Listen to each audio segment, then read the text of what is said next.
want to welcome everyone here today, and I know we also want to welcome Speaker Johnson, who is also in attendance today.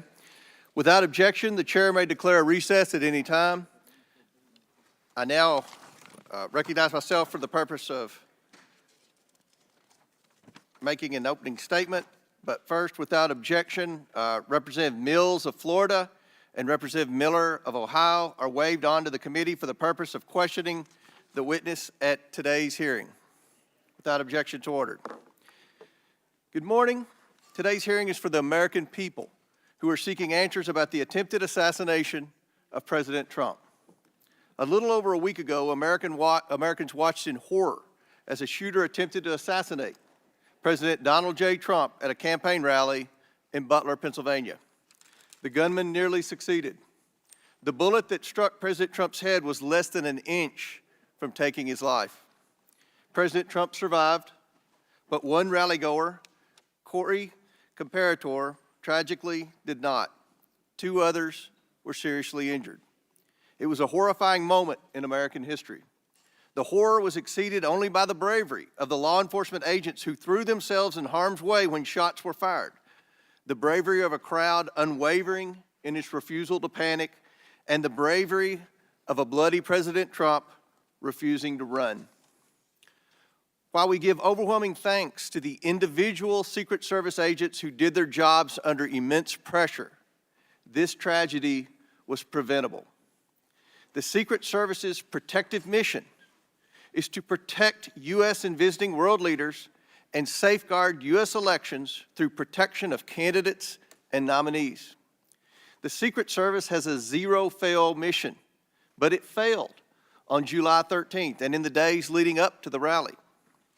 The Secret Service has thousands of employees and a significant budget, but it has now become the face of incompetence. The committee has a long track record of providing oversight of the Secret Service. Our predecessors, both Jason Chaffetz and Elijah Cummings, among others, worked together to issue warnings and recommendations to address obvious shortcomings in the agency's makeup and operations. Unfortunately, those warnings and recommendations have gone unheeded. A former president and current candidate for president was shot in the head by a sniper within 500 feet of the podium. This is unacceptable, and we are concerned the Secret Service lacks the proper management to keep protectees safe from bad actors. Americans demand answers, but they have not been getting them from the Secret Service. We are instead learning about new facts about the events surrounding the attempted assassination every day from whistleblowers and leaks. Americans demand accountability, but no one is yet to be fired for this historic failure.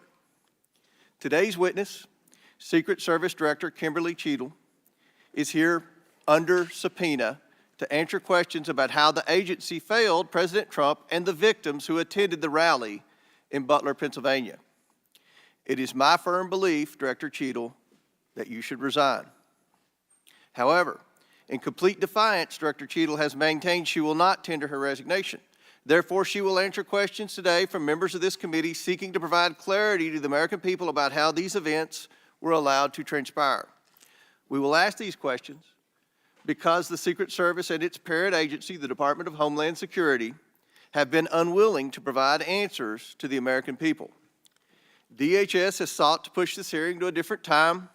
Secret Service has suggested the hearing occur without media presence, and both agencies have provided only shallow explanations to Congress about what happened on July 13th. Indeed, DHS and Secret Service's lack of communication with the Oversight Committee required me to issue a subpoena compelling Director Cheatle to attend today, and still DHS requested more time to prepare. It shouldn't take this much time or preparation, Director Cheatle, to tell the truth and to be transparent with the American people. I am thankful to the ranking member, Mr. Raskin, for joining me and insisting that Director Cheatle appear today. God knows the ranking member and I disagree on many things, but that does not matter today. The safety of Secret Service protectees is not based on their political affiliation, And the bottom line is that under Director Cheatle's leadership, we question whether anyone is safe. Not President Biden, not the First Lady, not the White House, and certainly not the presidential candidates. The July 13th assassination attempt is one of the darkest days in American political history. It represents the ugliest parts of what American politics has become: hatred of each other and a dangerous turn to extremism. Before we are Republicans or Democrats, we are Americans. If we place our political affiliations above our duty and love of country, we cannot maintain a country. We must ensure our republic is strong, and our republic cannot be strong when our leadership, our elections, our institutions, and our candidates are threatened by extremism and violence.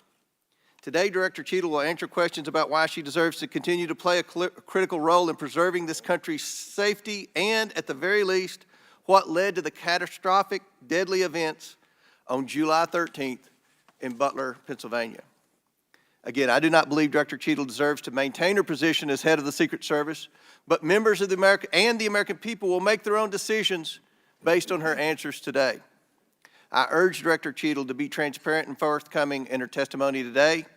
Americans deserve no less. We have a duty to find out how this happened and to ensure it never happens again. I now yield to Ranking Member Raskin for his opening statement. Thank you kindly, Chairman Comer. Elijah Cummings, whose beautiful visage looks down upon us, taught us that the way to find common ground in a crisis is to look for the higher ground. And last week, Chairman Comer and I came together to reach for that higher ground. We made a joint statement condemning the mass shooting and assassination attempt against former President Trump as a grave assault on our democracy. As we wrote, "We are united in condemning all political violence." I join the good chairman in expressing condolences to the family of Corey Comparatori and in sending healing wishes to the wounded victims also of this atrocious act of violence. Some are calling it a miracle that former President Trump escaped this AR-15 attack, unlike so many thousands of our fellow citizens who have been killed or seriously wounded in other AR-15 shootings. Whether this miracle is of divine providence or of an adventitious nature will be up to each of us to ponder, but our job in Congress is not simply to marvel at miracles or count on good luck, but to act as public policy legislators to do whatever we can to prevent future political violence, attempted assassinations, and mass shootings. The chairman and I are thus determined to get to the bottom of the stunning security failures that enabled this 20-year-old lone gunman who borrowed his father's AR-15 to perpetrate a mass shooting and assassination attempt at an event protected by the Secret Service as well as state and local police. We'll ask hard questions of Director Cheatle today in order to identify and understand the shocking security failures that occurred and to help transform the operations of the Secret Service to prevent anything like this from happening again. But we can't let ourselves off the hook either, dear colleagues. What happened in Butler, Pennsylvania was a double failure: the failure by the Secret Service to properly protect former President Trump and the failure of Congress to properly protect our people from criminal gun violence. We must therefore also ask hard questions about whether our laws are making it too easy for potential assassins to obtain firearms generally and the AR-15 specifically.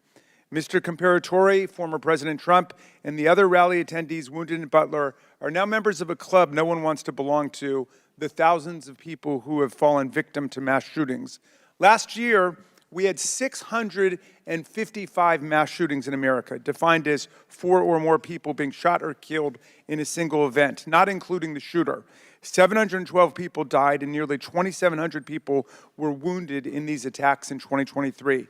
Mass shootings are commonplace. They happen at political rallies and constituent meetings, in our elementary schools, middle schools, and high schools, in churches, synagogues, and mosques, in movie theaters and parades, in nightclubs and grocery stores, in concerts, and on street corners. Here are the worst mass shootings in the last 11 or 12 years. The list is a grim reminder of the horrific damage and death wrought by assault weapons and the AR-15 in particular that have taken the lives of our children, parents, colleagues, and neighbors. This is a very partial list. Mass shootings have become so frequent that we don't even hear about them anymore. Since the mass shooting in Butler, there have already been at least 10 additional mass shootings in America, 2 of which took place the same day that former President Trump was targeted. One of the mass shootings on that violent Saturday, July 13th, happened at 11 p.m. at a nightclub in Birmingham, Alabama, where 4 people were shot dead and 10 others wounded. This means, amazingly, that the Butler attack was not even the deadliest mass shooting to happen in America on that day. A weapon that can be used to commit a mass shooting at an event under the full protection of the Secret Service, together with dozens of state and local police, is obviously an intolerable threat to the rest of us who do not receive such protection and obviously does not belong in our communities. It's time to pass universal background checks and build on this administration's work to ensure that we permanently close the loopholes in the Brady law for gun show purchases, online purchases, and private sales to prevent those weapons from getting into the hands of people we know to be a threat to others.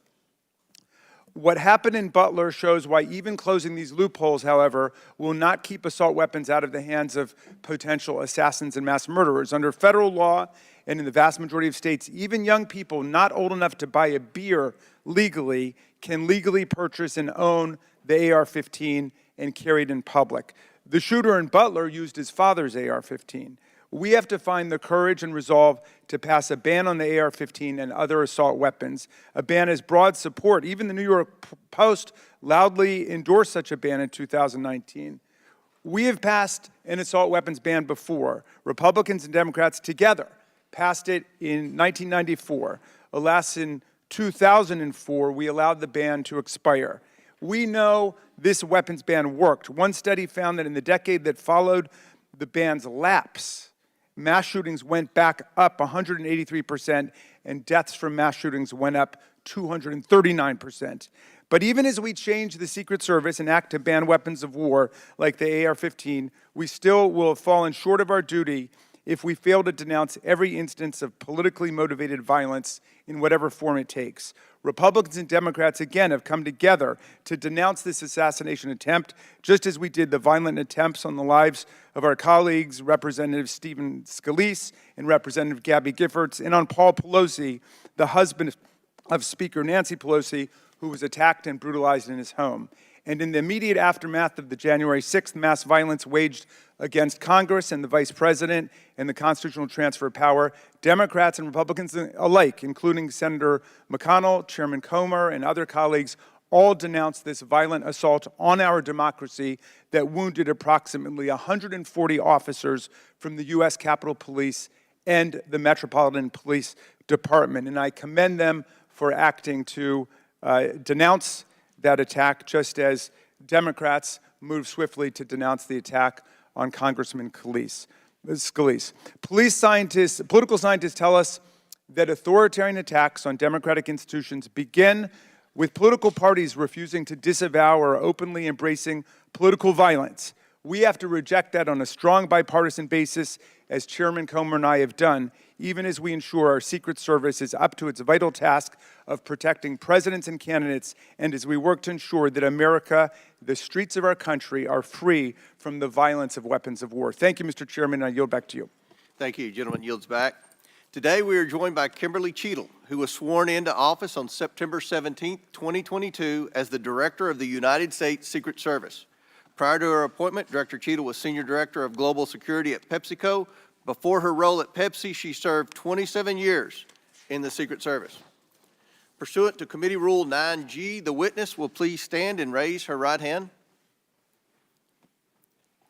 Do you solemnly swear or affirm that the testimony that you are about to give is the truth, the whole truth, and nothing but the truth, so help you God? Let the record show that the witness answered in the affirmative. Thank you. We certainly appreciate you being here today and look forward to your testimony. We normally limit testimony to opening statement to 5 minutes, but take all the time that you need. Obviously, the rules that we will abide by, when you're finished with your statement, we will then turn to questions. Each member will have 5 minutes. And just a note to the members, I'm going to strictly adhere to the 5 minutes. Once 5 minutes is up, I will hit the gavel.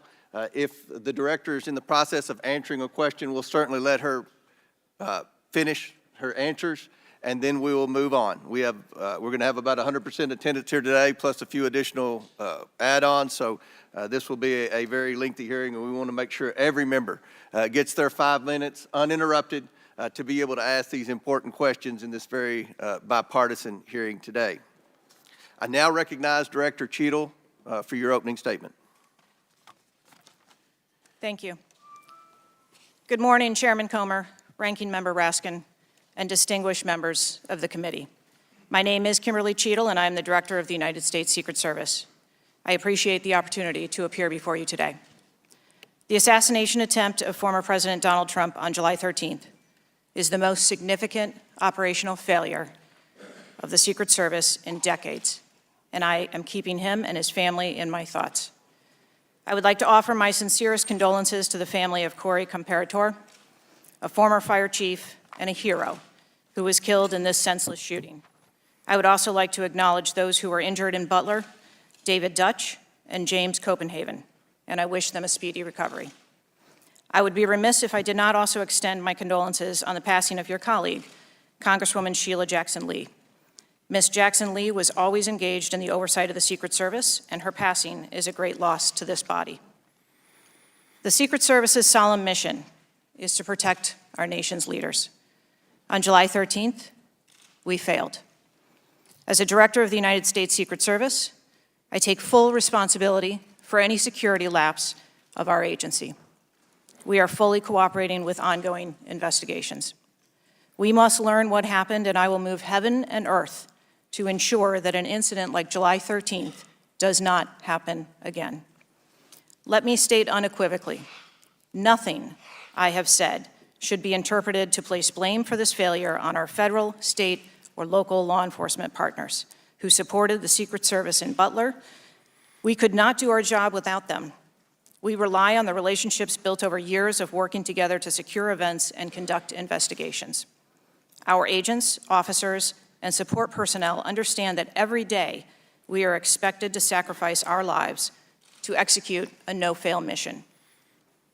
As witnessed on July 13th, our special agents shielded former President Trump with their own bodies on stage while shots were being fired. Selflessly willing to make the ultimate sacrifice without hesitation, I am proud beyond words of the actions taken by the former president's detail, the counter-sniper team who neutralized the gunman, and the tactical team who was prepared to act. I will be transparent as possible when I speak with you, understanding, though, at times that I may be limited in providing a thorough response in this open setting due to associated risks with sharing highly sensitive protective methodologies. I do not want to inadvertently provide you today with inaccurate information. Since January 1st, 2024, the Secret Service has successfully secured over 7,500 sites. Every protective advance comes with its own set of challenges and requires a customized mitigation strategy, including specific assets. Security plans are multi-layered, providing 360 degrees of protection. These layers include personnel, technical, and tactical assets, which are a force multiplier for our protective posture. During every advance, we attempt to strike a balance between enabling the protectee to be visible and our protective requirements to be secure. I know this because I have spent 29 years in this agency. I came up through the ranks. I've secured events for every president since President Clinton, supervised on Vice President Cheney's detail, led our training center, oversaw all of the investigations and protective visits in the state of Georgia, supervised on Vice President Biden's detail, and the agency's entire protective mission during the Trump administration.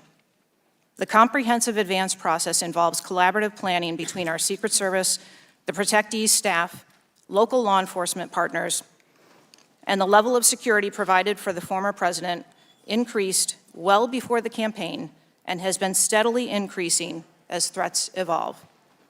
The security plan included a full assessment of the Butler Farm showgrounds to identify security vulnerabilities and craft a security plan for the protectee, attendees, and the public. Immediately following the assassination attempt, I directed the activation of my crisis center.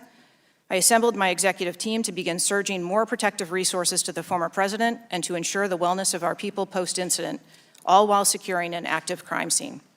I immediately ordered a reevaluation of the Republican National Convention security plan, and I increased the security posture in the National Capital Region for all permanent protectees and sites. At the same time, I initiated a mission assurance investigation within our agency. I have instructed my team that all necessary resources will be dedicated to investigating these matters. We will not rest until we have explored every option, and we will leave no stone unturned. But I want to be clear, I am not waiting for these investigations to be completed prior to making changes. Over the past 2 weeks, we successfully led the planning and execution of the 75th NATO Summit and the Republican National Convention. Over the next few months, we will implement security plans for the Democratic National Convention, the United Nations General Assembly, and have already begun planning and coordinating the 2025 inauguration. It is now more important than ever for the men and women of the Secret Service to remain resilient and to focus on what is necessary to carry out our critical mission. Our agency needs to be adequately resourced in order to serve our current mission requirements and anticipate future requirements. The Secret Service currently protects 36 individuals on a daily basis, as well as world leaders who visit the United States, like Israeli Prime Minister Benjamin Netanyahu, who arrived in Washington, D.C. today. The coming years will bring an unprecedented heavy protection tempo. I have no doubt that the processes that I have implemented during my tenure as director, in addition to my nearly 30 years of experience in this agency, have positioned the Secret Service to be stronger. Our mission is not political. It is literally a matter of life and death, and the tragic events on July 13th remind us of that. I have full confidence in the men and women of the Secret Service. They are worthy of our support in executing our protective mission. I will now answer any questions that the committee may have. Thank you very much, Director Cheatle. We'll now begin our 5 minutes questions, and I will begin. Just for the record, the Secret Service has an annual budget of around $3.1 billion, and I believe around 8,000 employees. Is that correct? Yes, sir. Obviously, there were many security failures on the day of the attempted assassination and leading up to that day. Let's start with the building that the shooter used to shoot President Trump from. At any point Saturday, did the Secret Service have an agent on top of that roof? Sir, I'm sure, as you can imagine, that we are just 9 days out from this incident, and there's still an ongoing investigation. And so I want to make sure that any information that we are providing to you is factual. You can't, okay. Why did the Secret Service not, can you answer why the Secret Service didn't place a single agent on the roof? We are still looking into the advanced process and the decisions that were made. Okay.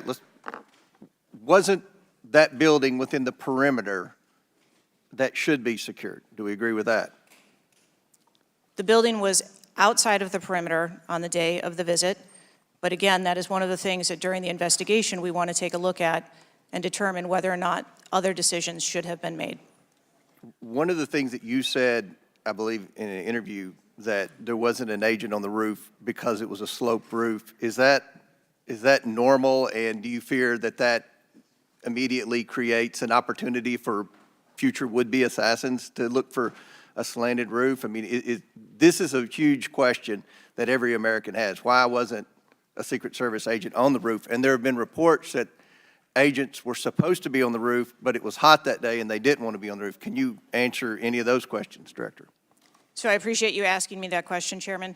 I should have been more clear in my answer when I spoke about where we place personnel in that interview. What I can tell you is that there was a plan in place to provide overwatch, and we are still looking into responsibilities and who was going to provide overwatch. But the Secret Service in general, not speaking specifically to this incident, when we are providing overwatch, whether that be through counter snipers or other technology, prefer to have sterile rooftops. Did the Secret Service use any drones for surveillance that day? So again, I'm not going to get into specifics of that day in itself, but there are times during a security plan that the Secret Service does deploy an asset like a drone. There were reports that the shooter used a drone just a few hours before the rally start time. Is that accurate?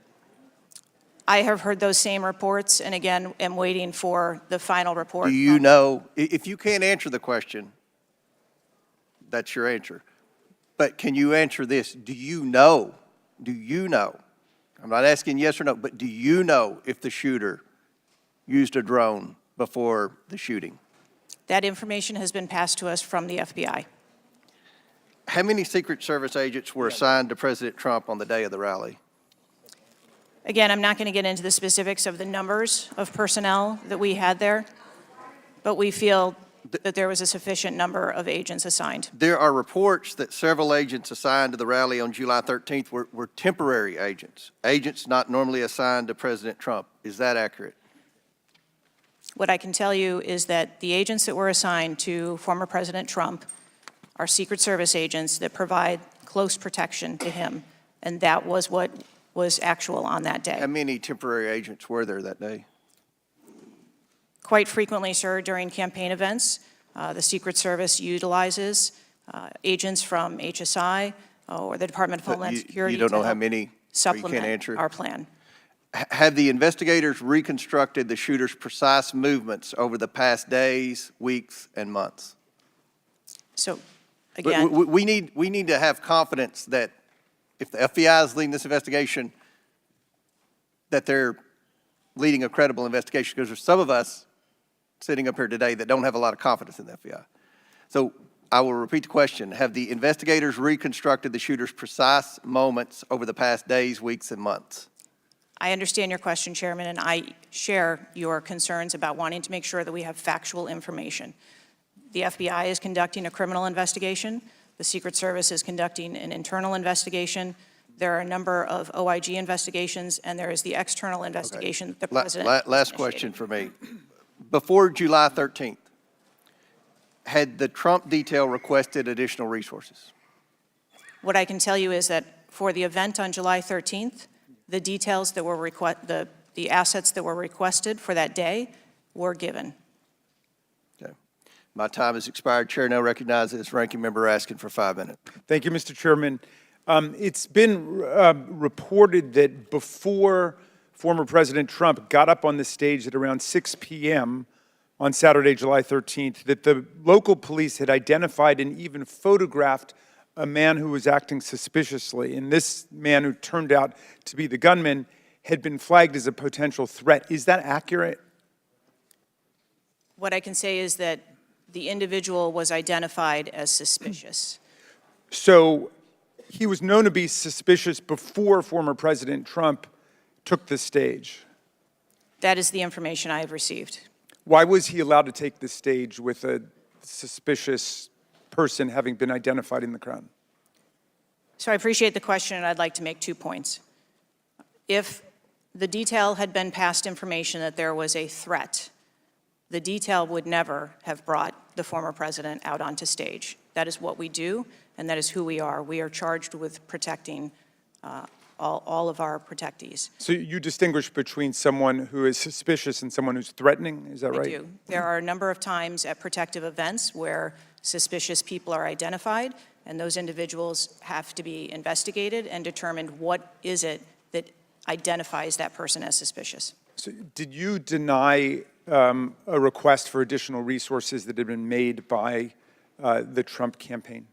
There were no assets denied for that event in Butler on the 13th. I see. So you're saying there were requests made for additional assistance for other specific events rather than for the campaign as a whole. Is that right? I'm sorry, I'm not understanding. Well, you seem to say that there were not additional resources requested for that event. And forgive me for being unfamiliar with this. Is it requested event by event, or is it requested just in general for the campaign? So if I can explain the advance process, when an event or a venue is identified by, in this case, campaign staff, then the campaign staff works together with Secret Service agents who go out and conduct an advance. Generally, that is a 5-day time period where those discussions are had about what the perimeter is going to look like, what the size of the event is, what the venue is, and then from there, there is a request made to mitigate potential risk and threat. And I'm saying that on that day, the requests that were pushed forward were granted. So the Secret Service did not know that the gunman actually had a weapon before President Trump was allowed to get up on the stage? To the best of our knowledge and the facts that we have at this point, that is correct. So can you answer this question, which I think is on the mind of most Americans thinking about this?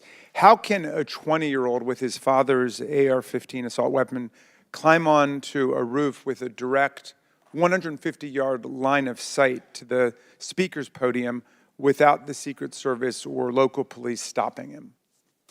So again, sir, I will say we are 9 days out from this event, and I would like to know those answers as well, which is why we are going through these investigations to be able to determine that fully. Okay. It's been reported that the shooter was not carrying a driver's license or any form of identification. They had no idea who he was, but then he was quickly identified, I think within 30 minutes, by using the serial number on the AR-15 under a tracing system that is now controversial. Some people say we should get rid of it. Some people want to keep it. But is that right, that the serial number was the key information which led to the identification of the shooter? That is my understanding, sir, yes. Okay. If an American citizen were just to stop you and say, Director Cheatle, we support your work to the tune of billions of dollars and thousands of employees, what went wrong? What would you say? Again, knowing that we're 9 days out, I would say, as I have said from the very outset, I accept responsibility for this tragedy. We are going to look into how this happened, and we are going to take corrective action to ensure that it never happens again.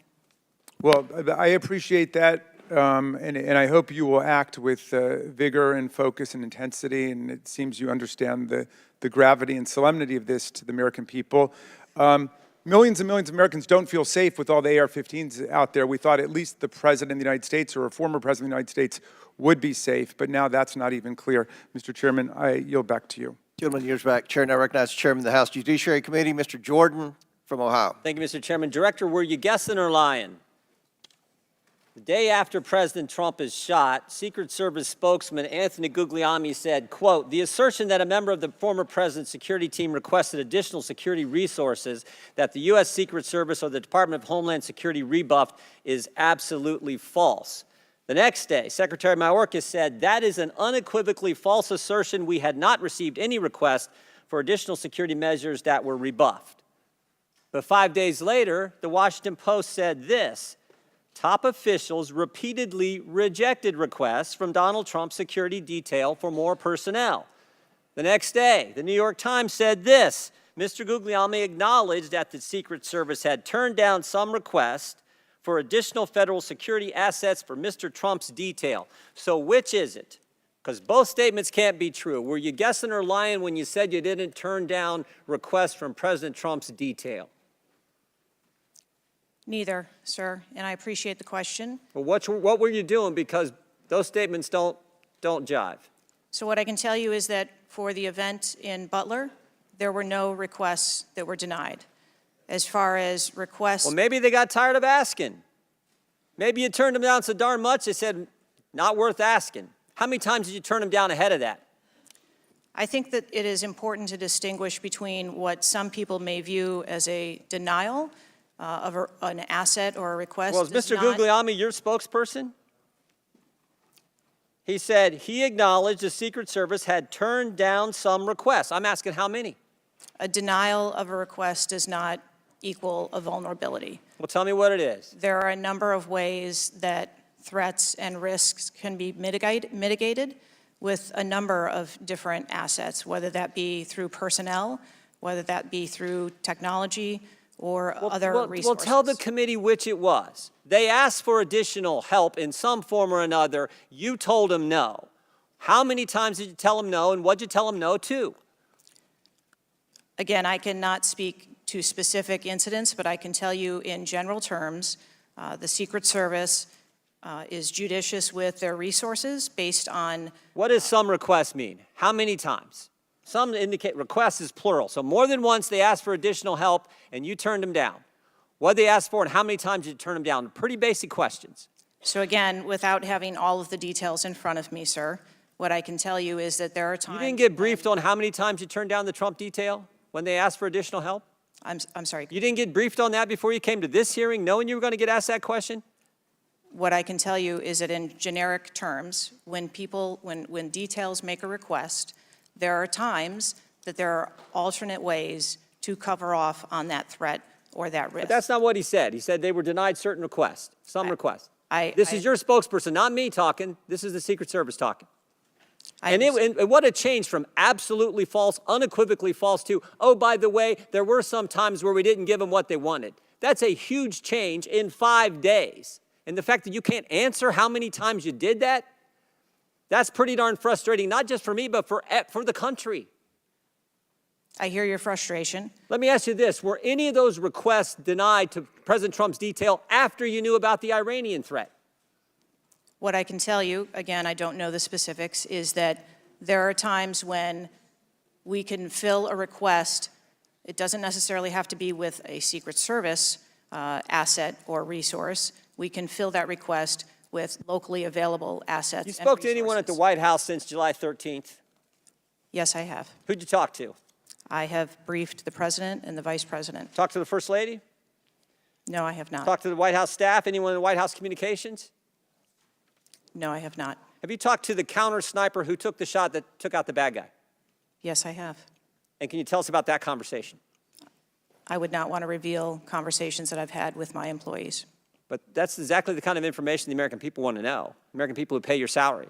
I understand this is an ongoing investigation, and Who's all doing the investigating at Secret Service? I know the Inspector General, but is there also an internal investigation in addition to the Inspector General? We are conducting a mission assurance investigation internally, yes. You know what it looks like, Director? It looks like you won't answer some pretty basic questions. It looks like you got a 9% raise and you cut corners when it came to protecting one of the most important individuals, most well-known individuals on the planet. A former president, likely the guy who's going to be the next president. It looks like you guys were cutting corners. That's what it looks like to me. Is that true? I am here today because I want to answer questions, but I also want to be cautious. You might want to, but you haven't answered. I don't think you've answered one question from the chairman, the ranking member, or me. Well, we got a lot of other people asking. We'll see if your record improves. But right now, you haven't answered, I don't think, any questions. I yield back. Gentleman yields back. Chair now recognizes Ms. Norton from Washington, D.C. Thank you, Mr. Chairman. In the summer of 1963, as a law student, I traveled to the South to work in the civil rights movement. When I arrived in Jackson, Mississippi, I was met by a civil rights activist who showed me around town and tried to convince me to work in Jackson that summer. I recall talking with him and his wife about the raw atmosphere in Jackson. Later that day, he took me to the bus station for my trip to my assignment. That night, he was assassinated outside his home. His name was Medgar Evers. I condemn the political violence. It is a threat to democracy. I want to discuss one of the roots of political violence, guns. For years, Republicans, including a member of this committee, have introduced legislation and amendments to repeal or block the District of Columbia gun violence protection laws, including its bans on assault weapons and large capacity magazines. The shooter at the Trump rally used the mass shooter's gun of choice, an assault weapon, specifically an AR-15 style rifle, and presumably a large capacity magazine, which is defined in D.C. as a magazine that can hold more than 10 bullets. Under current D.C. law, D.C. does not recognize concealed carry permits issued by other jurisdictions, but it does issue concealed carry permits to both residents and non-residents. However, D.C. imposes a number of requirements on concealed carry applicants, including suitability, such as not having exhibited a propensity for violence or instability. Moreover, D.C. residents restricts where the guns can be carried, such as a political demonstration near the White House and Naval Observatory or near people under Secret Service protection provided the permit holder has been given notice. This week, the House is expected to consider the fiscal year 2025 Financial Services and General Government Appropriations Bill. This Republican drafted bill would allow an individual with a permit to carry a concealed handgun issued by a state or territory to carry a concealed handgun in D.C., regardless of that jurisdiction's permit requirements. A Republican has filed an amendment to that provision to allow such an individual to carry a magazine of any size with that handgun. In short, the pending bill and amendment would allow any person with a carry permit issued by another jurisdiction to carry a concealed handgun with a magazine of any size in any location in the District of Columbia. The Secret Service is responsible for protecting a large number of people and facilities in D.C.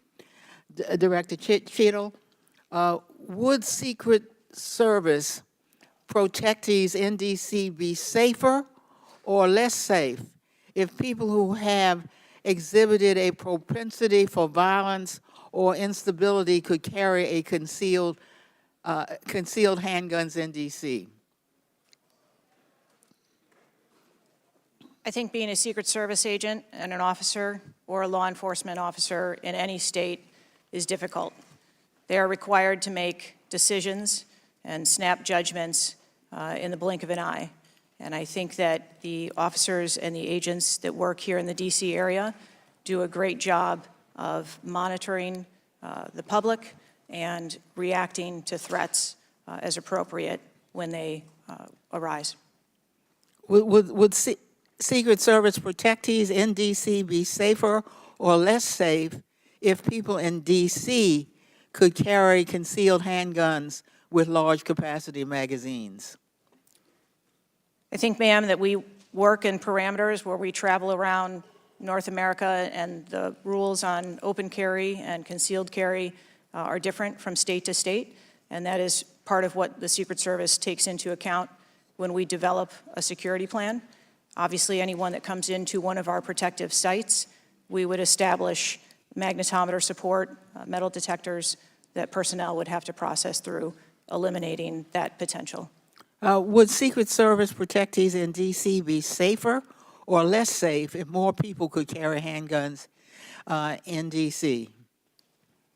I think, again, as I stated, ma'am, we want to make sure that we provide a safe environment for all of our protectees, and whatever measures we would need to put in place for a secure site, we would do so.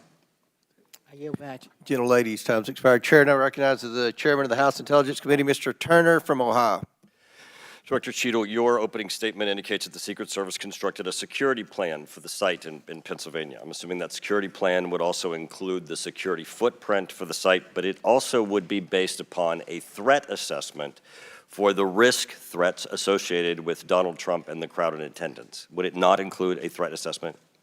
Yes, it would. So that threat assessment, as we know, basically would have started with, there's a generalized threat against Donald Trump because he is a presidential candidate. Then it would have gone to, he's a former president, and he gets security coverage just as Bush, Clinton, Carter, and Obama do. And then you also have the heightened political environment. Even for those, it's clear that the security footprint, that the threat assessment was insufficient, which permitted then a 20-year-old to actually enter with a weapon and shoot Donald Trump. But I want to ask you about two other aspects of the threat assessment. It is known and public that Iran is a threat risk for Donald Trump. They're a threat risk for John Bolton, former Secretary of State Pompeo, and Donald Trump, because they have indicated they want to assassinate them as a result of retaliation for the killing of Soleimani. That is both, for Iran, a generalized threat. They're targeting these individuals, but also most recently, a specific threat to Donald Trump himself. Now, I want to enter into the record by UC a Department of Justice Public Affairs release, a CNN article, an article from Fox News, and an article from CBS, all of which acknowledge Without objection to order.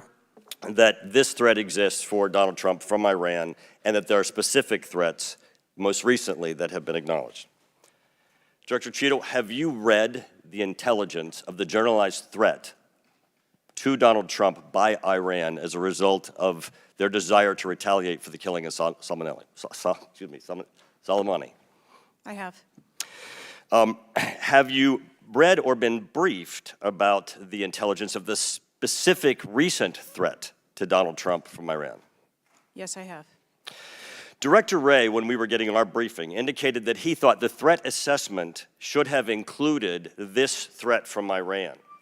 Is it your testimony today that the threat assessment, since you've read this intelligence, was sufficient to protect him from this threat from Iran?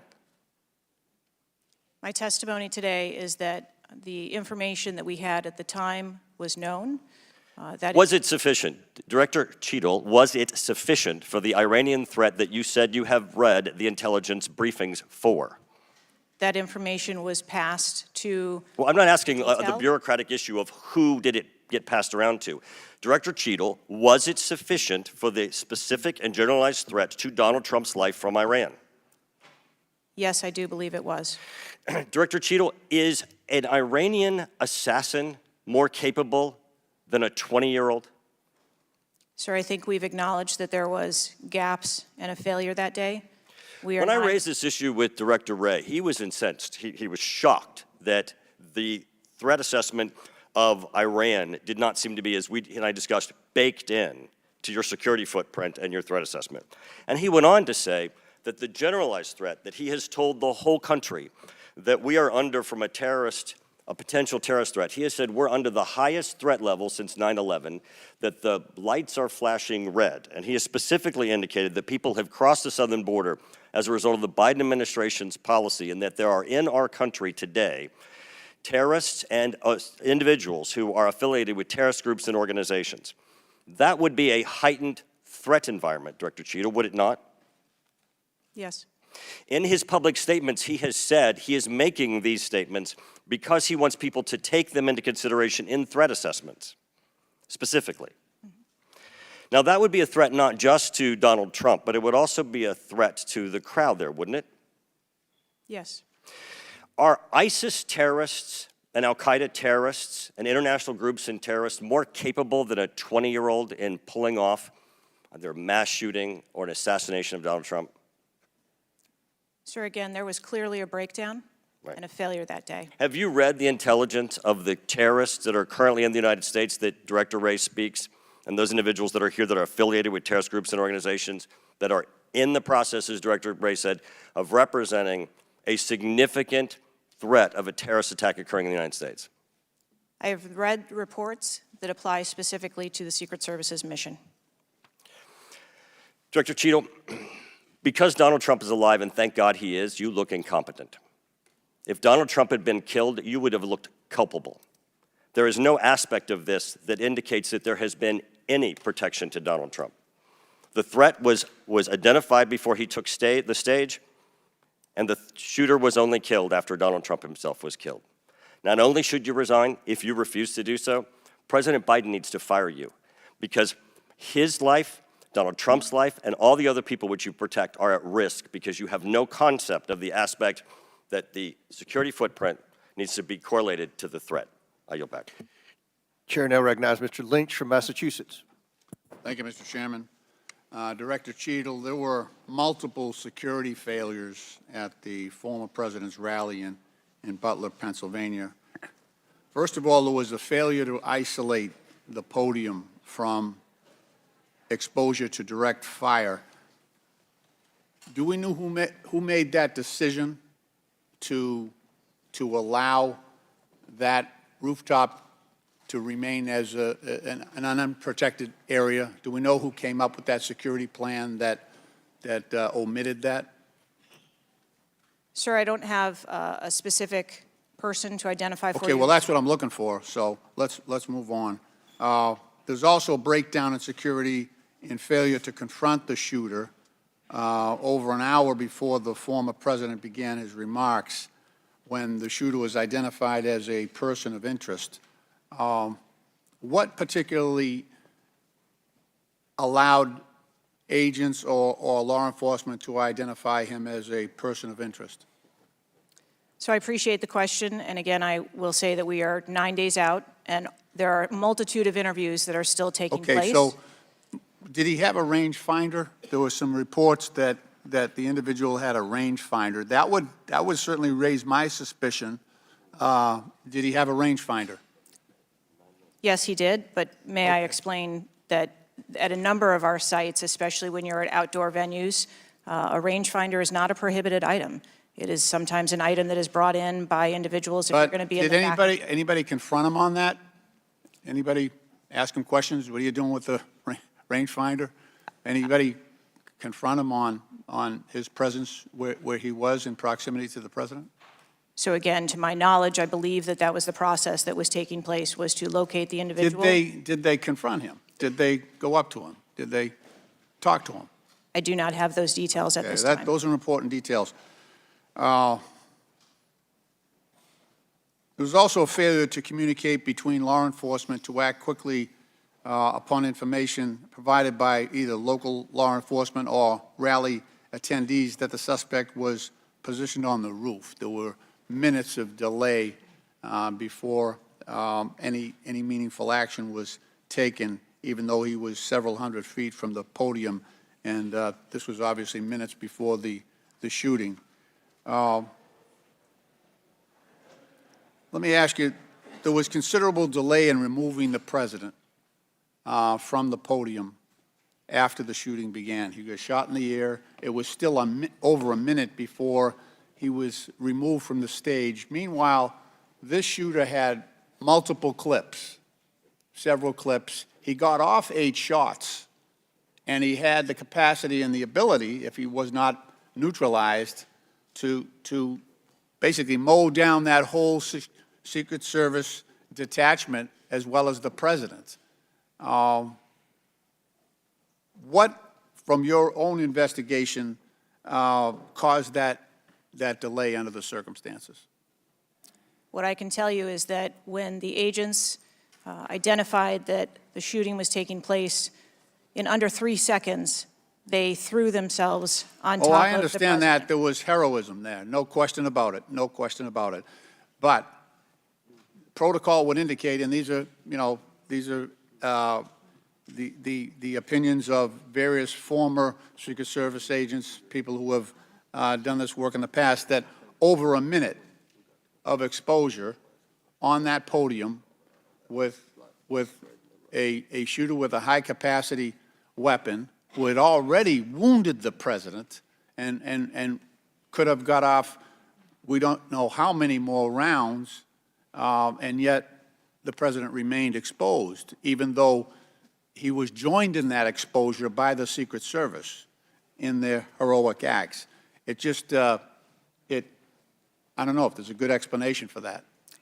Our personnel created a body bunker on top of the president. I get that. Shielding him. Yeah, this was an AR-15 style weapon that would have made pretty quick work if he was determined and able to do so.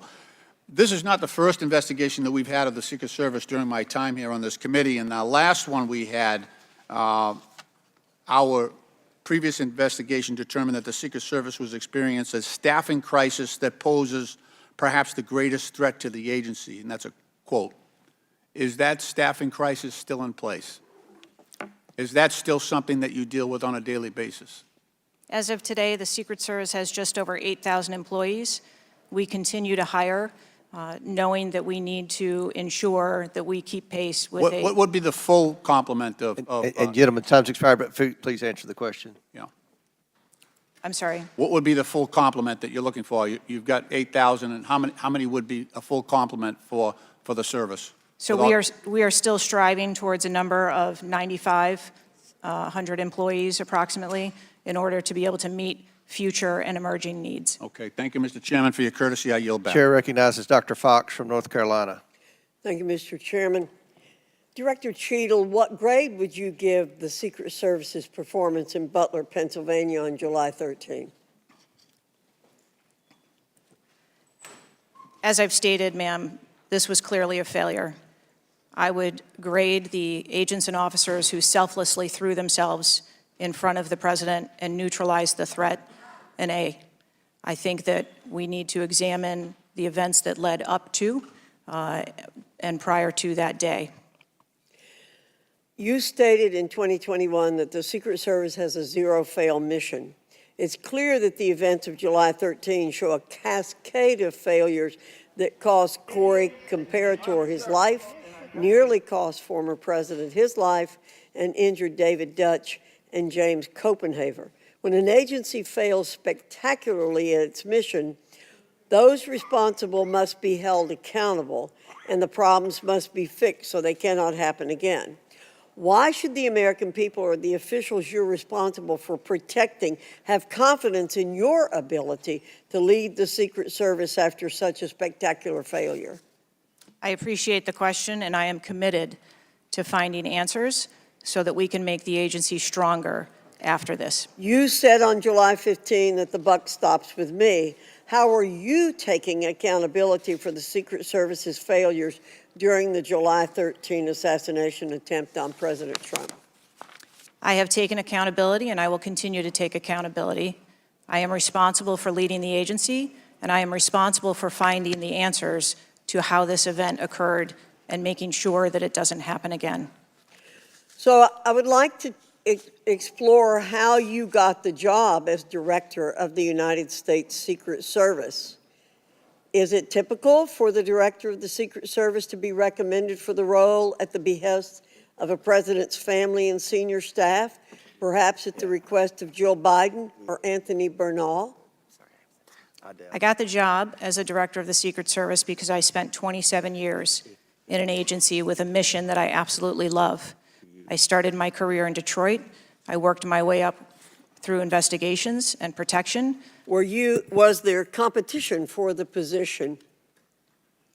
You would have to ask those who were involved in the interview process. But you think you are the best person in the country to head the Secret Service? I think that I am the best person to lead the Secret Service at this time. The Secret Service receives billions in funding each year, as has been explained by my colleagues here. In fact, you've had an increase in real terms of 55%. As you're no doubt aware, staffing levels for those assigned to protect the president, former presidents, and other senior officials has decreased by about 350 between 2014 and today. Clearly, a lack of financial resources not to blame for the staffing shortage. In 2022, the Secret Service saw nearly half its workforce leave in 1 year, and during the same year, it was ranked dead last among law enforcement agencies in the best places to work in the federal government. Can you explain why your agency was so poorly rated and why so many staff left in just 1 year?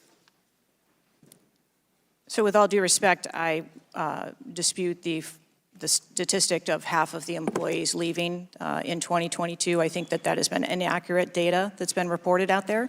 But what I can tell you is, as I have returned as the director of the agency, we have had an increase in hiring and staffing and an increase in resources, and we are committed to continue to hire so that we can be staffed appropriately to meet the dynamic mission that we have.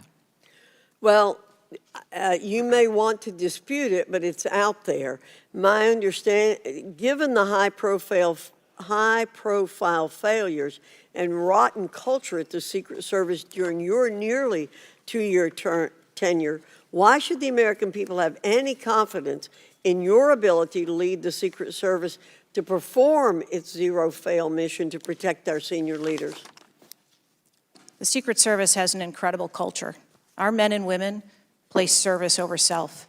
They come in every day willing to risk their lives for our protective mission, and they work investigations that thwart people who would do harm to children, child exploiters. We have an incredible mission, and our culture is we will get the job done no matter what.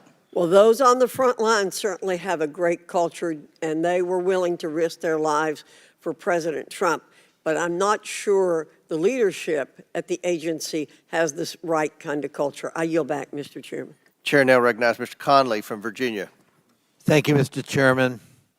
Well, I hope the American people do appreciate the incredible daily risks Secret Service agents take on our behalf. You mentioned there are 36 regular clients you've got that you protect constantly, but I was participating in the NATO summit just 2 weeks ago. We had 32 heads of government and heads of state, plus visiting heads of state and heads of government. Presumably, you provided protection for all of them. That is correct. Just saying. Help us understand, however, I will stipulate that there's an ongoing investigation. You don't want to go into too much detail on that until you've been able to ascertain all the facts and analyze what they mean. You can understand, however, the anxiety we and the American public have about how could this happen and how can we ensure it can't recur. Now, there are some things my friends on one particular side of the aisle don't really want to talk about, like AR-15s and access to them by a 20-year-old, or anybody for that matter. Presumably, Director Cheatle, the ubiquity of weapons, guns in America, especially assault weapons or semi-automatic weapons, that's helped your job and the mission of your agencies, right? It's made it less complicated, isn't that true? I'm sorry, I'm not understanding your question. Real simple. More guns, especially dangerous ones, have made your job protecting people easier. Is that not right? I think from every Director state- Cheatle, this is simple English. More guns, do they make your job more complicated or less complicated in protecting these 36 clients and visiting heads of state and heads of government that come to Washington? I think the Secret Service needs to take into account. I didn't ask that. That they're in. I'm sorry. I asked a simple question, which deserves a simple answer.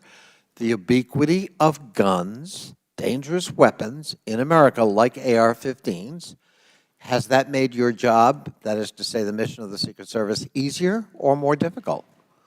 I think the threat environment for protecting our Secret Service protectees is always difficult, and that's dynamic, and it's always evolving. We stipulate it's always difficult. Again, this is a simple one.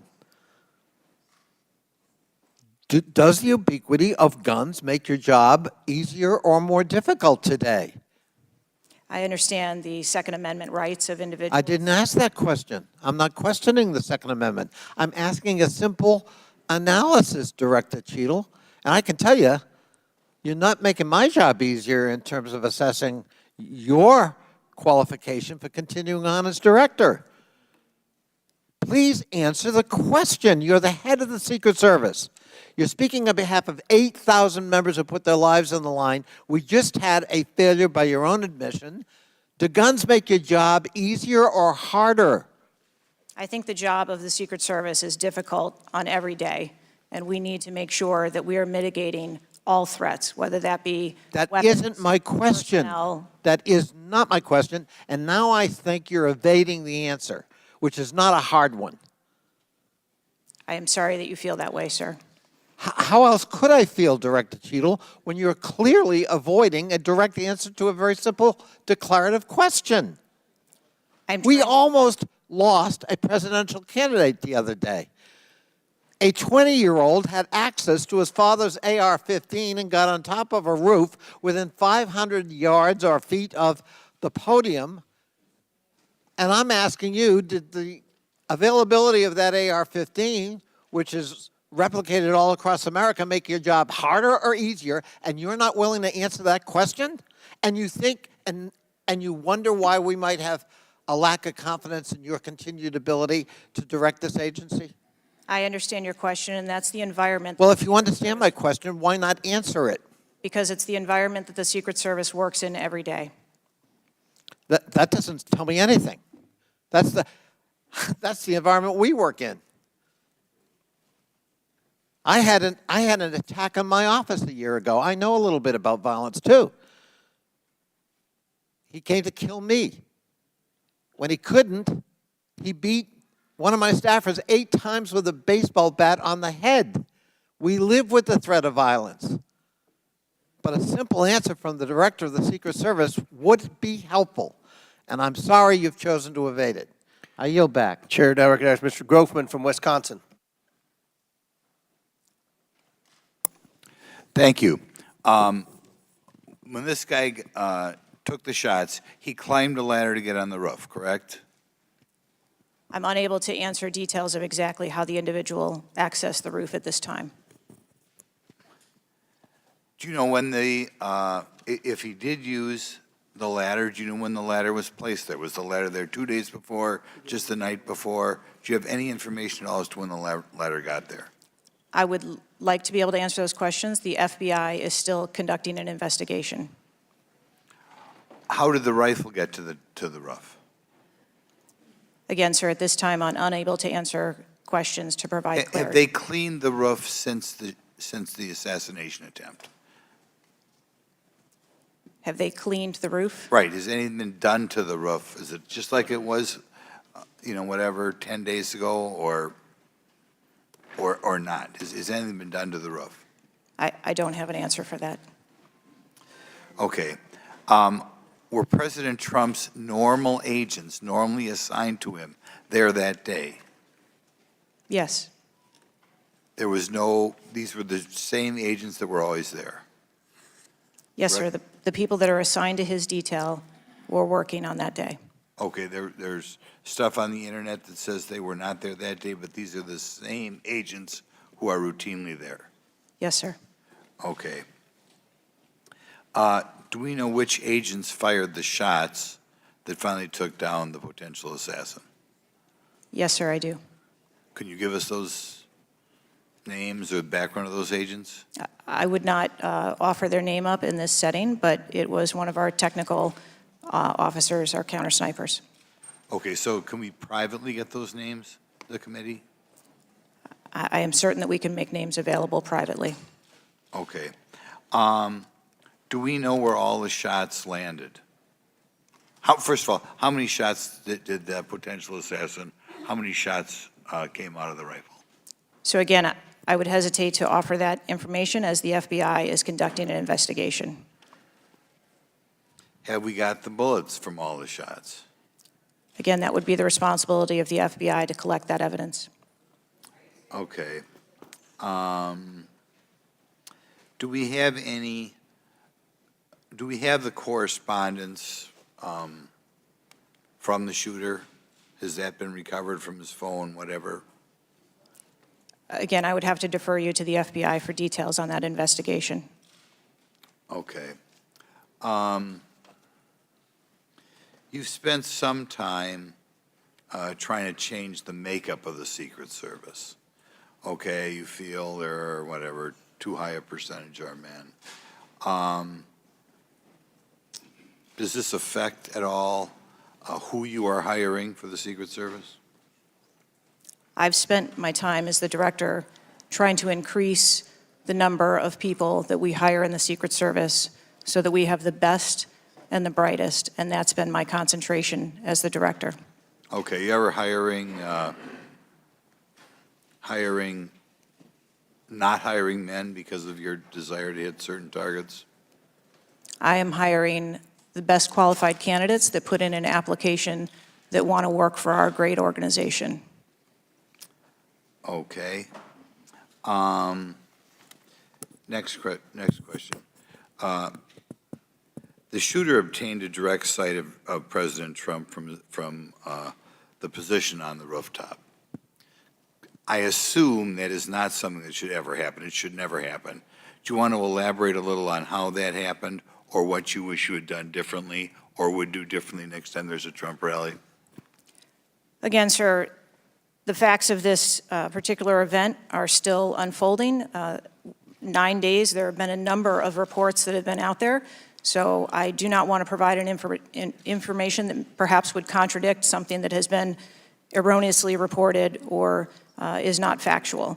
But there clearly was a mistake, and we will take every effort to make sure that this never happens again. Could you elaborate why you want 1/3 of the Secret Service to be women? I've never stated that I want 1/3 of the Secret Service to be women. 30% or something? You had some target, no? Okay, Would gentleman yield? I'll yield. What was, Director, what was erroneously reported? You said, to Mr. Grothman's question, you said something was erroneously reported. What are you referring to? I'm referring to their, And his question was in the context of the shooter using a ladder to get on the building. What was erroneously reported? Because you won't tell us anything, but you'll tell us something that wasn't reported accurately?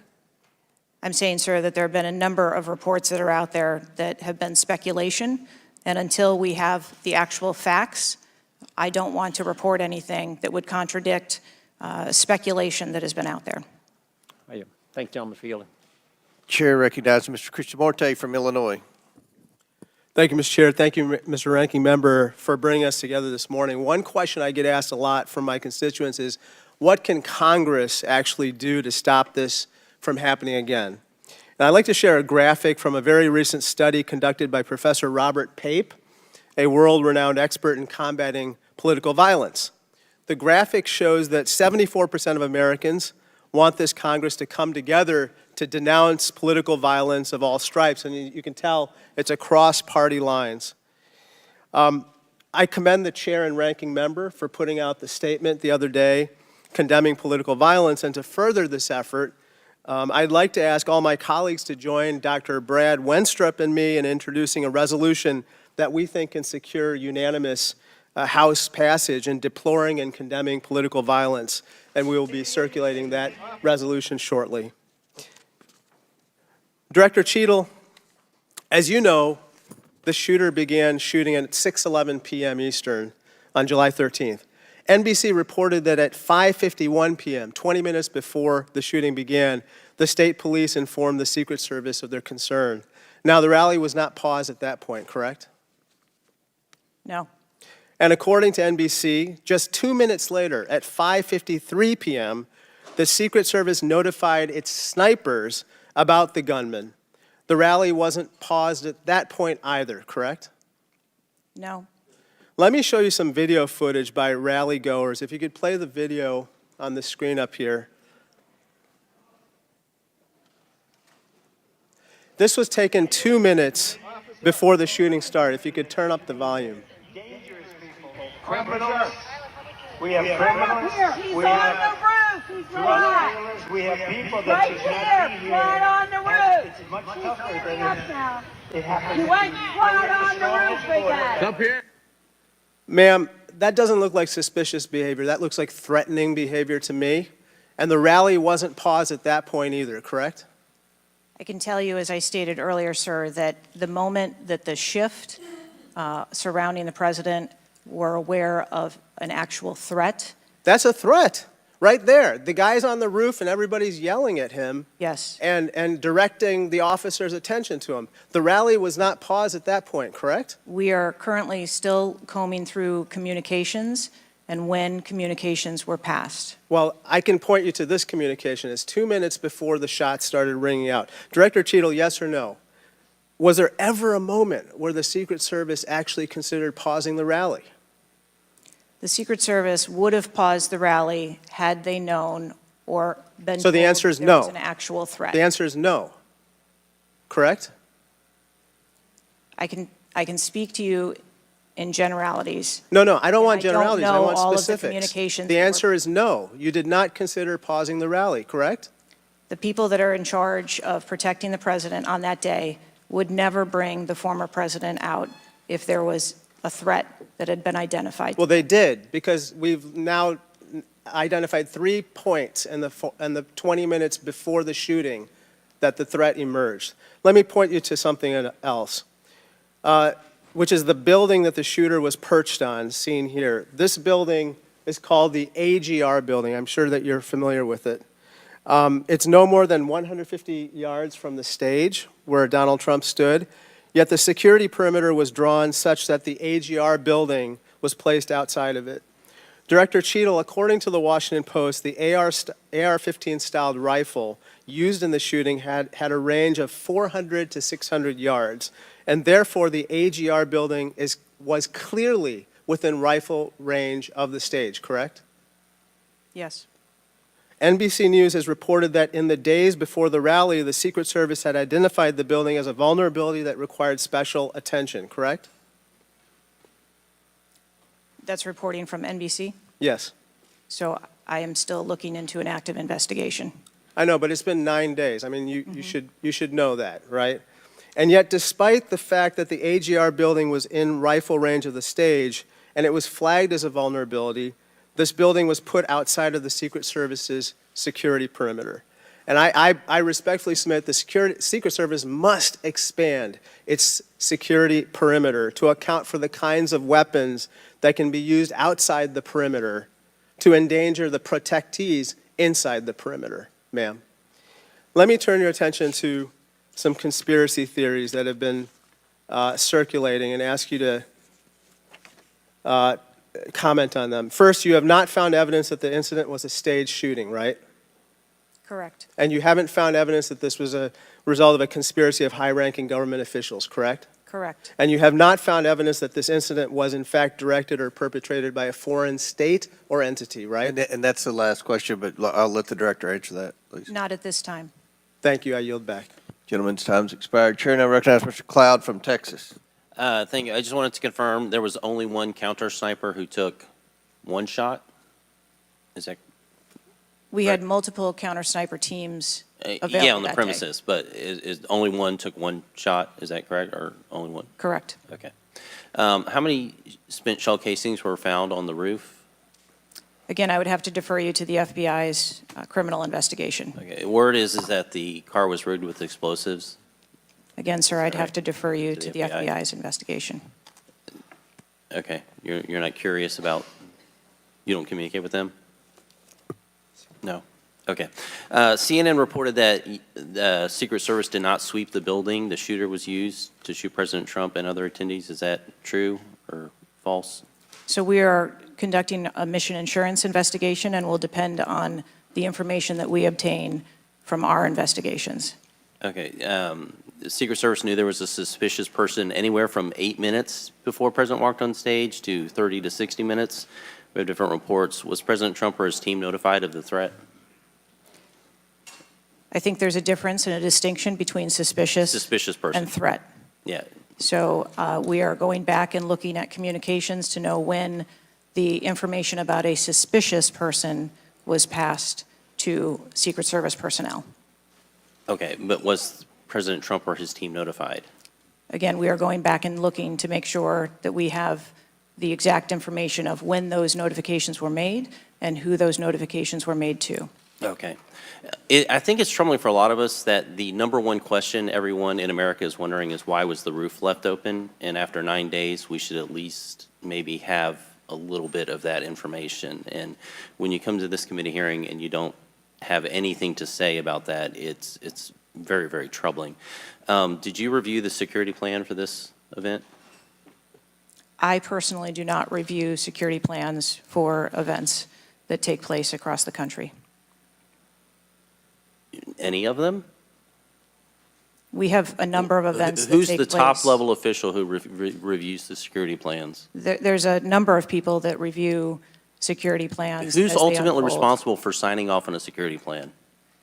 It's a conjunction of personnel. There are people on the ground, there are supervisors on the detail, there are people at headquarters. So there's not one person who says, okay, this is good, it's copacetic, we're going for it? I think much in the way that we build our security plans, where they are No multi-layered. doubt there's teams working different aspects of it, but ultimately, isn't there an individual who signs off on the plan? Much like how we design our security plans, they're multi-layered, there are multiple layers. So there's of no people. accountability? There is accountability, sir.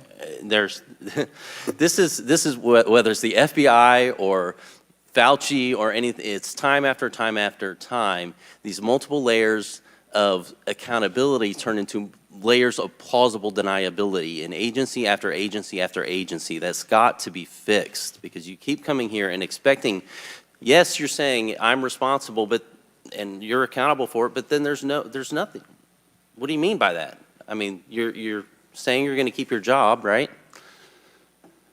I assure you, sir, that if we determine through the course of our investigation that someone or people need to be held accountable, we will do so.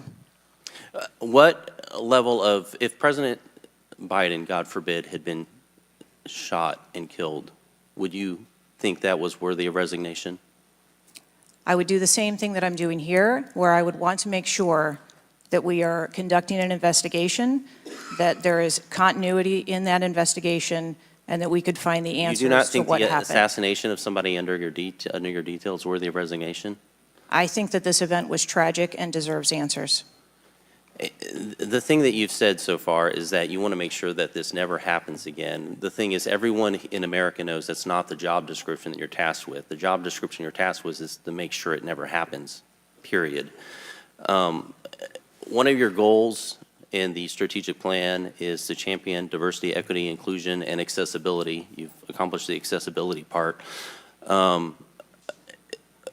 What standards, do you keep the same standards for all applicants and all, or does every Secret Service agent meet the same qualifications, or do you have different standards for different people? Yes, sir. Everyone who moves through the application process has to meet the same standards to become a special agent. Okay. The trouble I think we're having with right now, so far you gave a lame excuse for sloped roof. You said that local law enforcement's job was to cover up the building before backtracking on that. We were told that President Trump's team did not ask for security before you backtracked on that. You haven't provided the audio recording that this committee, the chairman, requested that it was due Thursday. You didn't give us an advanced copy of your opening statement, but yet there was reporting on it somewhere else. There seems to be more information from YouTube videos than you're able to provide for us, and it begs the question to anyone, you're in charge of the investigation of your own failure. So how is anybody in America supposed to be able to trust the results of that investigation as being anything transparent and genuine? That's the last question, but please feel free to answer the question, Director. Sir, I've been a Secret Service agent for nearly 30 years. I have led with integrity, and I follow our core values of duty, justice, honor, loyalty, and courage. And I am doing that in this case, and I assure this committee that I will provide answers when we have a full and complete report, in addition to cooperating with all of the other investigations that are ongoing. Chair now recognizes Mr. Khanna from California. Thank you, Mr. Chair. I want to thank the chair and the ranking member for convening this hearing on a bipartisan basis. I join them in condemning the horrific assassination attempt on the former president. I am relieved for the sake of the country that he wasn't seriously hurt and that he survived, and my thoughts with him and his family during such a traumatic event. I also want to express condolences to Corey Comprator's family and recognize his heroism in saving his daughter's lives, and to the victims of that awful event. Now, Director Cheatle, would you agree that this is the most serious security lapse since President Reagan was shot in 1981 of the Secret Service? Yes, sir, I would. And, do you know what Stuart Knight did when he was in charge at the time of the Secret Service? Do you know what he did afterwards? He remained on duty. He resigned. He resigned. And Stuart Knight was not a Democratic appointee or a Republican appointee. Look, I'm not questioning your judgment. I just don't think this is partisan. If you have an assassination attempt on a president, a former president, or a candidate, you need to resign. That's what Stuart Knight did. He was a Republican appointee, and he took responsibility. And I think you need to reflect. This is not a question of you. It's a question of the American people. You cannot go leading a Secret Service agency when there is an assassination attempt on a presidential candidate. I would say that about anyone who is running. And so I guess my question to you is, what's the difference between your position and what Stuart Knight did? What I will tell you, sir, is that I am dedicated to finding the answers to what happened. And like every Secret Service agent, we don't shirk from our responsibilities. I will remain on and be responsible to the agency, to this committee, to the former president, and to the American public. But is there a reason you wouldn't just do what Stuart Knight did after the Reagan assassination attempt? I believe that I provided an answer. There's nothing more that you have to say? I mean, do you really believe at this moment, given how divided the country is and the questions asked, that your service in this role is the best for the nation? I mean, I'm not saying you can't do public service again, you can't do something else again. Do you really genuinely in your heart believe that you being in this role is what's right for America at this moment? I mean, do you think there are people who are Trump supporters who have confidence in you? The one thing that we've got to have agencies in this country that are transcend politics, that have the confidence of independents, Democrats, Republicans, progressives, conservatives. Do you really believe that the majority of this country has confidence in you right now? I believe that the country deserves answers, and I am committed to finding those answers and providing those answers. Well, look, I believe, Director Cheatle, that you should resign. I think there are colleagues on both sides of the aisle who believe that, and I hope you'll consider it. I yield back.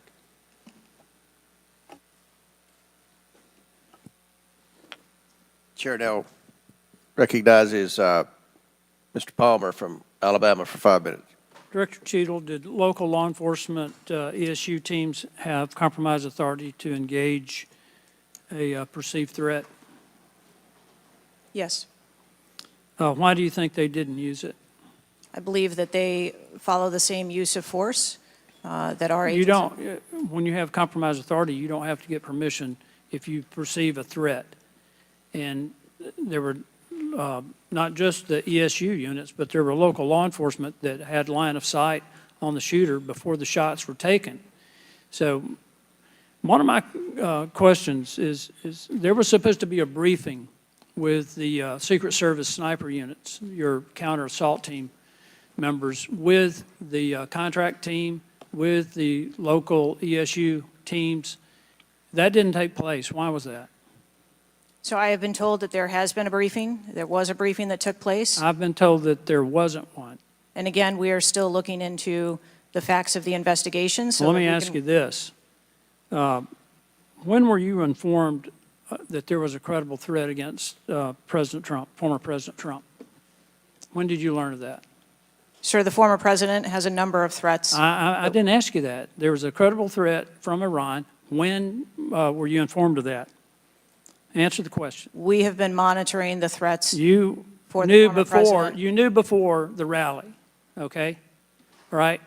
The site security plan is generally drafted by the site supervisor and the site agent, probably out of the Pittsburgh district office. Did they take into account the credible threat against President Trump? Our personnel take into account the threats that are Then out why there. would they leave a building? And I will correct the distance that's been quoted. It was about 140 yards with clear line of sight to the president. Why was that building not occupied on the roof? I mean, you could have put Barney Fife on the roof and kept somebody from getting up there. So why wasn't that done? The plan that was developed that day encompassed a number ma'am. of security mitigations. The issue is the site supervisor, the site agent, and the special agent in charge, who I think signed off on the plan, did not include that in the inner perimeter, and they didn't have a plan to secure the building. As I understand it, the Butler County ESU unit was situated on the second floor of a building next to that, but they didn't have a clear line of sight of the roof. The angle was too severe. The photograph that was taken of the young man, of the shooter, when he had the rangefinder, was taken at 5:15. It wasn't until 5:38 that photograph was transmitted to the Secret Service sniper units. I don't understand the lack of interoperability here in the communication process. I don't understand why people didn't perceive that as a credible threat. The video that Mr. Christopher Morphy had shown there was clearly a credible threat. So how is it that all of these mistakes could be made? How many explosive devices were found on or near the site? Again, I would have to defer you to the FBI. Madam, I believe Details they of were that. in his car, and there, I think there might have been one near a main gas line. It wasn't just the fact that he had a rifle. It was the fact that he had the ability to inflict enormous harm, enormous numbers of casualties, had those devices exploded. I want to know also, when your agents conduct a site review, are they fully informed of all of the threats that are being made against the principle that they're protecting? What I can tell you is that when our agents go out to conduct an advance, their whole goal is to ensure I the safety and understand what their security. goal is. The failure to secure that building not only put the former president's life in danger, it put the lives of individuals in the crowd in danger as well. I mean, the Reagan shooting, there were other people shot at that time as well. And the Secret Service members' lives were in danger. So I don't understand how you can continue to stay in the position you're in when this was a failure of historic magnitude. 43 years without anything like this happening. And you failed, in this case, in a spectacular way. Mr. Chairman, I yield back. Gentleman yields back. Chair recognizes Mr. Mfume from Maryland. Thank you, Mr. Chair. I want to commend you and the ranking member on your joint statement and for holding this hearing that we might all at least attempt to try to get some answers. Some of us, Ms. Cheatle, grew up in an era not too unlike what we see today in terms of political violence. And some of us remember the November 22nd, 1963 assassination of President Kennedy. Some of us, like myself, remember 2 days later when Jack Ruby on live TV shot and killed Lee Harvey Oswald. We've seen over and over and over since that time these kind of attempts, whether it was the assassination of Martin Luther King or Bobby Kennedy, or the attempted attack on George Wallace in Laurel, Maryland, the shooting in 1981 of Ronald Reagan, our friend and colleague Steve Scalise shooting here in D.C., and the unfortunate attack on Paul Pelosi, and now this matter regarding former President Trump. Let me try, if I might, to take another walk at this. People just assume that whoever is in charge takes full responsibility when there's never been, at least on this magnitude and scale, this sort of failure.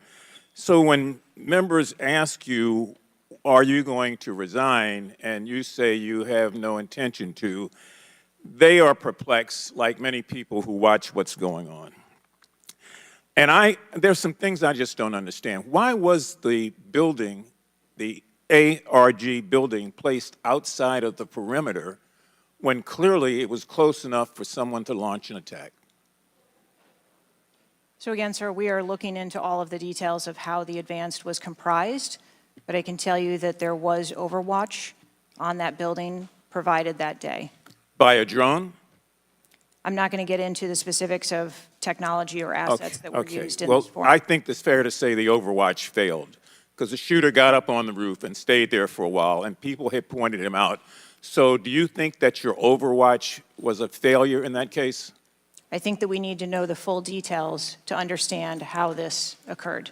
And why was the rooftop left naked to begin with? Can you tell us that, considering it was within the line of sight and so very close? Again, I can't speak to the specifics of this particular event site, but what I can tell you is that when the Secret Service develops an advance plan, they take into account a number of factors when they're building their advance. If there are buildings or areas of concern, and overwatch is one of those mitigations that they want to put in place, then they will cover off areas of responsibility. I understand that, but the shooter came to the attention of your agency 52 minutes before the former president got to the stage.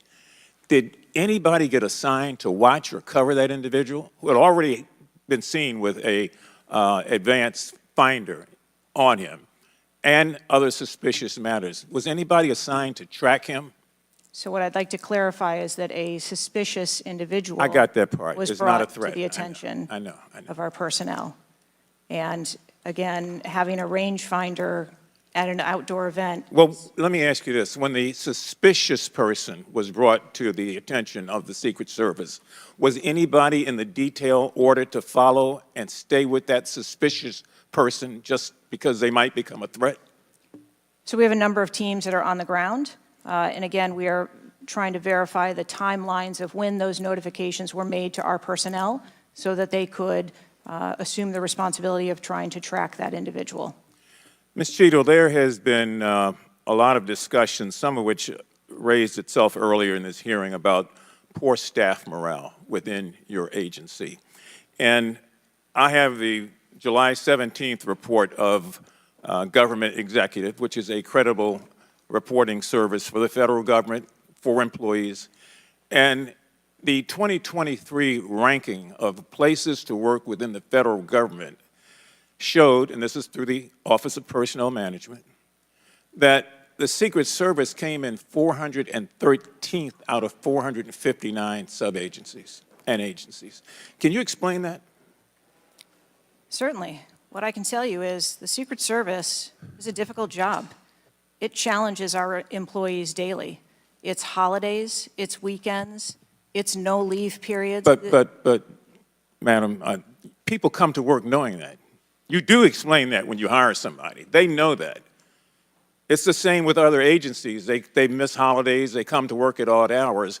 But to be one of the worst places to work within the federal government, 413 out of 459? I just need an explanation. What do you think as the director there? I think that this And that's the last question, but please answer Mr. Mfube's question. I think that this is a challenging job. I think that it's a challenging environment to be in law enforcement, and we do have a no-fail mission. And our folks are tasked with that every day, 365 days of the year. But I can tell you I've also taken a number of measures since I have been the director to recruit and retain and stem the tide of attrition in our agency, which will hopefully alleviate some of that. Thank you, Mr. Chairman. Chair now recognizes Mr. Sessions from Texas. Mr. Chairman, thank you very much. I join in the calls of all of our members to say thank you for doing this hearing on a bipartisan basis. Director, I'm not going to sit here and say you ought to resign, but I am going to say that you have not given us confidence that you have the ability to understand what happened, to take the responsibility in terms of understanding. You've spent a number of years. How many years do you say you've been with the agency? 29. Well, I spent 16 years with AT&T, moved 7 times with them, and had a really good feel about their operations, how they worked, what was acceptable, who was responsible. And I've heard you say today numbers of times, well, you've got to wait. Well, you've got to wait. Wait for the final report. When is the final going to happen? I mean, how long do we have to wait before you can give us credible answers? You've been there 28 years. You've had a few days to be able to draw your own analysis of this. You should understand the entire process. You talked about being on the team, perhaps in Georgia.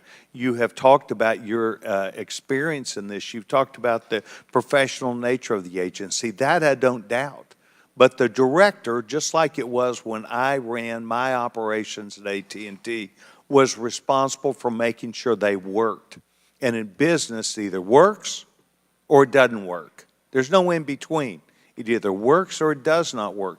And your job as the, in essence, administrator, the director, is to make sure it looks right and works. And I've not heard you say one thing about my analysis is, I have asked these questions. It's always, I've got to sit back and wait for someone else to decide that. So I'm going to ask you a question that maybe you can answer. Have any employees been disciplined for their role in Butler, PA incident? No, sir, not at this time. I am asking those questions. So I'm sure. no employee has been disciplined, and no employee has been placed in any position that would place their job in jeopardy, nor their standing in the agency. We are still in the process of That's interviewing not what I people. asked. You're the person that runs the place. You're the person that knows right from wrong, good from bad. You've had a number of days, and now you come before this committee knowing you're going to be before us, and you've got to slough it off to someone else. Do you see where there was something that went wrong as a professional at an agency with 28 years, or do you have to count on someone else to give you the final report? I see that something went wrong, and I've acknowledged that something went wrong. Then what went wrong? I Was need the to- special agent in charge not doing their job? Was the shooter given extra time? Was the sniper doing their job? I mean, these are things that people who've been around for 28 years can analyze quickly. I watched it live on TV, and then within minutes saw a number of facts and factors that would have and should have been known by people who were there. You've got 28 years. You're showing up here telling us and the American public, well, I've got to wait for the final answer. What is your evaluation?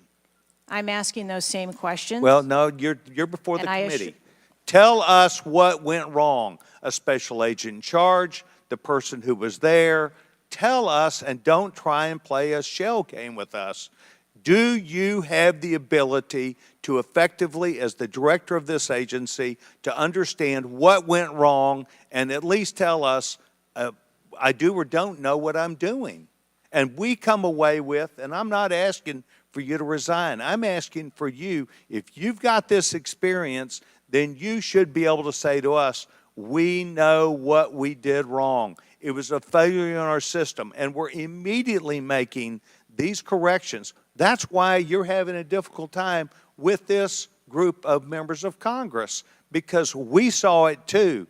We've seen the things, but you are the 28-year expert. You are the person that, and only you, that can make the changes. And I hear you say, well, I've got to wait for a final report before I, at 28 years experience. That is why we think what you're doing, the answers you're giving us are not correct, and you are not using your professional expertise. Mr. Chairman, I will allow her to respond. I am asking those same questions, sir, and I assure you, when I have a full and complete report of exactly what happened, there will be accountability, and we will make changes.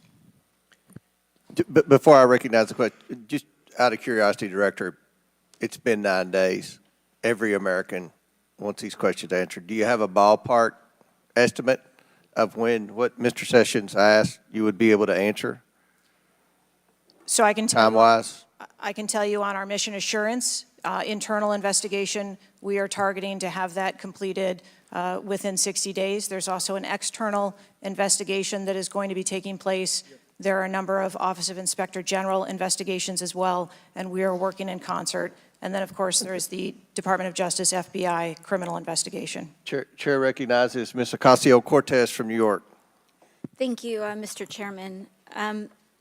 Director Cheatle, respectfully, what you had just laid out about 60 days. We are currently in the midst of an especially concentrated presidential campaign in the moment. That is also paired with, of course, elections happening across the country that are happening in about 100 days. So the notion of a report coming out in 60 days when the threat environment is so high in the United States, irrespective of party, is not acceptable. And I think it's very important to understand that. This is not theater. This is not about jockeying. This is about the safety of some of the most highly targeted and valued targets internationally and domestically in the United States of America. So the idea that a report will be finalized in 60 days, let alone prior to any actionable decisions that would be made, is simply not acceptable. It has been 10 days since an assassination attempt on a former president of the United States, regardless of party. There need to be answers. Again, this committee, this is not a moment of theater. We have to make policy decisions, and we have to make them now. We do. And that may be and that may require legislation. That may require policy that we must pass in the immediate term. And without that, we are flying blind. So the lack of answers and the lack of report is just simply not something that we can accept here. Director Cheatle, is there a standard perimeter that the Secret Service establishes around an event, or are those perimeters independently determined per event and scenario? There is no standard. Every event and every venue is different and treated as such. So each event has a different perimeter that is established depending on the logistics of that event. Now, you established earlier that the building upon which the shooter operated from was outside of that established perimeter, correct, for the Butler, Pennsylvania event? It was outside of our secure perimeter, yes. Now, that building was, I believe, 500. How far away was that building from the president? It was approximately 200 yards. 200 yards. Now, the individual used an AR-15 in order to act out his assassination attempt. An AR-15 has a range of about 400 to 600 yards. My question is, why does the Secret Service perimeter, why is the Secret Service protective perimeter shorter than one of the most popular semi-automatic weapons in the United States?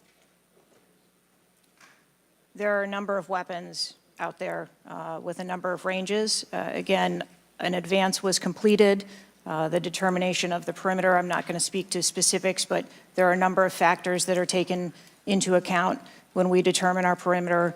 Some of it has to do with terrain, some of it has to do with buildings, some of it has to do with assets and resources that are available. And so what I'm hearing is that a perimeter was not established outdoors in an outdoor venue that would prevent an AR-15, which is one of the most common weapons used in mass shootings, from being able to be within the range of Secret Service protection. A perimeter was established, and even though there were buildings that were outside of that perimeter, it wasn't just that building, there were a number of buildings in the area, and there was overwatch that was created to help mitigate some of those buildings. Respectfully, Dr. Cheatle, as well, as a person who has experienced an enormous amount of threat incidents, including incidents that have never been reported publicly, there is a common pattern that happens here, whether it's Secret Service, FBI, Capitol Police, local departments. After a critical security failure, we often hear there will be an independent investigation. That independent investigation gets set up. Usually the expectation is between 2 to 3 months after the incident, and then nothing really occurs from there.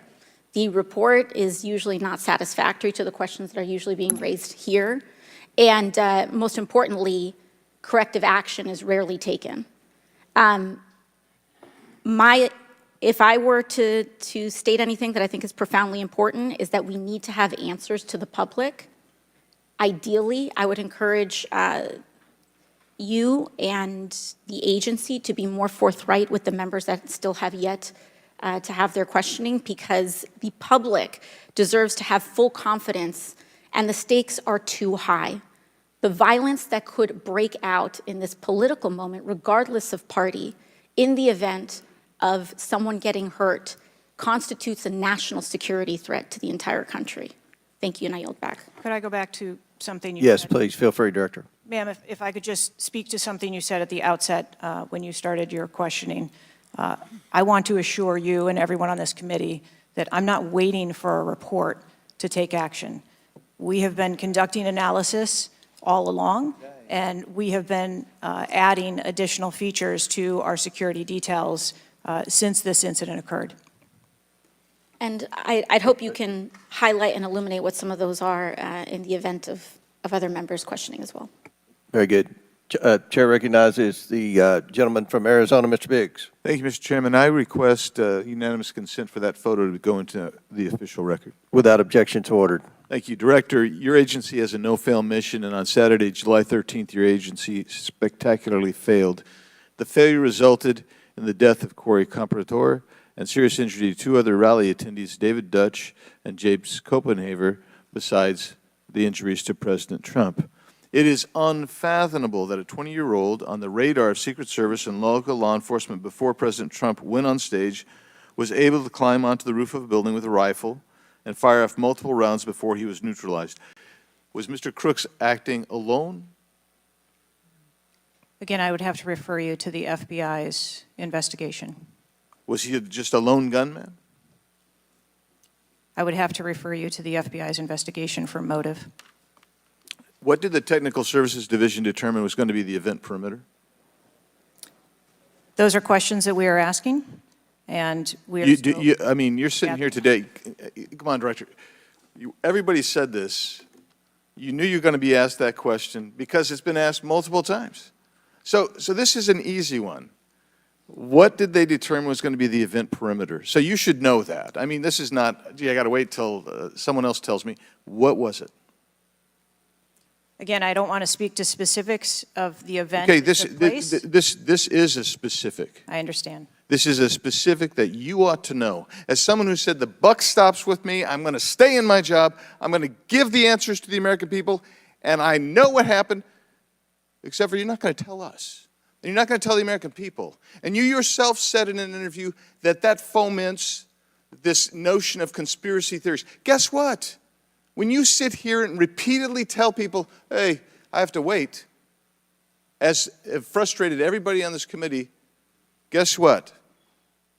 It undermines your credibility and whether you're really going to get to it. So I'm going to ask you again, what did the Technical Service Division determine was going to be the event perimeter? We are still gathering reports. We are interviewing individuals. You know what it is, though. No, you're just not going to tell us, right? When I have those details, I will most certainly share those. Was the gun already on the roof, or did the shooter carry the gun up with him? I do not have that information at this time. Well, when was the last sweep of that roof done prior to the rally? I do not have that information at this time. So how many holds, I mean, so most of us here have been in events, and Secret Service has been there, there's been security, and I can't tell you how many times we've said there's going to be a security hold right here. So we're going to wait, and we wait to 1 or 2 or 3 minutes. And yet we're hearing from you, apparently, that there were no holds in place. So ever instituted here with President Trump's going on stage. And you said, and this is, I think, connected with this, you said they hadn't adjudicated the shooter to be a threat. He was adjudicated to be a suspicious person, even though we've got some dynamic video that Mr. Krishnamurthy put on the video for us. So I guess my question for you is, and I think you answered this, I just want to see if you're consistent with what you said about an hour and a half ago. What do you do if a suspicious person is identified by the agency? So at a number of our events, it is not unusual. I know it's not unusual. What do you do? Those individuals that are identified as suspicious, we will send teams out Was a team sent out here then? There were teams that were sent to identify and interview that individual. They were sent to interview the individual who's scampered up in camo on top of a roof within 130 yards of his target. And did your team get there? When did your team get there to conduct that interview? I don't have the details on the timeline. It is my understanding. So if you did send, if they did send a team and they're going to interview him, and you described that earlier as an investigation, why didn't they put a security hold on President Trump going on stage at that rally? At a number of our protective sites, there are suspicious individuals that are identified all the time. It doesn't necessarily mean that they constitute a threat. Of course not. But here you got a guy scampering up the side of a building on top of a roof. It's identified to you, and you said you sent a team there. And you can't answer that. And this gets to one of my finer points, Mr. Chairman, if I can make it. And that is, we can have these kind of interview sessions, 5 minutes, everybody gets a kiss at the pig, 5 minutes, and she gets to stonewall us, not deliver answers. So we say, okay, we're going to put together a congressional committee, a blue ribbon committee. Same crap will happen. I am calling, and I'll support that, but I will tell you this, I am calling on the Speaker to give us and put together a truly independent commission of qualified former Secret Service agents, presidential and VIP protective services people who can actually conduct this kind of investigation and give us real answers, because I don't think you're going to give us those answers. You should have come today ready to give us answers. I call upon you to resign today. And I also would say I've got a bunch of UC requests, if I can go ahead, Mr. Chairman. Proceed with the request. Thank you. I apologize. It might take, that's all right. Go ahead. It might take a moment. Very important. Anthony Guglielmi, the Secret Service spokesman, one from him. Without objection, so ordered. Article, U.S. Secret Service says it previously denied Trump requests for additional resources, New York Times reports. Without objection, so ordered. Secret Service says it denied earlier Trump requests for more federal resources. Without objection, so ordered. Secret Service acknowledges denying some past requests by Trump's campaign for tighter security. Without objection, so ordered. Preliminary findings by Senator Ron Johnson and his committee. Without objection, so ordered. Articles entitled, Notice Anything Different About Trump's Secret Service detailed. Next, former Biden official corrects herself after saying Dems must turn their fire on Donald Trump to beat him. Secret Service director says buck stops with her, but she will not resign.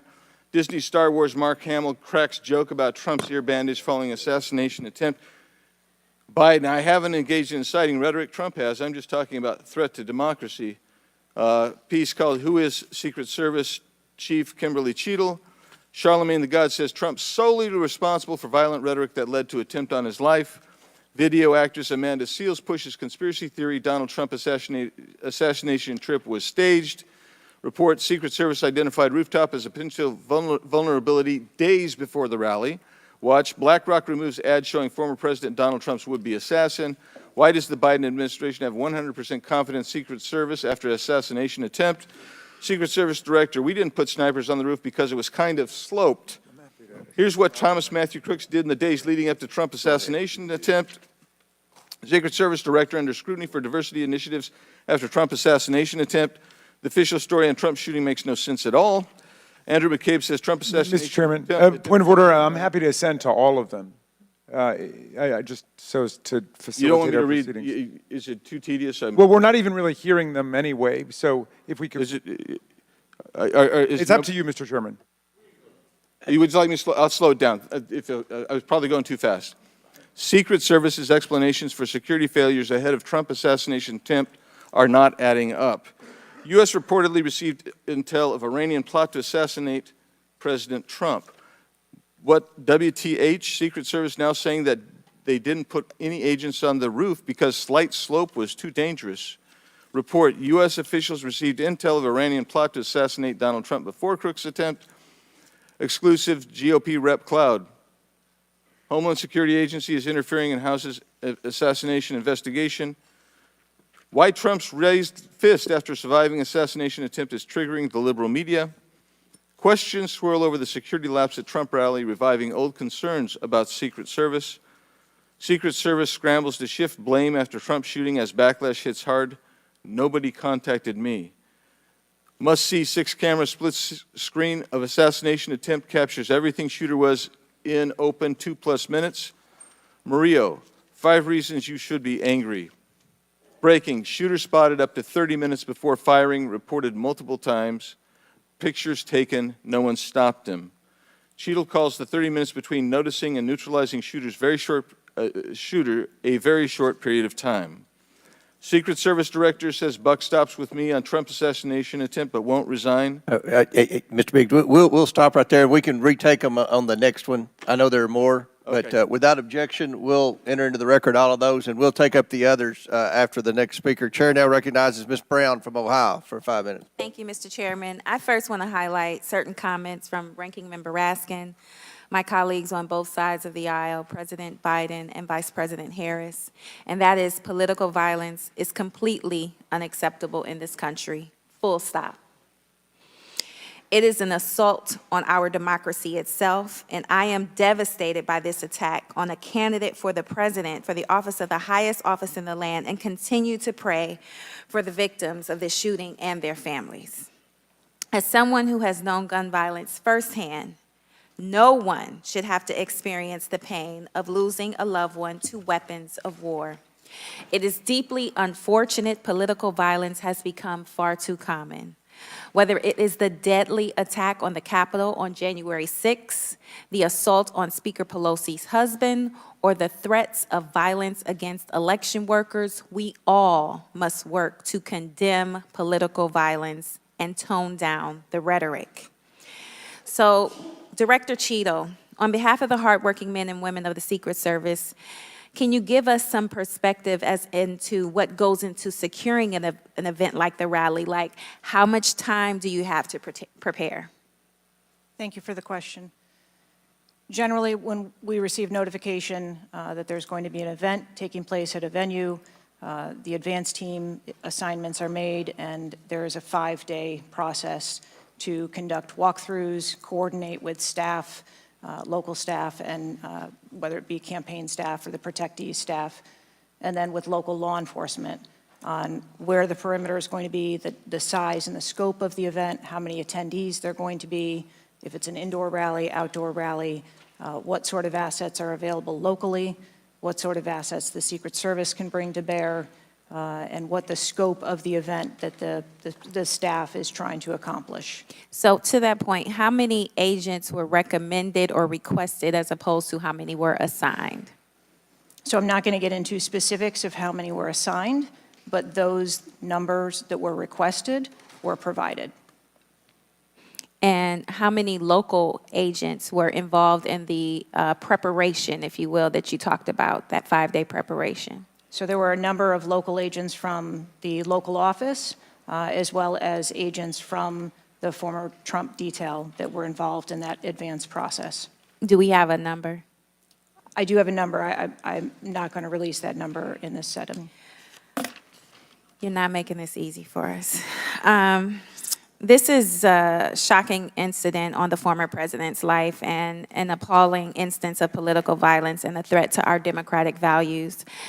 I'm thankful that the former president is on the mend. And again, I'm grieving for the family and friends of Corey Compatore, who lost a loved one in this shooting and now know the unbearable pain of gun violence. I really hope this serves as a reminder about our responsibility to attack policies, not personalities, to be honest and truthful, and to treat one another with dignity, respect, and thoughtfulness. And with that, I yield my remaining time to Ranking Member Raskin. Thank you, Ms. Brown, for those very powerful and moving remarks. Director Cheatle, we don't want to lose a presidential candidate to an AR-15 attack.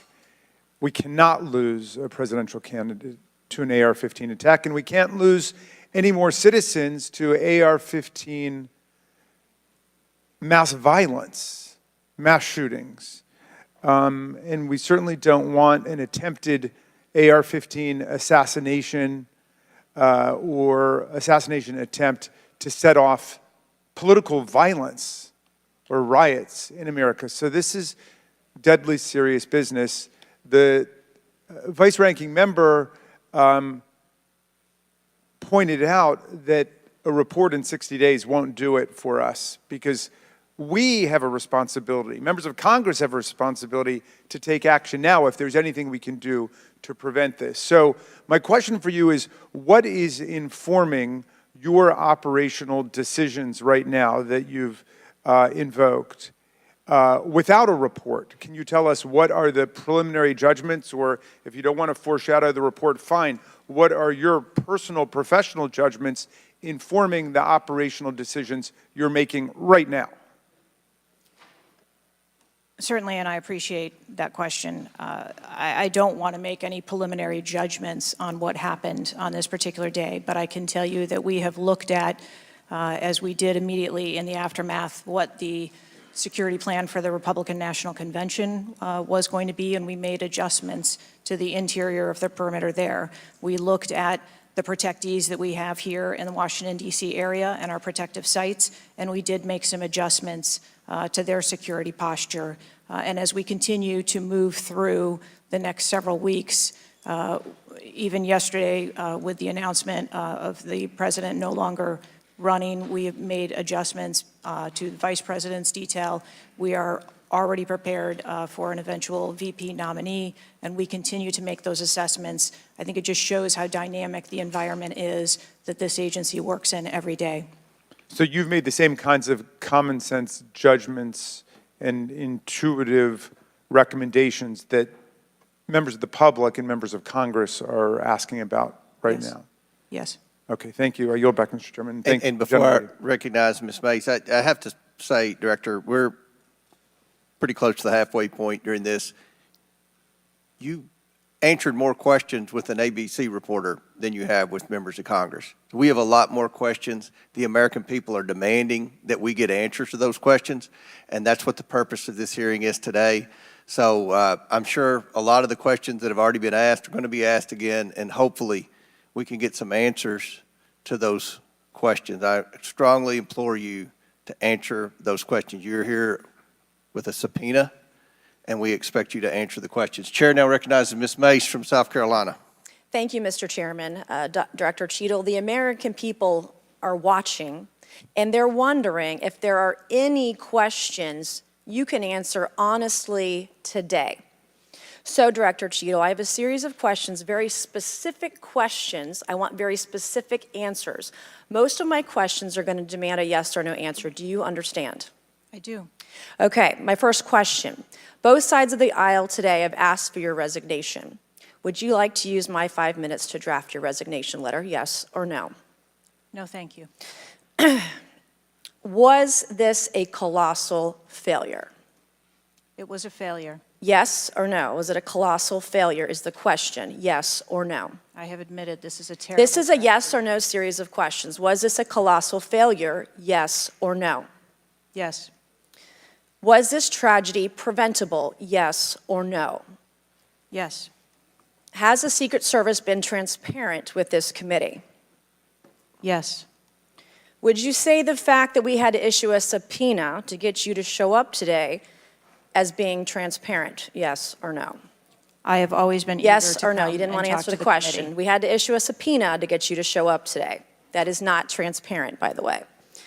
You stated earlier, Secret Service is not political. Is that correct? Yes. Okay. Would you say leaking your opening statement to Punchbowl News, Politico's Playbook, and Washington Post several hours before you sent it to this committee as being political, yes or no? I have no idea how my statement got out. Well, that's bullshit. So, Mr. Chairman, I would like to ask unanimous consent to enter into the record articles by Punchbowl News, Political Playbook, Washington Post, all done at 5:24 a.m., 6:12 a.m., 6:34 a.m., a solid 3 to 4 hours before this committee got your statement. Without objection, so ordered. Okay. Is the Secret Service fully cooperating with our committee? Yes. Okay, you say you're fully cooperating with this committee. On July 15th, this committee sent you a list of demands of information that we wanted. Has the Secret Service provided this committee a complete list of all law enforcement personnel that were there that day? Have you done that? Have you provided a list to the Oversight Committee? Yes or no? I will have to get back to you on that. That is a no. Have you provided all audio and video recordings in your possession to this committee, as we asked on July 15th, yes or no? I would have to get back to you. That is a no. You're full of shit today. You're just being completely dishonest. Mr. Chairman, Completely dishonest. Mr. Chairman. Chairman, I want to. I'm gonna We have to continue. maintain decorum in this committee, no matter Have how you provided upset we any get. and all memos to this committee that we've asked you on July 15th? Have you provided all memorandums within the Secret Service? I would have to get back to you on That is a no. You are being dishonest or lying. Like you're being dishonest here with this committee. These are important questions that the American people want answers to, and you're just dodging and talking around it in generalities. And we had to subpoena you to be here, and you won't even answer the questions. We have asked you repeatedly to answer our questions. This isn't hard. These are not hard questions. Have you provided us all communications from the Secret Service related to that day and that rally? Have you provided this committee? We've asked for this information on July 15th. Have you provided any of this information that this committee has asked of the Secret Service? Any of it? I'll have to get back to you. Have you even read this letter that we sent you? Did you even read this? Yes. Okay, and you have said you don't know, you have no idea. Well, the answer is no. We haven't gotten a single document or piece of information or data from you or your agency in related to the rally that we have asked you for. So, was this attempted assassination of Donald Trump a failure of training or execution or both? I think that those are answers that we need to examine. Training, execution, or both? Which one? I think those are answers. All right, how many Secret Service personnel have lost their jobs due to this colossal failure? At this time, none. How many Secret Service personnel have been required to take a refresher course on how not to let people shoot Donald Trump? Our personnel are currently operational. We are examining the facts of this investigation, and we will make the changes necessary. What time did law enforcement become aware that there was an individual on the roof with a clear line of sight to President Trump? I am still verifying timelines. Of course, 9 days in, you have no answers. How many minutes went by between the time law enforcement saw and took photos of crooks and the shooting? How many minutes? I am still verifying timelines. 57 minutes. Thank you, Mr. Chairman, and I yield back. Gentlelady yields back. Before I recognize Ms. Stansberry, I believe I want to recognize Mr. Mfume for a unanimous consent. Yeah, thank you, Mr. Chairman. I beg your indulgence. I meant to do this earlier. I'd like to have unanimous consent that it be submitted for the record. The 2023 ranking of best and worst workplaces in the federal government, compiled by the Office of Personnel Management, which shows the United States Secret Service coming in, again, as I said earlier, 413th out of 459 sub-agencies, and this appears in the July 17th edition of Government Executive. Without objection, so ordered. Chair now recognizes Ms. Stansberry from New Mexico. Thank you, Mr. Chairman. I want to start by just saying that part of why you have bipartisan agreement here on the dais about the severity and importance of this hearing is because this is not just a single shooting. This is about national security and the security of our democracy. It's not just one operational failure.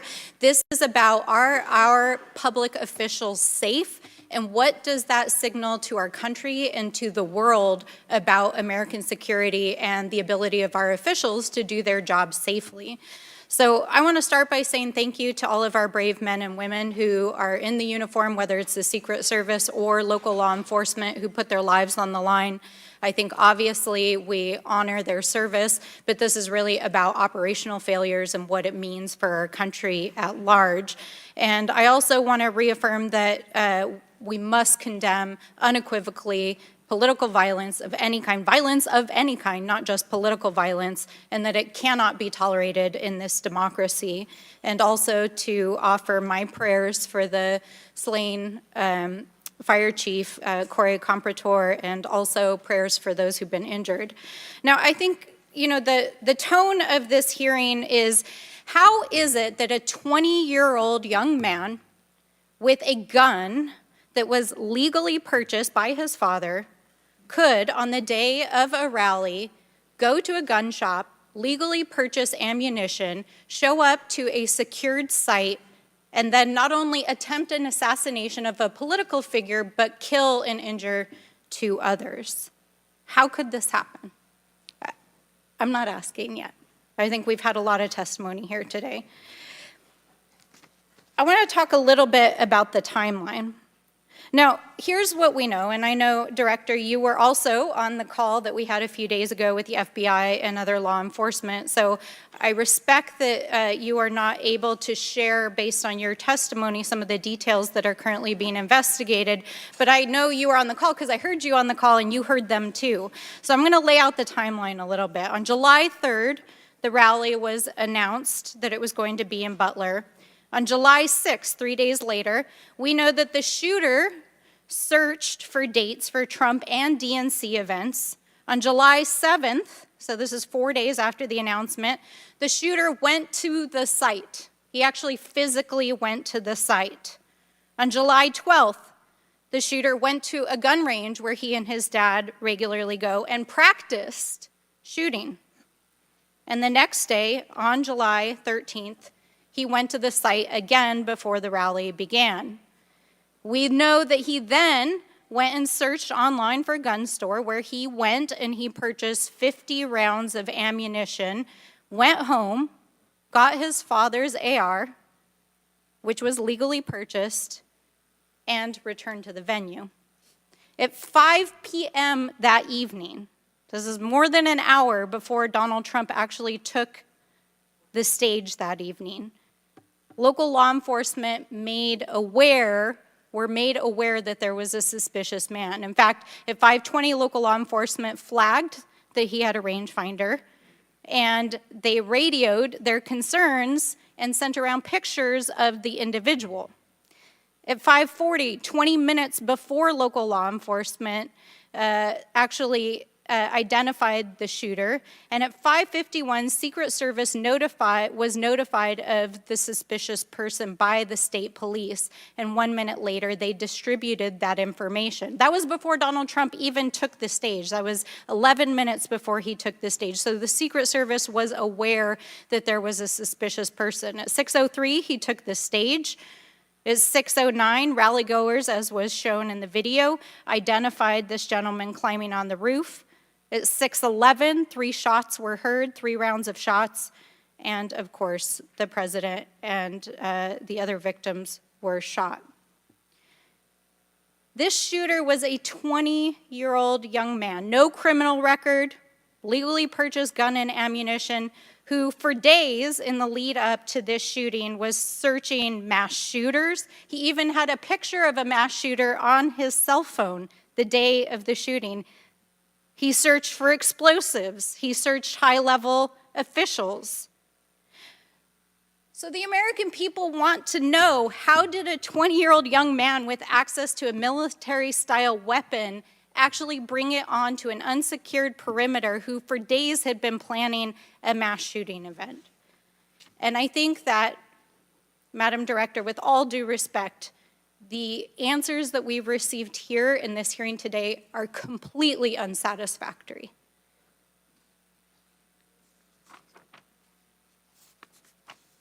How could this happen?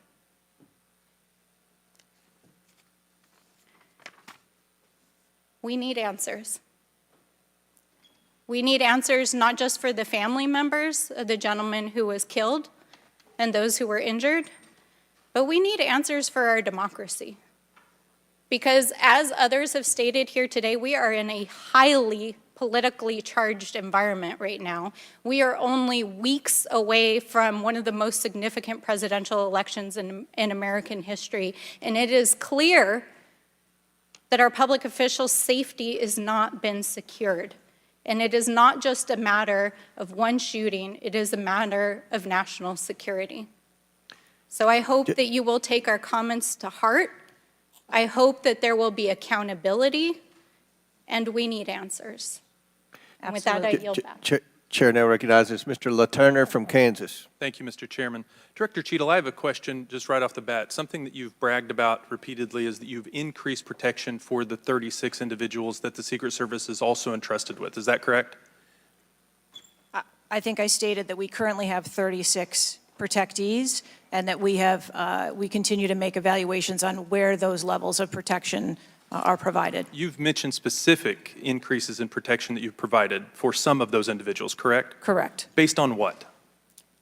Well, some of it has been as a result of the tragic incident that occurred on the 13th. We went back and reassessed where we were at in providing protection and wanted to make sure that we were not, overlooking anything considering this most recent incident. So the Secret Service needed to learn that allowing a rooftop 150 yards away from a protectee, not putting that in a perimeter, not having someone guarding that roof, that information is new to you, and it's caused you to increase protection to other folks that are under your care? I think it is prudent, after any incident that occurs, to go back and take a look at your current practices and see if there is anything that needs to be done differently. It's inconsistent because what you said earlier to Mr. Turner was that the protection that you were offering to President Trump was in line with the current threats, him being a former president, him being a nominee of a major political party, the threats from Iran, the protection that you're providing him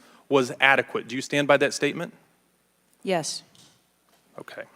Do you think it's a problem that the Americans' trust in the federal government is an all-time low? Do you think that's a problem? I think that it's unfortunate. I don't know why you're quibbling with my word. Is it a problem or is it not? I think the American public deserves to have trust in their federal government. Okay. I don't know why you're being difficult. It's a simple question. Are you concerned about the increasing prevalence of conspiracy theories going on out there right now? Yes. I am too. You've been incredibly inconsistent with your answers before this committee today and what you were willing to reveal. You've acknowledged that the shooter was identified with a rangefinder, that President Trump's detail was sufficient for the threats he faced from Iran, that certain details were erroneously reported, in your words, but you haven't been willing to provide any information about the decision to place the building in question outside the perimeter, the explosives placed in the shooter's vehicle, the use of a drone by the shooter, or when exactly the Secret Service identified the shooter as a threat rather than merely suspicious. What is your standard today for what you are willing to answer and what you are not, because you've been inconsistent? I'm certain that you can understand that some of the information that's been provided to you thus far has come from the FBI's investigation and has come from information that we have released. I want to make sure that information that is being provided to this committee is consistent and is factual. But the question about the drone that the chairman asked at the beginning of the hearing, he said, do you know this information? And you acknowledged that, yes, you do know the information, you just don't want to tell us.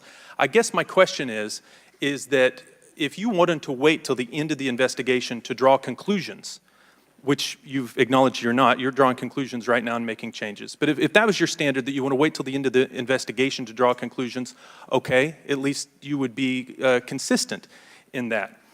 But what we're wanting to know today, and what would dispel some of the conspiracy theories out there, what would increase trust with the American people, is for you to let facts out, for you to tell us what you know. And I want to understand from you, why is that a problem? Why is it inconsistent with a quality investigation to release to the American people today at least the information that you know for sure? Because you certainly know for sure more information than you're willing to give us today. I have released that there was a failure and that there are gaps that we need to make sure that they don't happen again. That's not acceptable. That's not enough. That doesn't quell any conspiracy theories out there. In your 27 years of experience, would you have been concerned about an elevated location within 150 yards of a protectee that did not have a Secret Service presence? Just based on your experience. What I can tell you is that every site and every venue No. I'm asking for your experience. Looking at this situation, would that have been of concern to you? Or would you have agreed that it's fine, it doesn't need to be covered? What I have explained today You're is not that going to answer. there was... Is it true that at 5:45 p.m., approximately 18 minutes before President Trump took the stage, the Beaver County Emergency Services Unit noticed the shooter on the roof and photographed him? Is that a fact or not?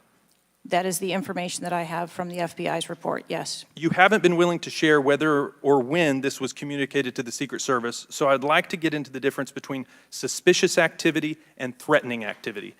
Is it suspicious or threatening if an individual is seen around the perimeter with a rangefinder? Is that just suspicious? That could be termed as suspicious. If that same individual with the rangefinder is found on a rooftop, is that still just suspicious, or is that considered threatening? that could be termed still as suspicious. All right, my time is over. Mr. Chairman, I yield back.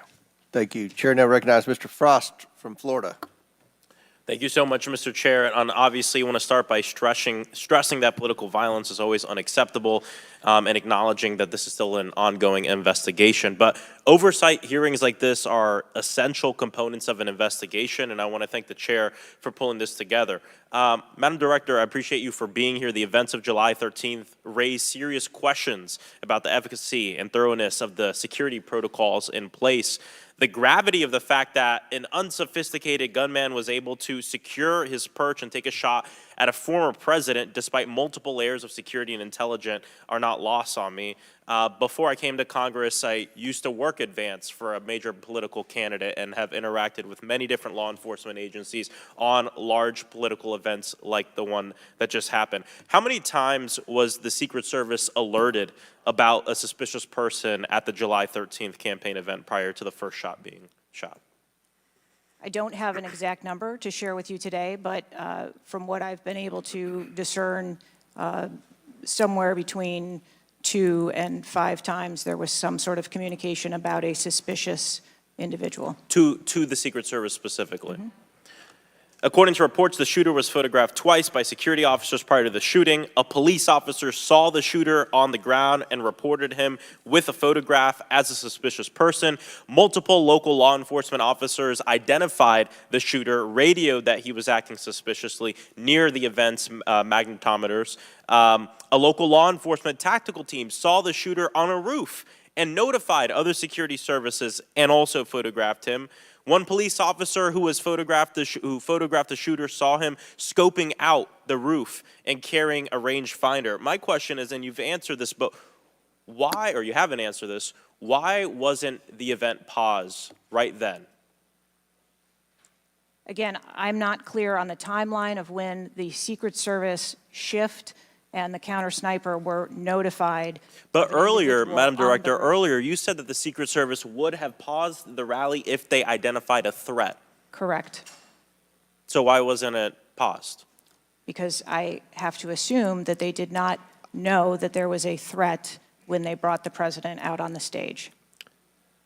I feel like this is a breakdown in communication between local law enforcement, you all, and other actors at the rally. And again, as someone who's worked on these, I understand that there's multiple people with multiple decision, with the ability to make different decisions on the ground. I've taken over the last week, I've spoken with a lot of folks in local law enforcement in my district and across the country that I've worked with before, and other people have brought up concerns around being able to communicate with with Secret Service during these big events and having their flags taken seriously.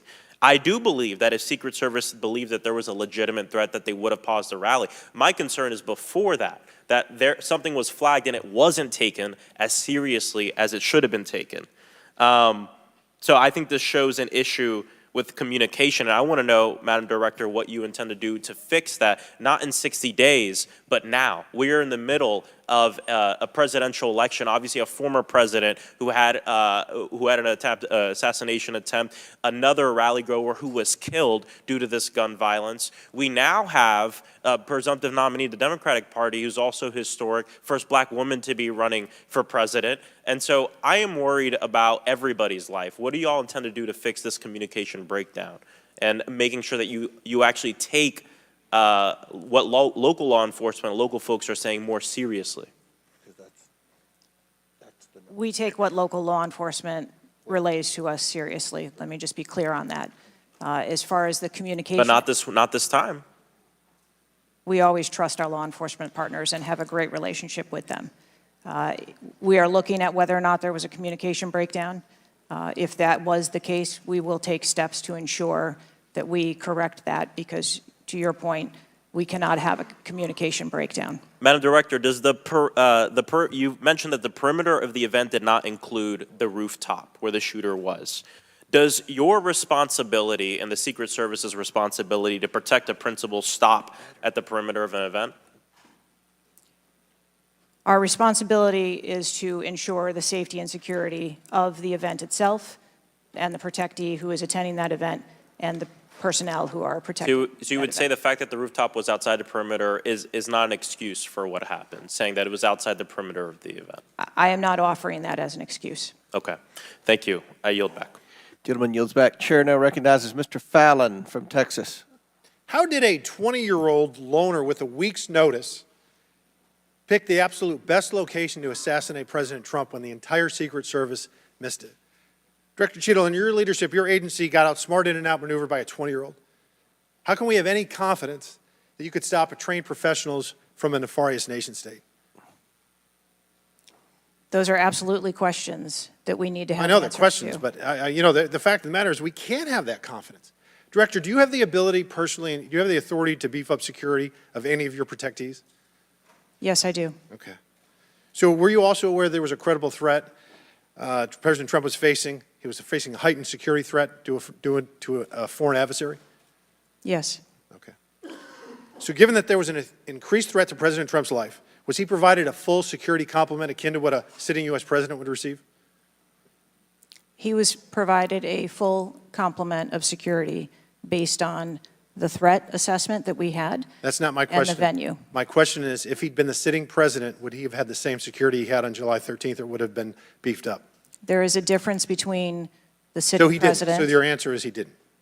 and continuity of government and the So responsibility he that we did have. not. Okay, there wasn't a CAT team, a full CAT team on site. There wasn't counter-surveillance teams on site. But this is the thing. You just said you had the ability to beef up the security. You knew about the threat, and you didn't. And that's as telling as it is chilling. We have satellite images from the Butler Fairgrounds. Have you visited the site? No, I have not. 9 days and you have not visited the site. You should have been there that night. Did you talk to, that evening, did you talk to the team, the heroes that surrounded the president? Did you call them that night? They were still operational work. So that's an answer is no. Did you call them the next day? President. Yes, I spoke with You called them the very next day, not the day of, or was it 72 hours after? I don't know the timeline, but I spoke with Okay, them because you're under oath. immediately following. I think it was 72 hours after. You waited 3 days. What is immediately clear is that there are a number of structures that need to be secured. Of these, Director, other than the first, immediate 4, what's the most dangerous site that should have been secured? Because Security 101, you got to mitigate the high ground. Yes. Okay. Do you know what the next most dangerous site, what was the closest structure to the president, other than the 4 immediate ones that you had your counter-sniper teams on? There are a number of structures around that event site. You know who the shooter knew? The shooter has visited the site 2 more times than you have, and he had a drone, and he picked the AGR building. So you said, do you remember in an ABC interview you did that you didn't have people on the roof of the AGR building because you were worried about safety because of the slope? I recall that statement. Okay. Does the Secret Service have written policy you can share with us about slope roofs? No. Okay. So why'd you act like there was one? Because is it your practice to comment on enormous events of enormous national implications when you're ignorant of the facts? That's rhetorical. So here's this thing with the slopes. You go all up to like 1812, you can go to a 112, which is about as flat as you can get without it being completely flat. And you're saying that there was a danger, safety concern there, but the problem is, Director, you put your counter snipers on a 312 roof, which is steeper than the 112. And by the way, the 112 is ADA compliant. You can build a ramp for a wheelchair on a 112 roof. So these are nothing but pathetic excuses, and they make no sense, and they're a bunch of cow dung. All the law enforcement I've spoken with over the last 9 days are amazed that the AGR rooftop was not secure. And you want to know why? Because it's dangerous. I have never had any long gun training in my life. I own an AR-15, and last time I shot it one time my whole life. It was 6 years ago. That is until Saturday, where we recreated the events in Savoy, Texas. We recreated what happened in Butler. I was lying prone on a sloped roof at 130 yards at 6:30 at night. And I knew that he had a scope. I didn't know what kind, red dot or magnified. So I shot 8 rounds from both. You know what the result was? 15 out of 16 kill shots. And the one I missed would have hit the president's ear. That's a 94% success rate. And that shooter was a better shot than me. It is a miracle President Trump wasn't killed. Corey Comparatore's life is over because that damn shooter made it on the roof. And it wasn't the roof that was dangerous. It was the nut job on top of the roof. You know what else is dangerous? I believe your horrifying ineptitude and your lack of skilled leadership is a disgrace. Your obfuscating today is shameful, and you should be fired immediately and go back to Garden Doritos. Mr. Chairman, I yield back. Chair recognizes Ms. Lee from Pennsylvania. Thank you, Mr. Chair. I'd like to thank the chair, the ranking member, for coming together and holding this hearing.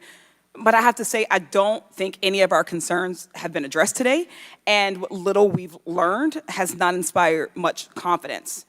I will just say that we obviously can't allow the violence we're seeing in this country become the norm or a commonplace, but that seems to be where we're heading.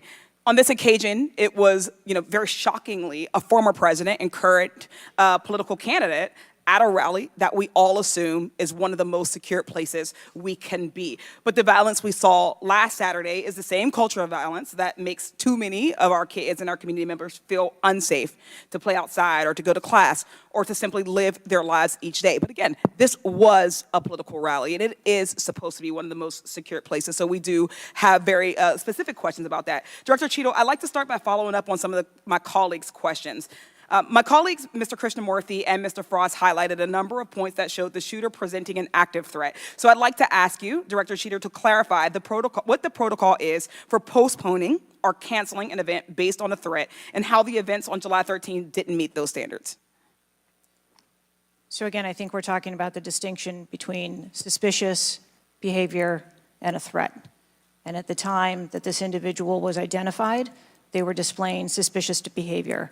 I'm still waiting for interviews from the FBI to determine what it was that identified that individual as suspicious and what those behaviors were. To that question, does suspicious behavior vary between different events? For instance, if we have an event with a president, would there not be a heightened standard for suspicious behavior? I think that there are a number of ways that someone could be identified as suspicious, and it doesn't matter whether it's at a rally or an indoor event or who the protectee is. I think it's up to law enforcement or citizens to identify someone as suspicious. Okay, thank you. According to the Associated Press, at least 6 different agencies, including 2 sheriff's office, local police, state police, as well as fire and emergency rescue officials were involved in securing the rally in Butler. When there are so many teams that are collaborating, who takes the lead and how is that determined? The Secret Service is responsible for the security of the site and the coordination. And that was the case on July 13th? Correct. Okay. Changing gears, in 2024's appropriations budget, the Secret Service was given a little over $3 billion, which was about $78 million above what was requested. For 2025's budget, you've requested yet another increase. How much of these funds goes towards training and improving protection procedures? I would have to get back to you on the training aspect of it, but about 30% of our budget is for protection and facilities and training. But clearly the problem can't be a lack of funding. So what exactly do you see as the core problem that led to this failure, that led to your agency being outgunned by a 20-year-old using his father's gun and acting on his own without a particularly sophisticated plan or technology? I think that we are waiting to determine exactly what those failures or failure was so that we can make sure that the Secret Service is stronger after this. So we've heard a lot today that you can't answer because it's an ongoing investigation, that you're still figuring out the details, and that you won't answer basic questions. You've said 60 days for the investigation, but I simply don't think that's acceptable. Do you really plan to keep avoiding questions and the American people's questions, ours and the American people's questions, for the next 60 days? I'm not avoiding questions. I want to make sure that I am providing factual and accurate information. Certainly, but is there no in-between, right, between what is obviously a fact and what you can surmise from the details that you already have? I assure you, when I have a full and complete report of what took place on that day, I will certainly come back and make that available. Certainly. Studies indicate that the United States is experiencing increasing levels of political violence and tension. Does the Secret Service see increasing political violence as a threat to its work? And if so, how is the Secret Service adapting its strategies and protocols to account for increasing political violence? We are constantly evaluating the threats that we receive and monitoring that, and we make adjustments on a daily basis to our protectees based on what those threats are and what actions we need to take. Yes or no? Do you believe that stricter controls on the availability of assault weapons would make it easier for the Secret Service to fulfill its missions of protecting public officials? I think the Secret Service is tasked with providing a safe environment, which is why we put into place a number of mitigation factors. Certainly, but do assault weapons make it easier or harder for you to do your job? I think that any weapon makes it difficult for us to do our job. Okay, I yield back. Chair Dale recognizes Mr. Donalds from Florida. Thank you, Chairman. Director, real quick, at what time was Secret Service aware of the active threat against President Trump? Director, what time? So the Secret Service was aware that there was an individual who had been identified as suspicious, and that individual was attempting to be tracked down. At what time? I don't have a specific timeline other than to tell Director, you, it's been 9 days. I understand At what that. time? I want to make sure that I give you factual information, sir. Director, have you talked to the agents on the ground that day? Yes, I have. You've talked to all of them. Mm-hmm. Your senior team has talked to every agent that was on the ground that day. Yes, we have. Have they all corroborated the same time they identified the shooter or they were made aware of the shooter, either by attendees in the crowd or a local police department? There are a number of reports of when those times were made. Was it those 5 minutes notifications. before the first shot rang out? No, Generally speaking, was it 10 minutes before the first shot rang out? no. It Was it 15 minutes before the first shot rang out? It was less than that time frame when it was identified as a threat. How many days before the shooting took place did Secret Service actually do their advance work to secure the facility that the rally was going to be held at? 5 days. In the 5 days prior, when the security advance team did their work, did they identify the rooftop as a potential threat? Again, I'm pulling those reports and that information. It's been 9 to days, conduct those Madam interviews. Director. Did they notice a rooftop 150 yards away that was a potential threat? Yes or no? I am certain that the rooftop was noticed. I am pulling the reports. What was the security parameters around securing that rooftop? What did they do? There was overwatch provided for that rooftop. Did Overwatch fail? I am waiting to hear what the results of the investigation were so that I can identify where the failure was. Who did you talk to that was on the ground that day that was responsible for Overwatch? What are their names? I'm not going to provide their names in this setting. Did you talk to the people that were providing Overwatch that day? I've talked to the people that conducted the advance on that day and that were working the shift and were the counter snipers on that day. So you talked to the counter sniper team. You talked to the people who were providing Overwatch that day, and you talked to the advance team, correct? Yes, sir. What did they tell you? We are putting together a comprehensive report so that I can identify exactly where the gaps and the failures. When the counter sniper team was on the roof and they identified that there was suspicious activity on the roof in question, what was the chain of command's orders around the person on said roof?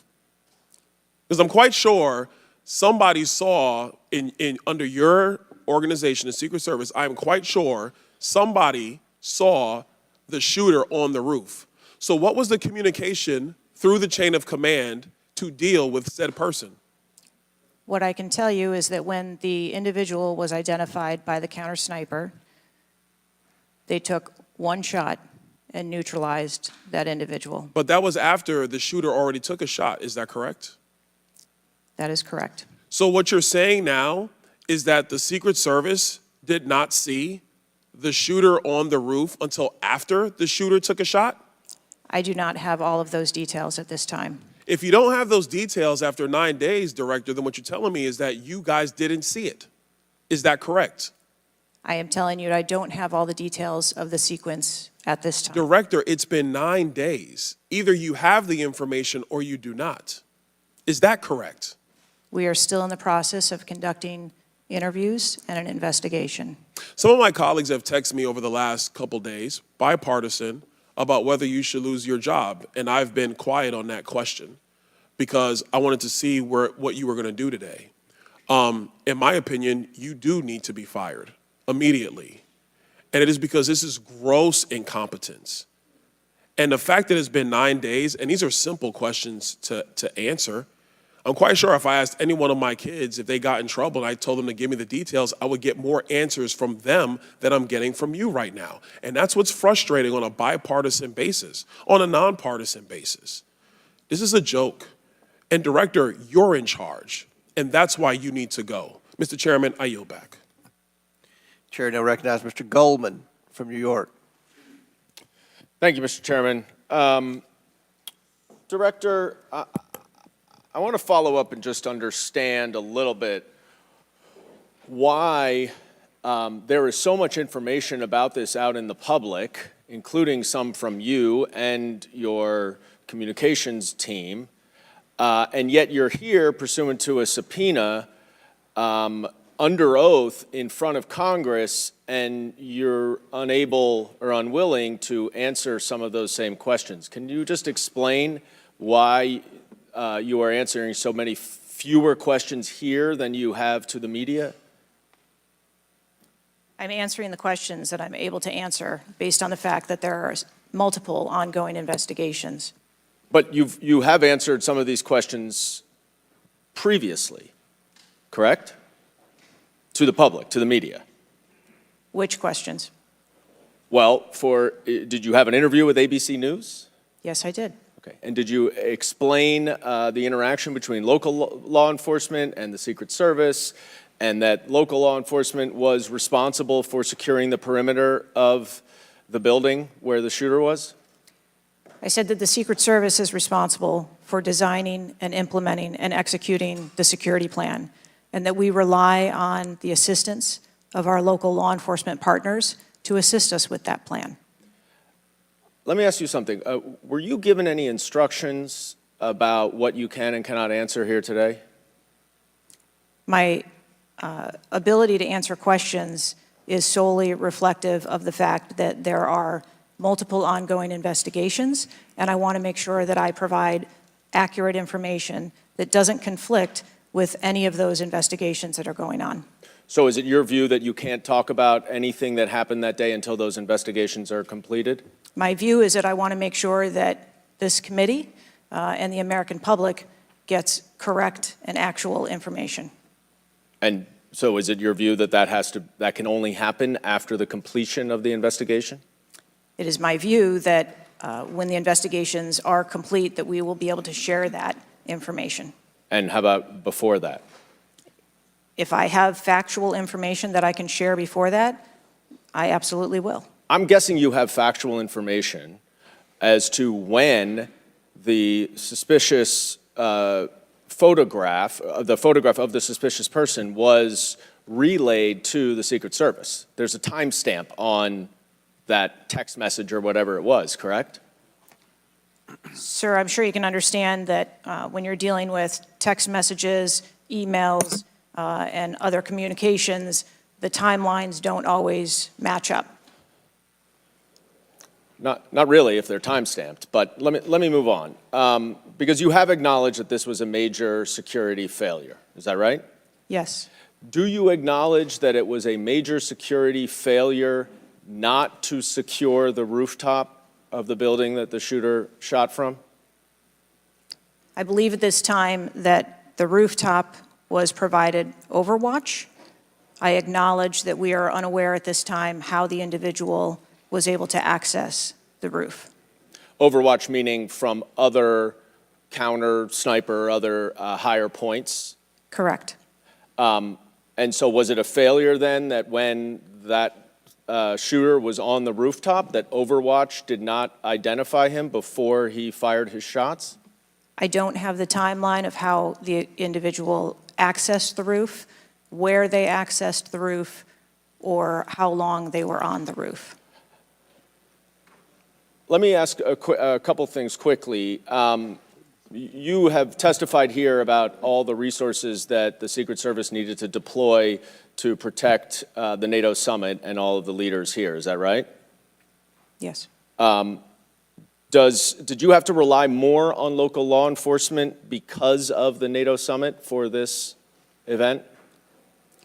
The Secret Service routinely works with local law enforcement at every event. It doesn't matter whether it is a NATO summit, NSSE, the RNC in No, but that's not my Milwaukee. question. Obviously, there's a natural give and take as to, I'm sure, how many agents you deploy and how much you rely on local law enforcement. Did you have to rely more on local law enforcement because there were fewer Secret Service assets available because of the NATO summit? No. I hope we get answers before the completion. I don't like the fact that the media has received far more answers than Congress has. If this is a function of getting your ducks in a row, I assume you have access to a lot of these reports and a lot of this information, and you should have come prepared here today. And I would just want to flag, Mr. Chairman, before I yield back, that I want to just point out one thing that my colleague from Texas was talking about. When he said he recreated this shooting twice with an AR-15, and he had a 94% success rate, 15 out of 16 shots. I don't know why that doesn't convince him that we should get rid of AR-15s, but clearly we need to do something about the prevalence of AR-15s and weapons of war on our streets. And I yield back. Chair now recognize Mr. Perry from Pennsylvania. Thank you, Chairman. Director, I guess 60 days is the time of the investigation. Is that the information that you've put out, or where did that come from, 60 days? Or is that just information that the committee members are talking about? I stated that earlier today. I've asked Okay, my 60 team. days. So are you receiving regular updates? You're in charge of the Secret Service. This is about your organization, what happened 9 days ago. Are you receiving regular updates from the FBI on their investigation? Yes, I am. So you know some things are true, some things are probably not true. We want to talk to you about the things that we're hearing about and find out if they're true. You've been in contact with the FBI, then you're getting updates on a daily basis, right? Yes. Based on what you said. Okay, so, and are you confident that the person in question, Mr. Crooks, was the only person firing that day against the president or the crowd? Is he the only one? I'm not asking you yet if he acted alone, but is he the only one, or can you say that with certainty to the American people? That is the information I have at this time, yes. Okay, does it appear he acted alone? That's the information we have at this time. Okay, now let's talk about the fact that he was noticed as a person of interest, of concern, suspicion, as you say. Your PI team, how do they stay in, there's a sea of people. How does the PI team get to that individual that's in question in the sea of people? How's that individual tracked? Our protective intelligence teams that work at our sites are paired up with a local police counterpart, and so they work in conjunction together. So they just follow them around, or let me ask you this. Looking at the site, you have multiple perimeters, right? You have the secure perimeter, the inside perimeter, you have multiple perimeters. Was the AGR so-called building the highest location affecting the site of the rally? Was it the highest location? I believe the highest location at the site was where our counter snipers were. What about the water tower positioned. adjacent? What about how high is the water tower? I don't have the height on the water tower. Okay, seems like water towers are pretty high, at least in the photo. It looks like it might be, there might be actually be a building right behind the AGR building that is even higher than the building that Crooks fired from. You're familiar with cover, concealment, and defilade, right? You're familiar with those terms? Yes. So how would your sniper team or your PI team track the individual and give vectors to Secret Service on the PI team to get to that individual to question him? And how would you cover the defilade, the cover and concealment of low areas that you can't see from where your sniper team immediately adjacent to the president were sighted? How would you do that if you're not up on the high ground? So when our counter sniper teams go out and conduct an advance, they have a methodology and provide a grid system that our response teams are able to vector in if they see something that is troubling. So when Mr. Jordan asked about the assets that were requested, let me just ask you about assets requested. Were were aerial assets requested for this event from either the Secret Service or state police or anybody else, drone, manned, otherwise? Aerial assets, were they requested? I can't speak to what the local Just asking if police they were may requested. have conversations with the local police, but I can tell you that the assets that were requested from the Secret Service for the site that day were all granted.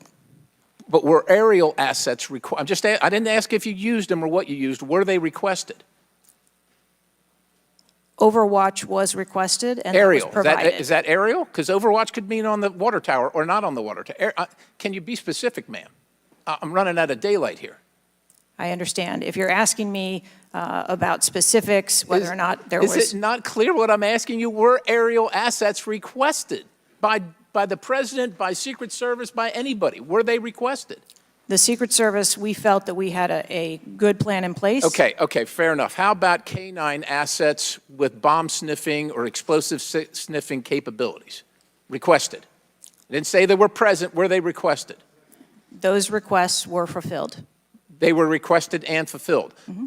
So was the Crooks vehicle inside any of your perimeters? No, it was not. It was not. How did you... So it was not within so what, was there a device located on Mr. Crook's body to detonate the vehicle? That is the information that I have. So what would be the point of detonating the vehicle if it was not inside the perimeter? I have no idea what Mr. Crook's motivation was. Ma'am, the fact that you haven't, I'll close with this, Mr. Chairman, haven't even visited the site, I understand there are other things going on, but the culture of your organization, the culture that doesn't, do you know how tall the president is? How tall is the president? President Trump, how tall is he? He's over 6 feet tall. I don't have Okay, the so exact- do you assign agents based on their ability to cover physically and carry, if necessary, the President of the United States when you assign them to this mission? Is that a parameter that is considered? I assign agents to work our protectees that are capable and have been trained by the Secret Service. I understand they're trained, but if you're not tall enough, it has nothing to do with, we're not mad at you, but if somebody's 7 feet tall and you're 5 feet tall, there's going to be a delta there that is problematic in protecting the protectee. And I'm asking, is that a consideration when these agents, not saying you, but when they're assigned to the protectee? The agents that are assigned to our protectees are perfectly capable. Okay, ma'am. So of the providing culture is what I'm protection. concerned about, because the primary objective here seems to be something other than securing the site, securing the principal, and securing the people at the site. And that's the concern based on the answers that you've given today so far. Without a yield, Mr. Chairman.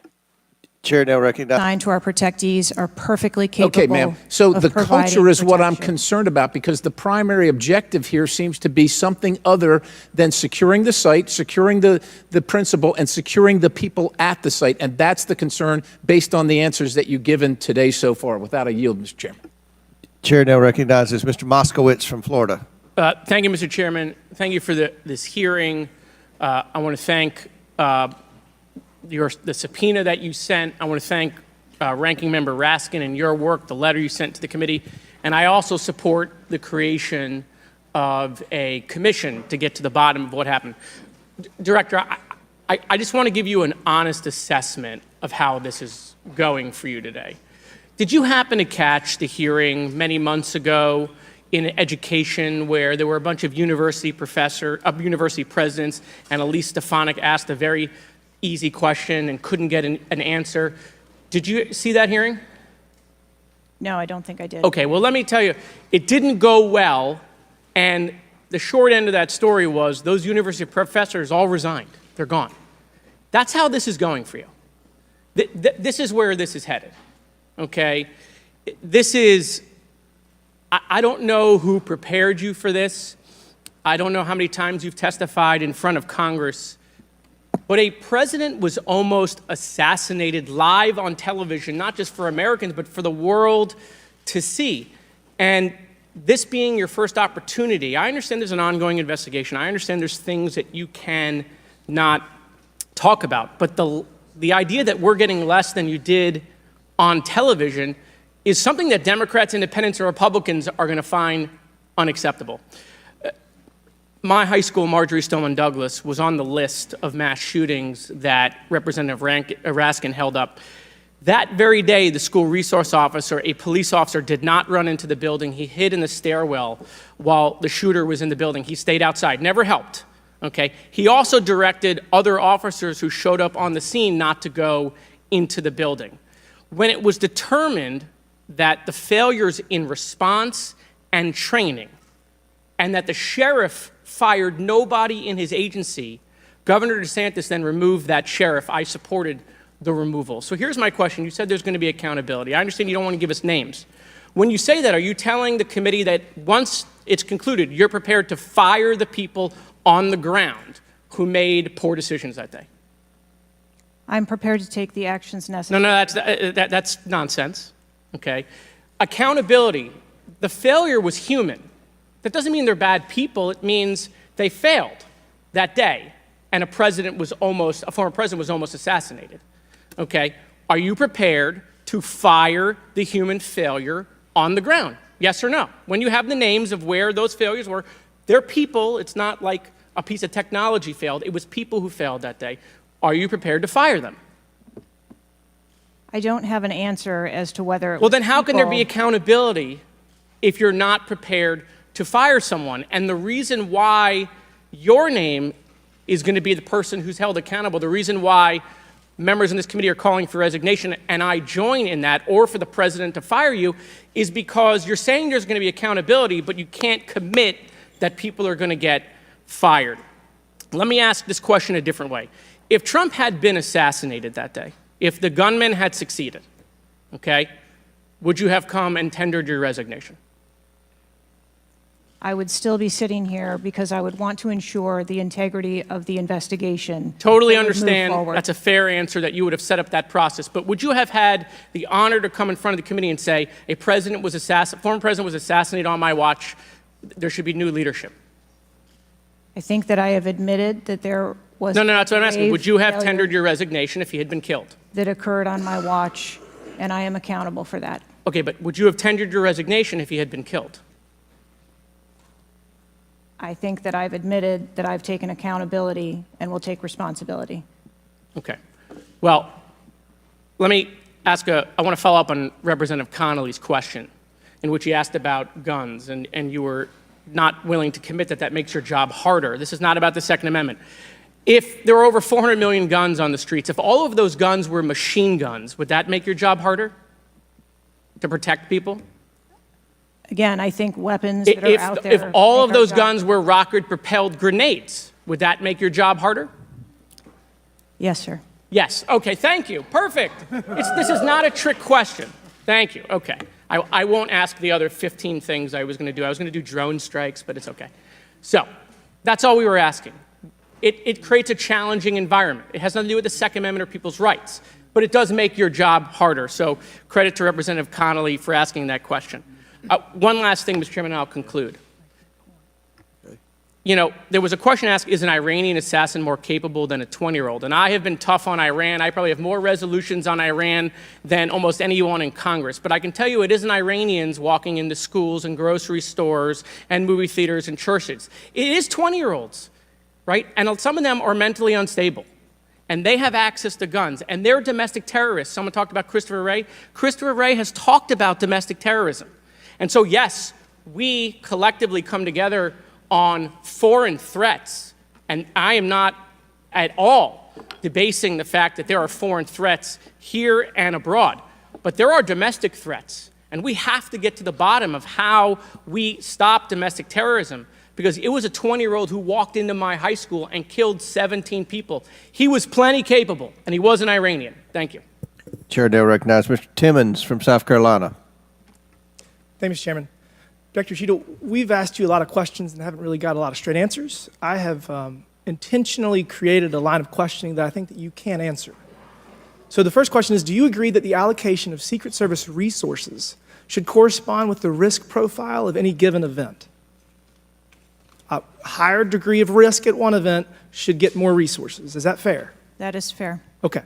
And when two events occur at the same time in the same geographic vicinity, that the risk profile of each event should be taken into account, and whichever event is greater risk should receive greater resources. That is correct. Okay, so I'm going to go over the Trump event. So this was publicly announced July 3rd, Butler, Pennsylvania. The venue is an outdoor fairground, open air, no existing security. The crowd size was expected to be tens of thousands. It ended up being over 20,000. There were general and specific threats from foreign adversaries. As the chairman of intelligence remarked, Iran has said they want revenge, as well as when President Trump was in office, he made a lot of people mad, terrorists to be included all over the world. And, you know, President Trump is the former president and the future president. So I would say that that is a fairly high-risk event. Would you agree? Yes.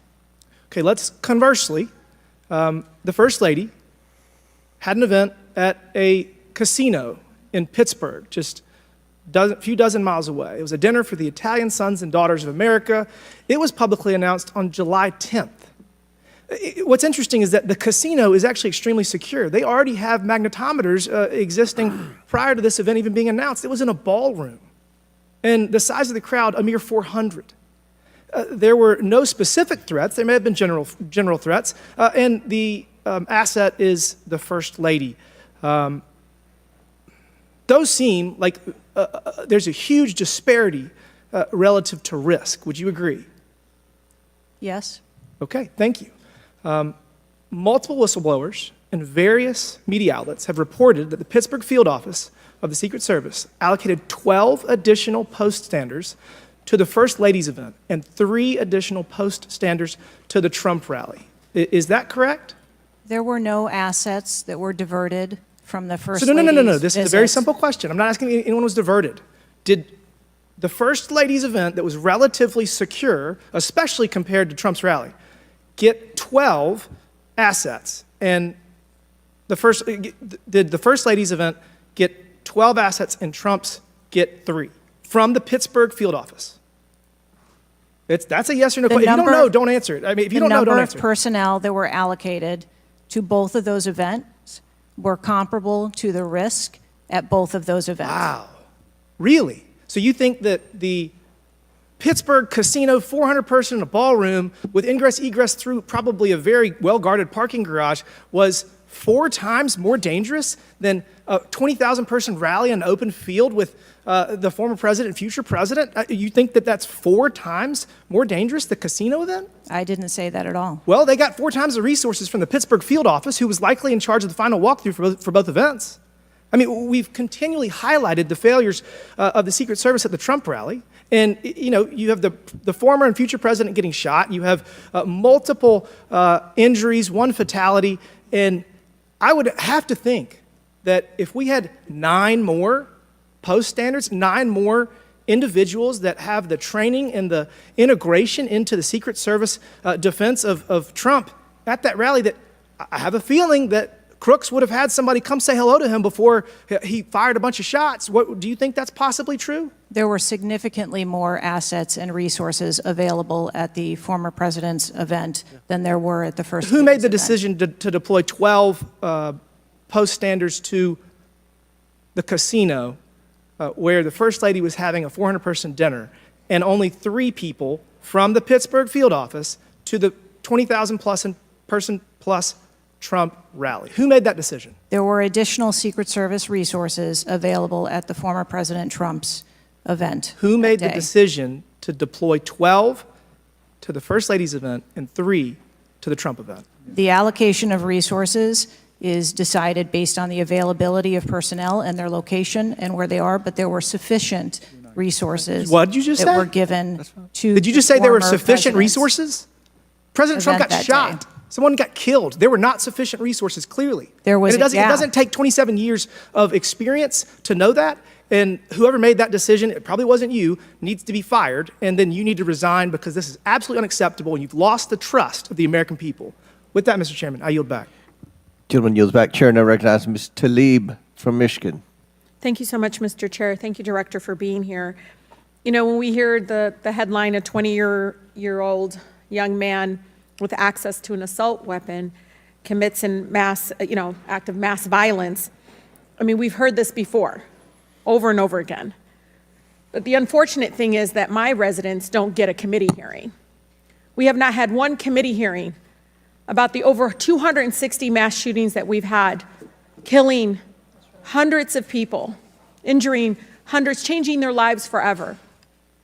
And don't get me wrong, to many of my colleagues, I mean, I watched, and even the pool of blood, the screams, it was horrific.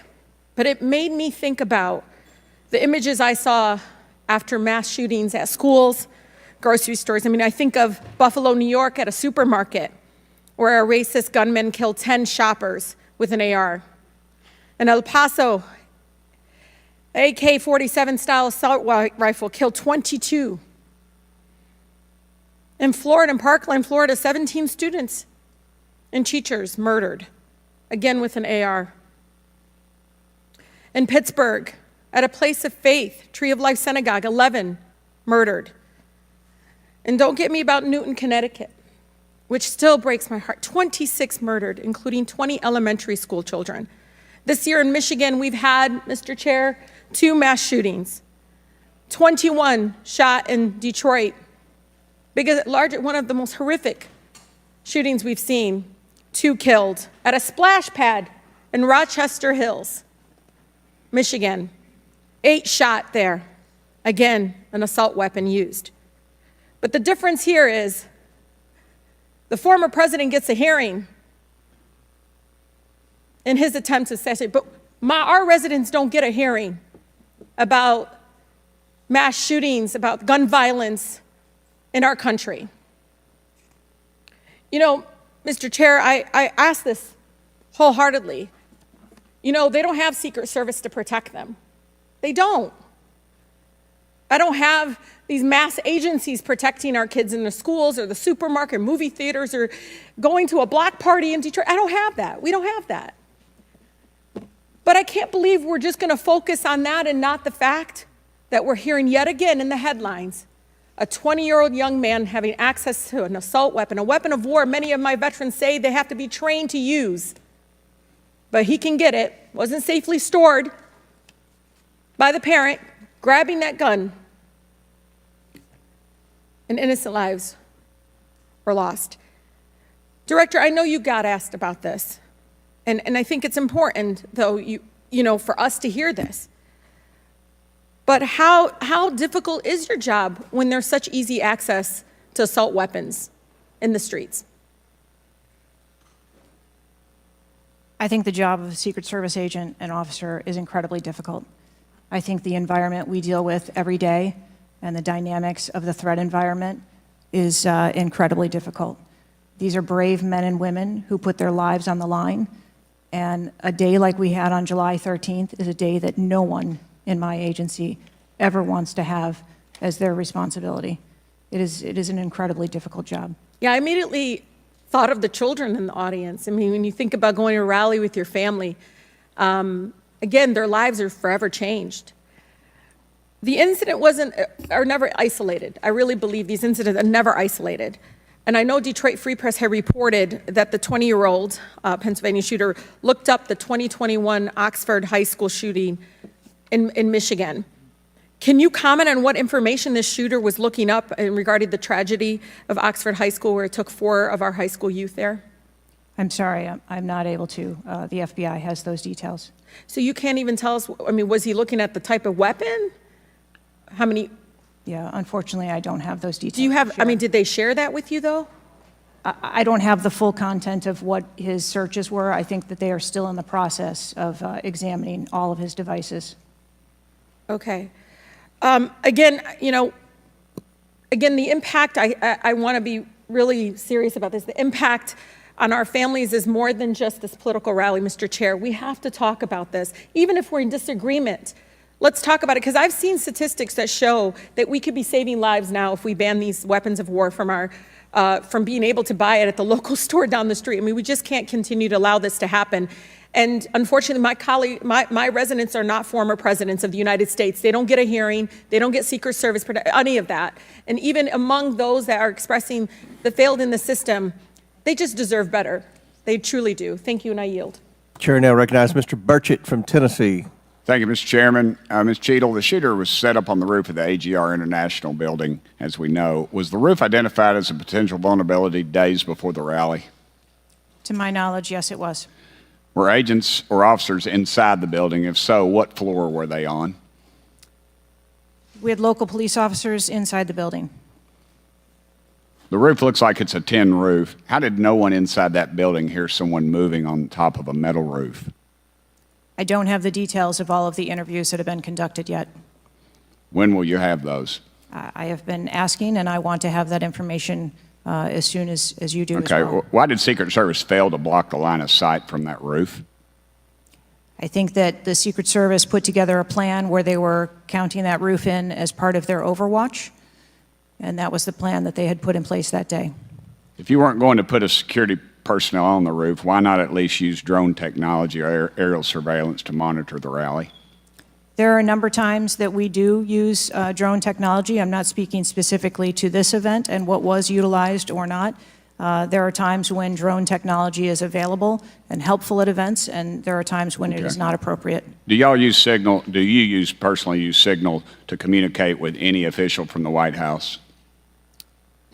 Signal on your phone.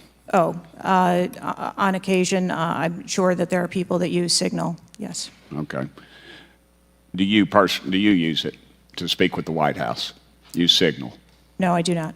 Okay. When was Thomas Crooks first identified as a person of interest? Let me help you. At 5:10. He was spotted with a rangefinder at 5:51. And when did Secret Service notice him? Again, I don't have those specific timelines, but it was a relatively short period of time. Let me help you. 5:52. Ms. Cheatle, why was President Trump allowed on stage 10 minutes after the Secret Service spotted a suspicious individual? That seems to me to be the worst thing of all. Of all the breakdown and all this communication, all the BS you've been feeding us here today or not feeding us, that seems to be the question. So as I've stated before, there are a number of events where suspicious people may be identified. That doesn't necessarily... Ma'am, I submit to you, you got a guy who's going to be the next president of the United States. He's on stage. I've been to these events. We've all been to these events. A car backfires, and there's a 15-minute dadgum wait. That's not acceptable. Did the Secret Service tell President Trump they'd spotted a suspicious individual before he was shot? I am unclear as to what the communication was with the former president at that time. I'll take that as a no. Did y'all deny President Trump's request for more security, yes or no? And when was the most recent request for additional security? The rally request for security, all of those requests were fulfilled. And were there any personnel redirected to Jill Biden's rally? No. Who made the decision on the direction of agents at either one of those rallies? I'm unclear as to your question on the direction of the agents. I said, who directed those agents to be at Ms. Biden's rally or President Trump's rally? The specific agents. So there is a methodology in which agents are available for assignments, and they are assigned based on either geographic location or logistics or flight. Ma'am, I appreciate all that, but that methodology about got President Trump killed. Was the security detail guarding President Trump a temporary detail? The personnel who are assigned to the former president's detail are assigned to him. Why was there a different detail on the opening night of the convention than the detail that was guarding him in Pennsylvania? The president has a very large permanent protective detail assigned to him. They work shift work, and so it could be that people you saw at the rally were not working the same shift the day that he was. I can assure you, ma'am, somebody that's a lot shorter than the president was not at the convention, and the people that were cowering down behind the mass of agents that were on top of the president were not in the convention hall. At least I didn't see them. You can't seem to answer a single question about an ongoing investigation, ma'am, and you don't know when the information will be released publicly. Are you waiting for the administration to sign off? No, I am waiting for the results of the investigation, at which time... Okay. Let me ask you one more question. You found explosives in the shooter's possession. Is that correct? The FBI found explosives. Do we know who directed this young man how to make those explosives? I believe that the FBI is still looking into that on their investigation. Ms. Cheatle, you said that the buck stops with me, and I agree. I don't think you should resign. I think you should have been fired. Ma'am, you are a DEI horror story. I've told my daughter multiple times, my wife and my daughter, we talk to her all the time about how she's going to succeed in life. She'll succeed in life by achieving. Ma'am, you have not achieved today. You've let the American public down. If it was up to me, you'd be gone. Thank you, Mr. Speaker, Mr. Chairman. Chair now recognizes Mr. Crockett from Texas. Thank you so much, Mr. Chair. And let me just pick up where my colleague from Tennessee left off. Director Cheatle, was the incident on July 13th due to DEI, or rather systemic failures in communication and potentially safety protocols? The incident on the 13th has nothing to do with DEI. The incident on the 13th has to do with a failure or a gap either in planning or communication. Thank you so much. In fact, I have a few articles that I will enter into the record once I wrap up that actually acknowledge a number of women specifically for their valor in their service, whether it's been in various levels of law enforcement. But, you know, I want to stick here for just a second, because earlier you had a conversation in which there was a discussion about training.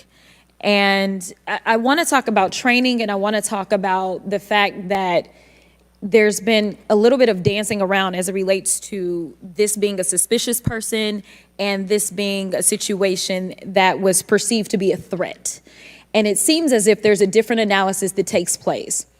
One of my questions has to do with if you have any bias training that your officers undergo. And the reason that I ask that, because as a civil rights lawyer, I have learned so many times in having to deal with law enforcement that there usually is not a perception of a threat when it is a young white male, even if they are carrying a long gun. Yet a lot of times, at least in this country, when it comes to law enforcement, there is a perceived threat just by somebody having a little bit more melanin in their skin. So I'm curious to know, because a lot of times, one of the things that we have consistently pushed for on my side of things, and when I say my side, is once we are looking at a tragedy in which law enforcement made an error, is the bias training and whether or not our officers are getting it. So I'm curious to know, in some of the training that you talk about that is part of your budget, has bias training been part of that? Yes, it is. Okay, thank you. I know that today is a rough day, and on that day in Pennsylvania, it was a rough day. And the reality is that I understand it, and you may or may not know the answer to this question. In the space in which this event took place, it was an open carry space. Is that correct? That is correct. Okay. So I hail from the state of Texas, and interestingly enough, I was serving in the state house right after there was a mass shooting in El Paso. We had an opportunity to do right by our citizens in Texas, but we did not. Instead, they passed permitless carry. And what my colleagues kept trying to get you to answer, because we want to come up with solutions, we don't want to keep pointing the finger. And right now, you've got a bunch of fingers that are pointed at you. But our job is to solve problems for the American people. And to be perfectly honest, the numbers are clear.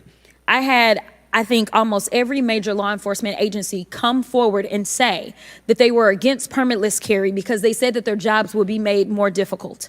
Unfortunately, my colleagues on the other side of the aisle in the state of Texas decided that they would ignore those warnings, and they passed the law instead. And right after they passed that law, we ended up with Uvalde. And we heard the stories of those officers that were scared to go in and save those babies because of the firearm in which in that case, 18-year-old had in his hands. They also were given an opportunity to say, hey, raise the age and make it to where at least you have to be 21 before you can possess this type of weapon. And they chose not to. And we have the facts. It shows, and I'll enter this into the record as well if there is no objection, deaths from firearms keep climbing in Texas decades after lawmakers began weakening gun regulations. That is from the Texas Tribune. Without objection, so ordered. Thank you so much. The last thing that I'm just going to make a point of saying is that we all care about this issue because we know that there has been a spike in violence, political violence in this country. Are you aware of the fact that the numbers are higher? right now? Yes. Okay. In addition to that, and I'm going to point a little blame at ourselves, because right now you got all the fingers pointed at you. But the reality is that we have a number of congressional members that are consistently engaging in violent rhetoric, and it needs to be toned down. The reality is that people are listening and they're paying attention, but unfortunately, another thing that is happening because we're not getting answers from you today is the conspiracy theories. They have already began. Have you heard of any of the conspiracies? Yes. Okay. The problem with these conspiracies is that when people believe that, say, the president of the United States ordered a hit, or they believe it was an inside job, or whatever conspiracies they believe because they don't have any facts in front of them, that potentially incites the next level of violence at the next event in retaliation for this. So we are only begging for your job as it relates to being the director, as well as the men and women that you are protecting as their director, that you keep them safe by making sure that the American people have the information that they need so that they can feel as if Secret Service is on the side of the American people. And ma'am, I don't doubt that Secret Service is on the side of the American people. But right now, so long as these conspiracy theories continue to fester, it is going to make your job that much harder. Thank you so much, and I yield. Chair now recognizes Ms. Marjorie Taylor Greene from Georgia. Thank you, Mr. Chairman. Ms. Cheatle, I'd like to remind you that you're under oath. The site team has a senior supervisor, an advanced team, a protective intelligence team, a counter sniper element, and detail. Who was the agent in charge? How long has she been the agent in charge? And what is her Secret Service background? So I'm not going to provide a name. Why not? You're here to answer our In this questions. forum, I'm not going to provide names of. You stated in your testimony, you said, I am here today to answer your questions. That is correct. Answer the question. I'm not going to provide names of our personnel to Why this not? committee today. The American people are demanding these answers from you today, Ms. Cheatle. I will do the best to provide you accurate information based on the facts that I have at this time. You're not answering our questions. The advance element coordinates with other intel or law enforcement partners, identifies threats and weaknesses at the sites and movements. We'd like a copy of the advance report. Have you brought it here with you today? We will comply with the request for the documentation that has been requested. When will that be, Ms. Cheatle? Because you should have brought it today. I am certain that our personnel are working on obtaining all of that documentation. I don't believe you, and neither do the people watching this hearing. You're not doing well, as Mr. Moskowitz informed you. You've been sitting here for over 3 hours, and I have you know the entire country is demanding you resign and demanding that you be fired if you do not resign. Things are not going well for you. You need to answer the questions. Was there a protective intelligence team, and what technical resources were utilized for that event, specifically drone or helicopter assets? There were a number of technical assets that were deployed for that event, and there was a protective intelligence team that was assigned to that event. Why was Crooks able to fly a drone over the entire area the day of the rally and the day of his assassination attempt? To my knowledge, he did not fly the drone over the entire area. How did he fly a drone over the area, period? Any part of the area? Again, I would have to go back and check the timeline of when that took place and when the event. Why didn't you bring the timeline with you today to answer our questions? I don't have all of the answers on the timelines based on the criminal investigation. Were you not prepared today to answer our questions? I am prepared to answer the questions based on the information and wanted to be able to provide. Do you have a timeline do you have a timeline at all from any of the day? I have a timeline that does not have specifics. That's shocking. That is absolutely unacceptable. That means you are a failure at your job. Let's talk about things that are prohibited in Trump rallies. And I've been to a lot of Trump rallies. Backpacks and bags, bicycles, firearms, any type of weapon, or any other item determined to be a potential safety hazard, like a rangefinder would be one. At 5:10, Crooks is first observed by one of the snipers, AGR Sniper 1, at the building. 5:10, President Trump was shot in the face at 6:11 p.m. 528, AGR Sniper 1 takes a picture of a bicycle and 2 bags. Those belong to Crooks. 532, AGR Sniper 1 spots Crooks looking at his phone and using a rangefinder. 555, Butler ESU Command confirms receipt of photos and states they have been relayed on. 6:05 p.m., AGR Sniper 1 later communicates that Crooks is seen moving northeast in direction of Sheets and that Crooks has a backpack. 2 minutes before the shooting, while President Trump has been allowed to take the stage, people see Crooks laying on his stomach in a sniper position on the roof, and they're yelling he has a gun, and they are trying to alert law enforcement and Secret Service. Why was Crooks not shot by the snipers? Why was he allowed to be there? As soon as the individual was identified as a threat, they were... No. What do you consider to be a threat? A man with a gun laying in a sniper position, a man that had a backpack, a man that had a bicycle, a man that had a rangefinder.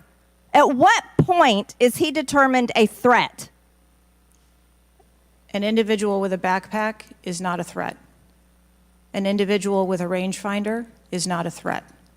What about a man laying on a building that has direct line of sight of President Trump with a gun that people are screaming and pointing out? Is that a threat, Ms. Cheatle? Once that individual was identified, they were neutralized.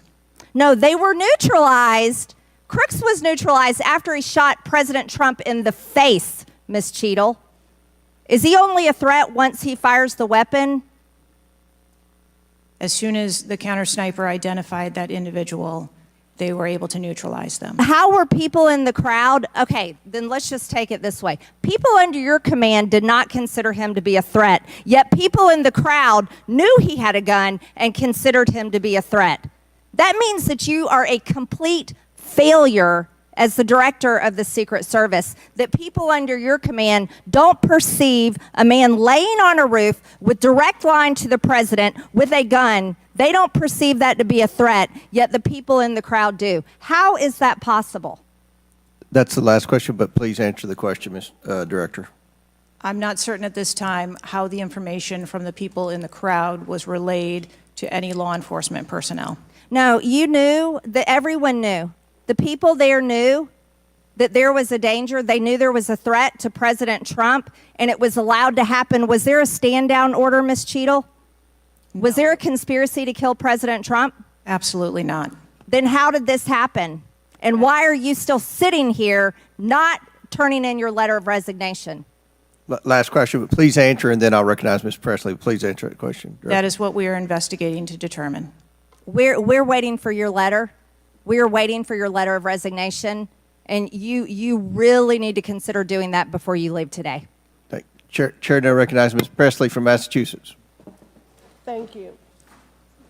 No one, absolutely no one should fear for their life at a political rally, in a classroom, in a faith house, or in their home. We must do something about political violence in all its forms and gun violence in all of its forms. Now, Director Cheatle, you have noted that numerous investigations are ongoing related to the Secret Service response and that we can expect a report in the next 60 days. With the election nearly 100 days away, that is an unacceptable timeline, and it makes people less safe. It also allows my colleagues across the aisle, Republicans, additional time to spread dangerous misinformation, which also puts people in harm's way. Some Republicans have exploited this moment to continue to attack progress towards racial justice and gender equity in America. Disappointing, but not surprising. I hesitate to repeat their racist and sexist tropes, but in summary, Republicans have wrongfully and shamefully stated that hiring women and people of color hindered the response to the shooting. Now, this is part and parcel of Republican strategy to constantly attack necessary diversity, equity, and inclusion efforts, to undermine the contributions that women, people of color, the disability community, and others make to this country each and every day, and it is disgraceful. In the wake of gun violence and tragic loss of life, Republicans are ignoring solutions like gun safety reform and instead trotting out sexist tropes. Can't say I'm surprised. I ask unanimous consent to enter into the record reporting from CNN titled "Right-Wing Media Figures Blame Women in Secret Service and DEI for Security Failure in Trump Shooting." Without objection to ordered. This article quotes members of Congress and others that plainly accuse DEI and the hiring of women as a liability for the Secret Service. Women have been an integral part of the agency since 1971 and are held to the same standards as their male counterparts. To use them as a scapegoat during a time of crisis is shameful and it is dangerously divisive. In fact, based on recent publicly available demographic data of the agency, the largest demographic groups among special agents are white and male. But to right-wing extremists, the truth doesn't matter. The lies they tell to advance their anti-diversity agenda, which is a key theme throughout Project 2025, will only make the American public less safe and more divided. And every day, Director Cheatle, that you fail to give us answers, they are given more oxygen to make their baseless claims that women and people of color are responsible for tragic events. And that is dangerous too. Thank you. And I yield my remaining time to Ranking Member Raskin. Thank you to the distinguished gentlelady from Massachusetts, and thank you for those trenchant insights. I wanted to make the point that you were making and several of other members were making to bring it into sharp relief here. The very same day that Donald Trump narrowly escaped an assassination attempt, but an honored firefighter was gunned down and killed and other people were injured, there was another mass shooting that day. Just several hours later in Birmingham, Alabama. 4 people killed and 10 wounded in a nightclub shooting. And you might think, oh, that's some kind of freakish coincidence. Not at all. We have more than one mass shooting a day in America. They are so commonplace now that they are barely reported in the national news. It's, of course, local news in Birmingham, Alabama, that 4 people were killed and 10 other people were shot and seriously wounded, being treated at the hospital. These things are a nightmare for the families of the victims who've been killed, for the families who have to take care of people who've been seriously injured and wounded. They are a major financial drain, publicly and privately, and yet we allow AR-15s to be purchased with abandon, promiscuously, all over the country. People can just go out and get an assault weapon. And the distinguished gentlelady from Michigan was right. We have a hearing when it affects the President of the United States, but on all the other days of the year, we don't have a hearing about it. And I think it is because of an honest disagreement we have about the Second Amendment. There are some people who think the Second Amendment means you've got the right to arm yourself with whatever weaponry you need to overthrow the government of the United States, and we reject that as a false interpretation of the Second Amendment and a false interpretation of the Constitution. We can ban assault weapons. We did it back in 1994. It dramatically reduced these mass shootings, and when that ban was lifted, the mass shootings went up through the roof again, and we've shown it. And so just like we're demanding real answers and real action from the Secret Service, let us demand real action and real answers from ourselves about the nightmare of mass gun violence, which puts America into a category all its own when you compare us to the countries in the European Union or Canada or other similarly situated countries. There's nothing like what we're going through. So we've got to act on the Secret Service to protect ourselves against political violence, and we've got to act as a Congress to protect ourselves against AR-15 violence in America. Chair recognizes Ms. McClain from Michigan. Thank you, Mr. Chairman. And first of all, I want to thank the Secret Service agents, those who work tirelessly to protect our president, and specifically those agents who did not hesitate to jump in front of President Trump. And my heart goes out to the family of the Comptoir family and the people at the rally who are still recovering. On the other hand, the Secret Service has a leadership problem, and it falls on you. And although I appreciate your hollow words that the buck stops here, I was actually hoping for some answers. Director Cheatle, you must answer to the American people if you want to stay in charge. It's really, really simple. You want to keep your job, right? Absolutely. Okay. The best way to keep your job is to answer the questions. Not play this shell game, not sing the Slim Shady song, wasn't me? I mean, come on. How long did you prepare for this hearing? I've been preparing for this hearing over the weekend and into last week. Okay, 5 days, 6 days? As soon as I was notified. And how long was that? About this hearing. Okay, 4 days? I began preparing. 4 days, 3 days? I'm not sure the date that I got the letter asking me to be here. What are you sure of? Are you sure the color of your hair? Are you sure the color of your suit? I'm just, like, tell the American people, what are you sure of? You don't even know when you started preparing for the hearing? I mean, the biggest hearing of your life, and you have no clue? You can't remember when you started preparing for this hearing? Can you understand why those words seem hollow to the American people who are supposed to entrust their faith in you? I assure you, the moment I received notification. But you can't remember. You got a little Alzheimer's, dementia going? I mean, what, you can't remember. I have several active investigations going on and an operational agency to run. Okay. All right. But you want to take accountability, right? The buck stops with you, right? I am taking accountability. Super. Then let's start with trying to answer some questions. You keep referring to the FBI. When asked how many shell casings were on the roof, you referred to the FBI. When asked if there were explosives in the car, you referred to the FBI. When asked if Crooks was acting alone, you referred to the FBI. See a common theme here? I can go on and on. My question is, who at the FBI should I speak with? Wait for it. Wait for it. The FBI is responsible for the criminal Is there a name? I'm not certain. I'm not certain. All right, here we go. I'm not certain. I don't know. Let me ask a different question. Have you been in communication with the FBI? Yes, I have. With whom? I speak with the director and the deputy director. Okay. And what have they shared with you about this investigation?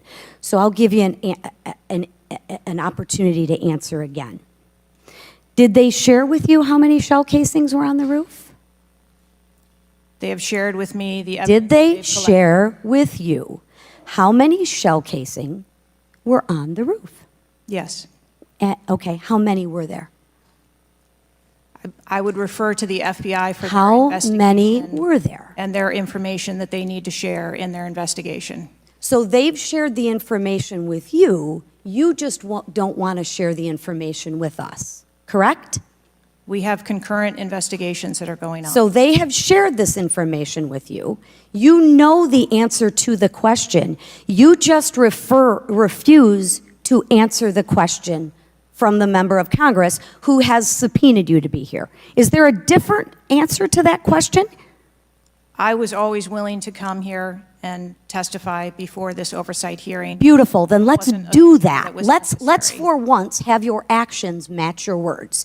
So you've been in communication with the FBI. You know the answers, and you refuse to tell us the answers. So I will ask you again. You know how many shell casings were on that roof. What is the answer to that question? I think it's pertinent. What is the answer to that question? I think it's pertinent to talk to you about the information that the Secret Service has and that the Secret Service knows related I'm to the asking events you on an that answer to the question. If you're supposed to be in charge, if the buck stops with you, how come you can't share the answers? What are you covering up? What are you hiding, my friend? I'm not covering anything up. Then why can't you answer a simple question? I would leave it to the criminal investigation to answer questions related to that. When you talk to the FBI and you ask them how many explosives, well, let me ask you, did you ask them how many explosives were on the roof? Did they answer that question? Or in the car, excuse me. Did they answer that question for you? Yes. Yes. So you know the answer to that question that my colleagues have asked you. But again, you refuse to give us the answers. You're playing this wasn't me. Well, I submit to you, if you can't, and it's not a can't, it's a won't. It's not a can't. It's not a I don't know. It's a I choose not to answer the question. Well, let me tell you, Ms. Cheatle, if you're going to lead, you need to lead. If you want to be in charge, then answer the question or step aside and have someone with the courage and the guts to answer to the American people the questions that they deserve answers to. And with that, I yield back. Chair now recognizes Ms. Boebert from Colorado. Thank you, Mr. Chairman. I'm going to continue down that vein. You have been here sitting today, Director Cheatle, definitively able to dismiss erroneous information and speculation. However, you are refusing to answer questions that we now know that you have the information for. You are saying that you are wanting to answer questions that the Secret Service has information to. Well, ma'am, you are the Secret Service. You are the director. You have said that you are the best for the job. So, I'm going to ask you some questions now knowing that you do have answers from the FBI, whom you have been passing the buck to this entire day. And I'll start with something that, maybe the FBI doesn't know because it has to do with you personally. You said you spoke with President Trump after the assassination attempt. And I want to know, did you apologize to him directly for nearly having President Trump killed? Yes, I did. I appreciate that. I appreciate that you recognize that this was your failure. Now, since the assassination attempt, you are under oath, reminding you, have you communicated with anyone at the White House on an encrypted messaging app like Signal? Yes or no? No, I have not. Are you willing to surrender your personal phone for analysis? If I am required to do so. Okay.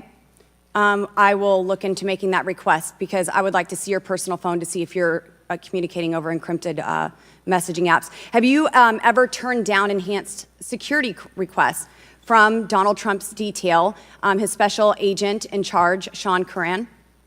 Have you ever turned that down? No, I have not. Have there been, has your team, has the Secret Service? Maybe not you personally. I believe.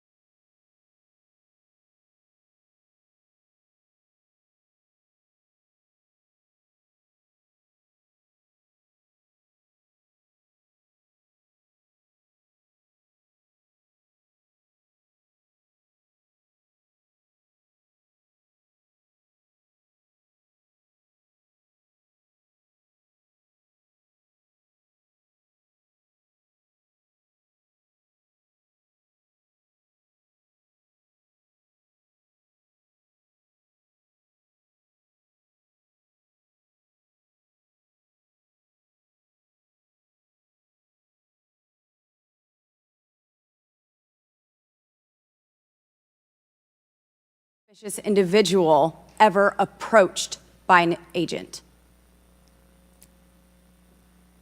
Was any contact ever made with him? Not to my knowledge. Is that the standard protocol for someone who is identified as suspicious? The protocol would be to locate the individual and. And you said that he was located 2 to 5 times approximately? No, I said that the information was passed potentially somewhere between 2 to 5 And he was never times. located by an agent? To my knowledge, that individual was not located by an agent. We have dozens of rally goers who have identified him and not one agent on the ground. There are many, many, many agents on the ground, local law enforcement, Secret Service. No one was able to identify him and have sights on and see him. What I'm saying is that the agents that were on the ground at the time I have no knowledge that they were able to interview him or locate him. Thank you. Was there a local law enforcement officer who approached the roof and saw the shooter and saw that he was present on the roof? That is the information that has been shared with me. Have you spoke to that local law enforcement officer? No, I have not. Are you going to? It is part of a criminal investigation that the Are you going to- FBI is interviewing those individuals. Were agents stationed on the water tower? No. Why? That would not be something that would be included in a security plan. Has the man who is reported to have been present wearing a gray suit who allegedly requested a photo of the dead body of the assassin on top of the AGR roof been identified? I don't have that information. Is that something that you've heard of? No. Were ATF agents present at the rally? To attend or to work? To work. Not to my knowledge. How long did the counter sniper have crooks in his sights before the shooter opened fire on President Trump? I don't have that specific timeline. Will you be able to tell us if he communicated with other agents on what he was seeing through his sights? Once I have that information, absolutely.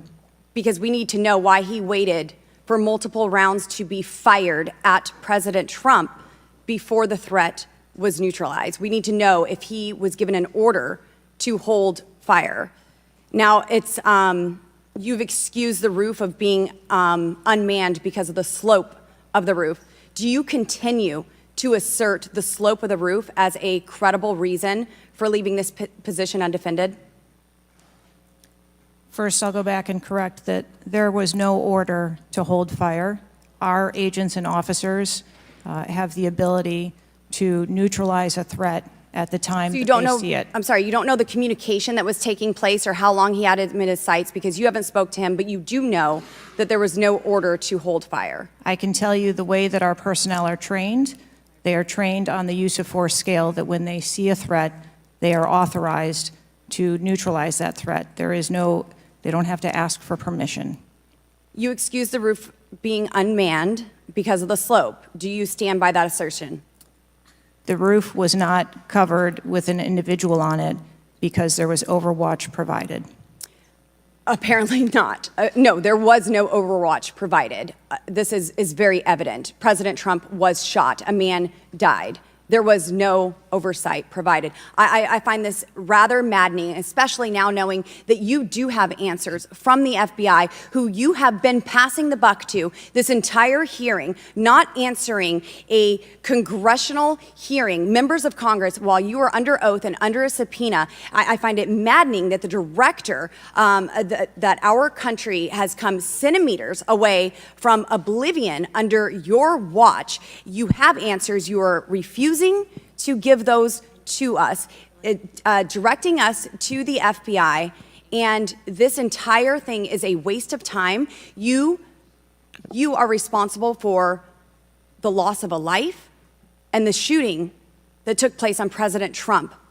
You do need to resign. This is bipartisan. You need to be fired. You do not need to hold this position. You are not the best for this job. I am over my time, but I cannot tolerate your watch any longer, and I'm going to continue to call daily for you to be removed from your position, ma'am. Chair recognizes Mr. Fry from South Carolina. Thank you, Mr. Chairman. Director Cheatle, how long have you been with the Secret Service? 29 years, right? That's correct. And how long have you been director of the Secret Service? Just under 2 years. During your tenure as director under the Secret Service, I know we're here today to talk about the assassination attempt on President Trump, but how many other security lapses have occurred with protectees under your watch? I don't have a specific number, but there have been some lapses. There have been other lapses. Was one of them Jake Sullivan? Yes, sir. What happened there? There was an individual who was able to access Mr. Sullivan's residence. His residence? A protectee, somebody was able to break into his house. And what happened? Did anyone get fired because of that? There were individuals who have been reassigned. Reassigned. What other steps have taken? What I'm seeing, what other incidents have occurred other than Jake Sullivan?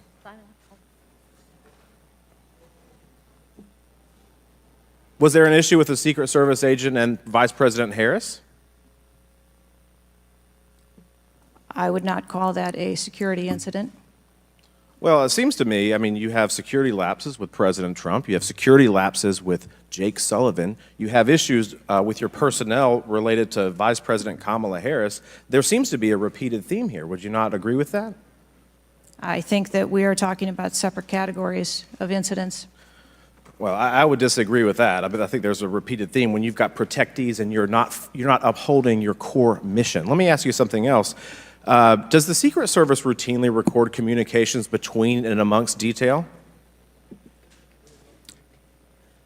Radio communications? Any communication? Email communications are captured, as well as text messages, and then depending on the detail, radio communications are recorded. Does the Secret Service have recorded communications from the July 13th event? We do not have radio communications from that day. But you have text messages? We do have emails and text messages. Emails, okay, great. Does the head of the Trump detail or someone else embedded in this detail have command decision-making authority, or do they need to seek authorization from someone outside that detail? The head of the detail has the decision-making authority for things that are necessary for that detail. Is that standard for protection details? Yes, it is. Okay. Let me ask you something. During campaign events, is it common for the Secret Service to utilize other agencies?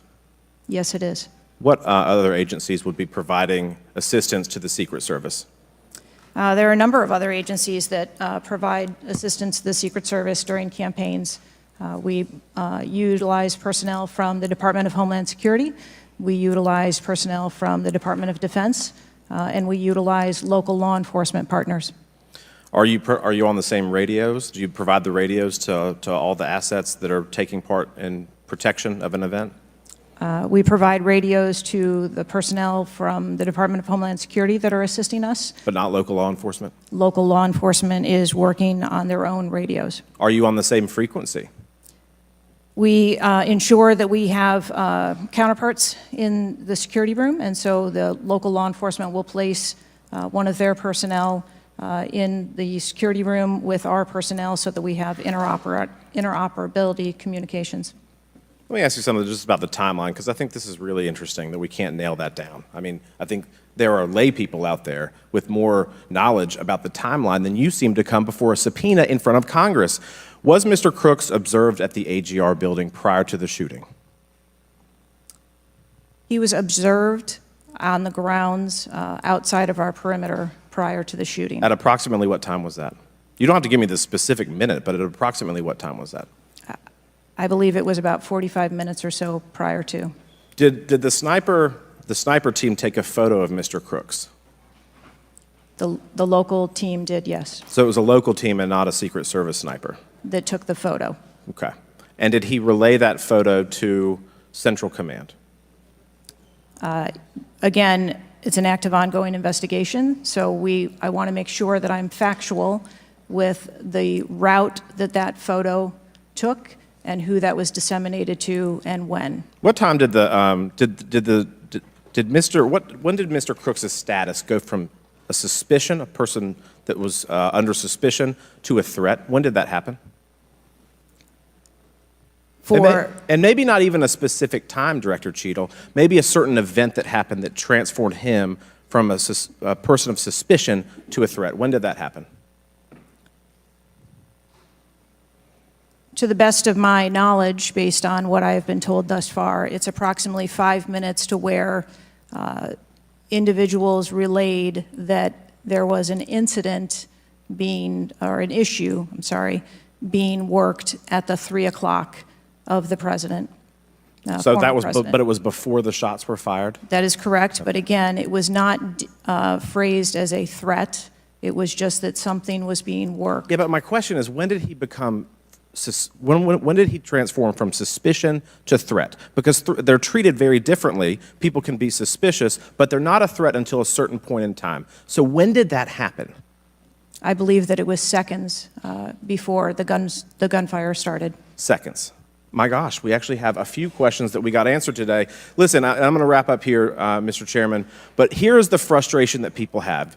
The buck stops with you. You've said that yourself. But the problem in Washington, D.C., it is the only town in America that you can be so bad at your job that you actually get a promotion or don't get fired. You have not been able to answer the number of agents, whether or not requests were denied on additional security, whether or not law enforcement were able to engage before the shooting with the assassin, how he got on the roof, how the rifle got on the roof. You can't tell us how many shots he fired, whether the casings were recovered. You can't tell us anything about his cell phone. You can't tell us whether the rally was supposed to be postponed, given the intelligence that you were receiving. You can't tell us whether the car had a bomb. You can't even tell us his motive. And the American people are incredibly distrustful because it has taken 9 days to even get a scintilla of evidence out of you.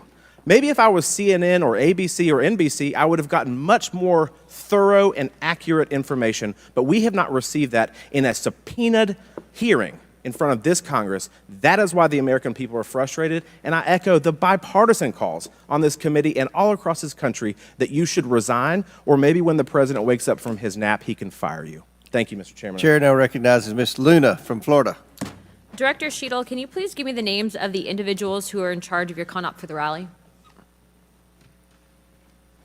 I'm not going to release names. Can you give me the today. titles? And how many individuals?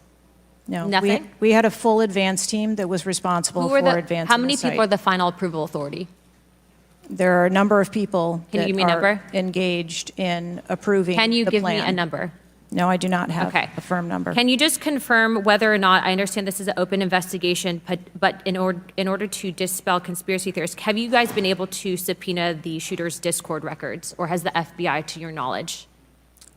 I believe that the FBI is working on those. Okay. Is it factual to say that you have not ruled out that the shooter was working with other people or persons?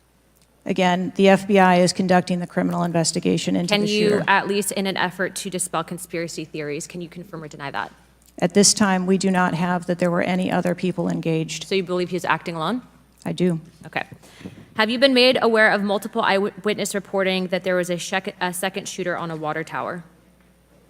I do not have any information related to any second shooter. Okay, the reason I asked that is because according to testimony from multiple witnesses, they did report that. And again, to my understanding, there were over 40 sniper teams that were briefed by the Butler ESU.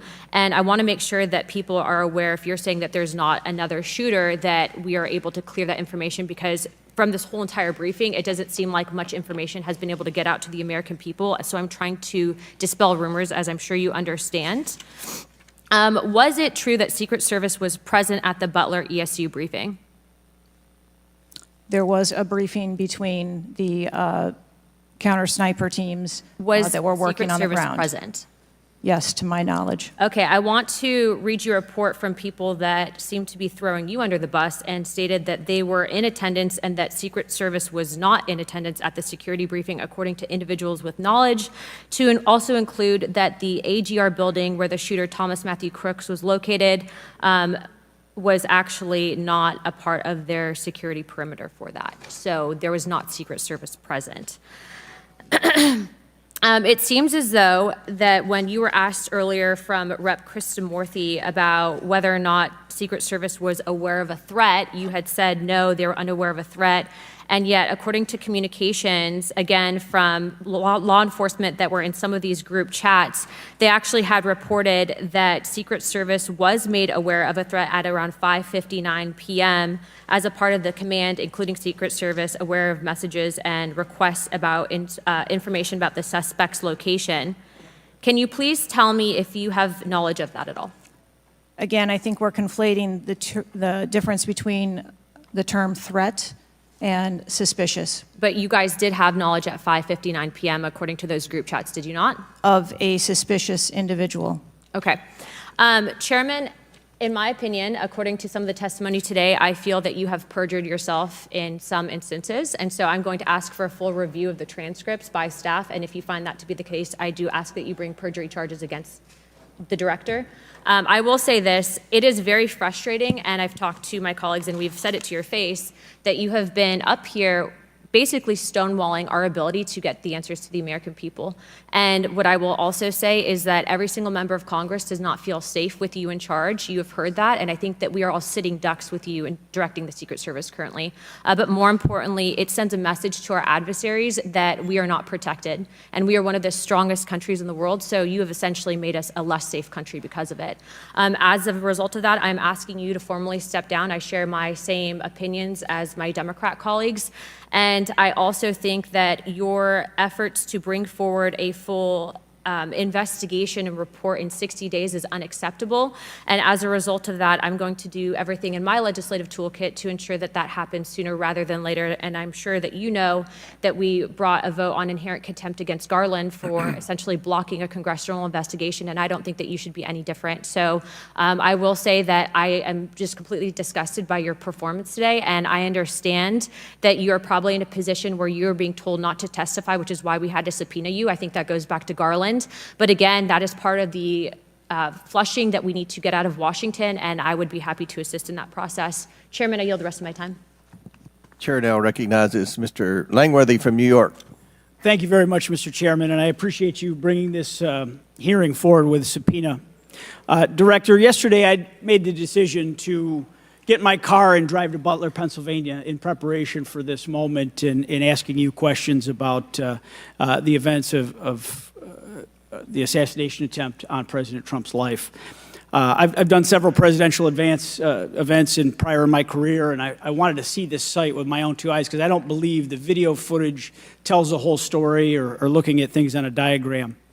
And I was absolutely appalled when I went to the site, when I saw the fact that I could have stood on the roof of that building, the AGR building, and hit that podium with a 9-iron, and I'm a lousy golfer. And the fact that that was not included in the perimeter is a complete dereliction of the duty of the U.S. Secret Service. I mean, there are very few rooftops that needed to be secured, and the fact that the Secret Service, as they were putting a site plan in place, did not think it was necessary to man those rooftops, you have completely walked away from your duties. You had one job, and that's to protect the future President of the United States or to protect all of the other protectees.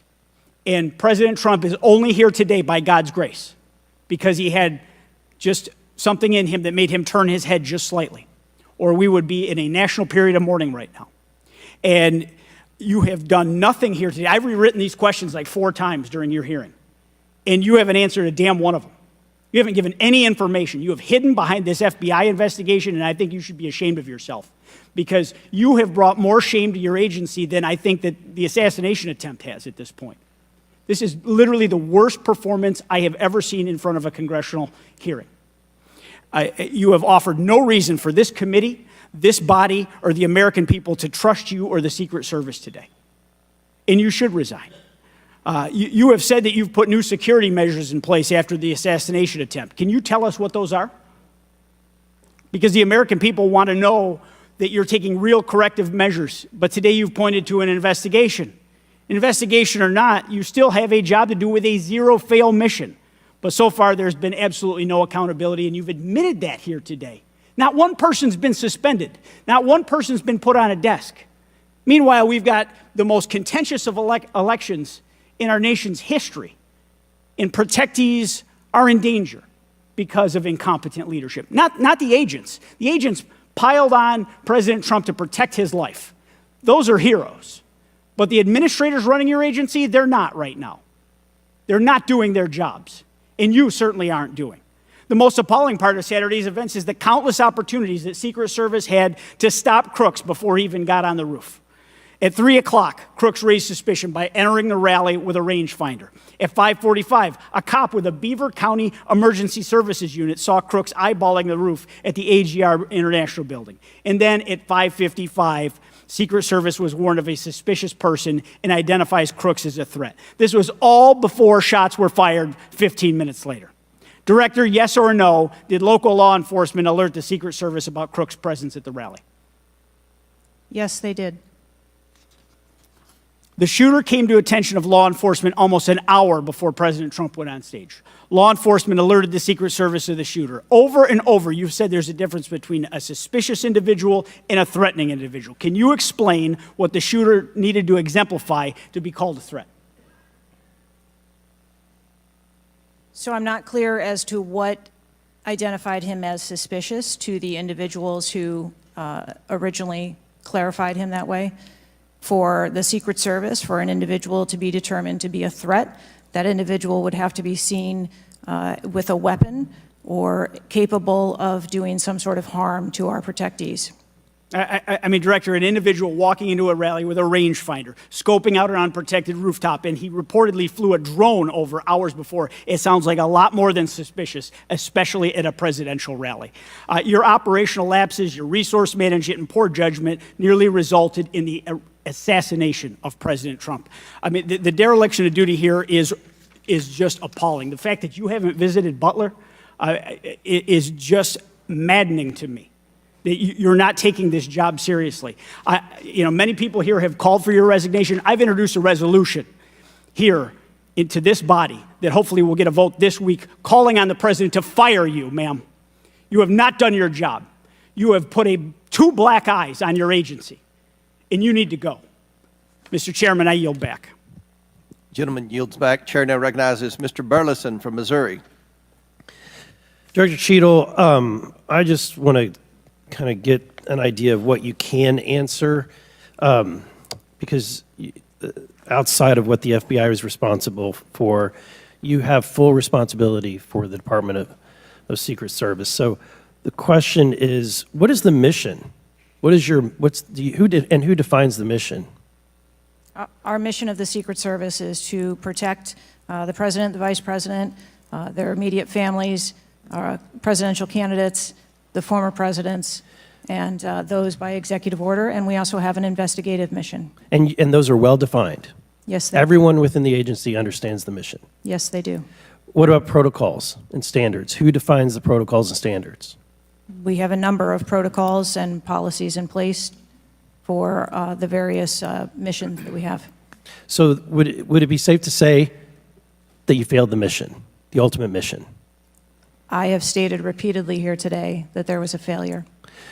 What about specific failures within protocols and guidelines within the agency? Again, I am certain that the investigation that is being conducted internally as well as the external investigation. You said earlier in the hearing that there was either a communication, there was errors in communication or in operations. Could it be both?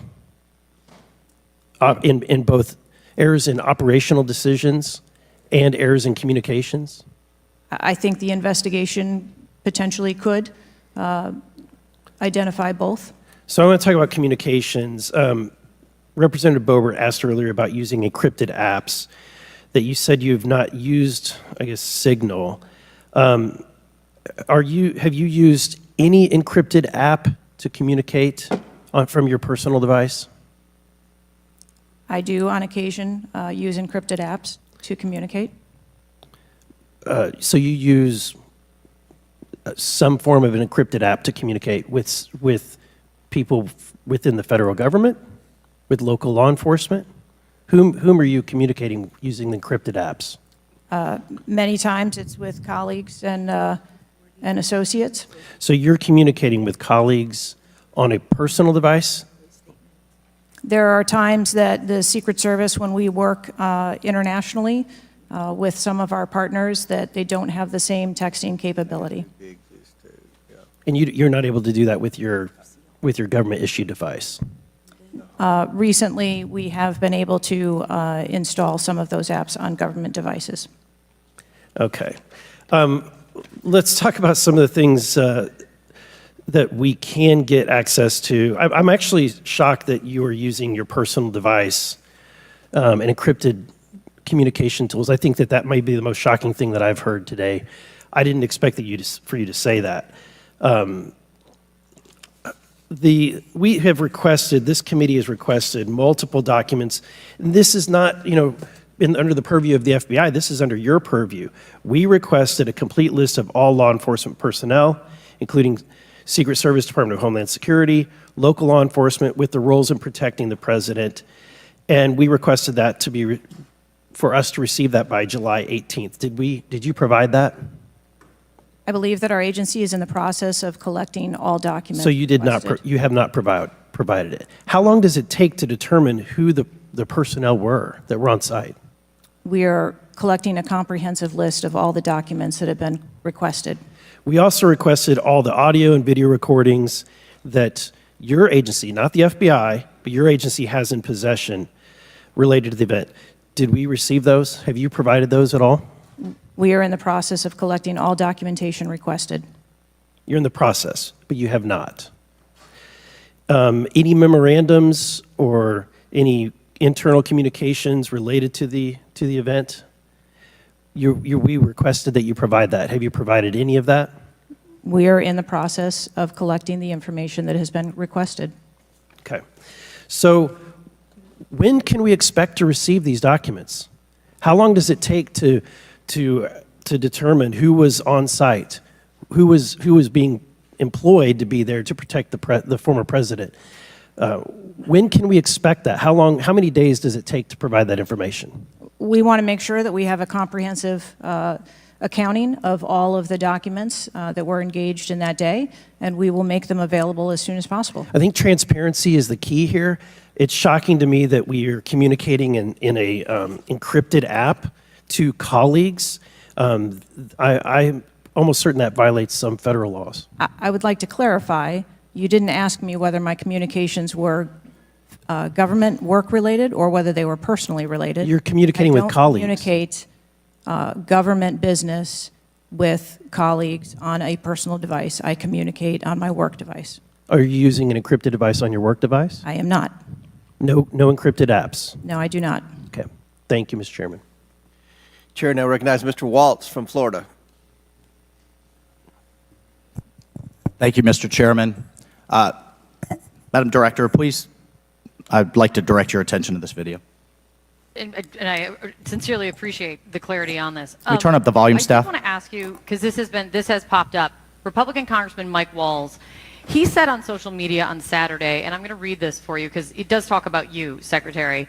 I have very reliable sources telling me that there have been repeated requests for stronger Secret Service protection for President Trump denied by Secretary Mayorkas. Your department has already pushed back on that, calling that absolutely false, but he is putting this on you. Can you respond to that, please? Well, that is, yeah, that's a baseless and irresponsible statement, and is one that is unequivocally false. Director Cheatle, did you speak with your boss, Secretary Mayorkas? You fall under DHS. Did you speak with him on the 14th, the day after? Yes, I did. So you spoke with him before he made that statement? I spoke with him immediately following the incident. Did you inform him that all requests for additional resources for President Trump had been fulfilled?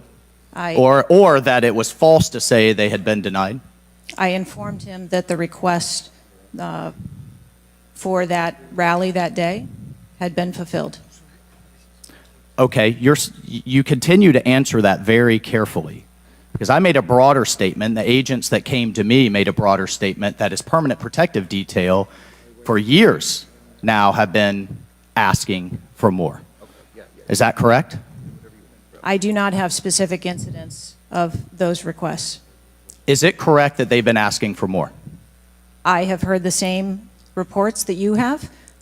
Without having them in front of me, I am unable. Those requests are made in writing. I mean, the agents are telling me they make them in writing. This isn't a verbal agency. Things are made in writing.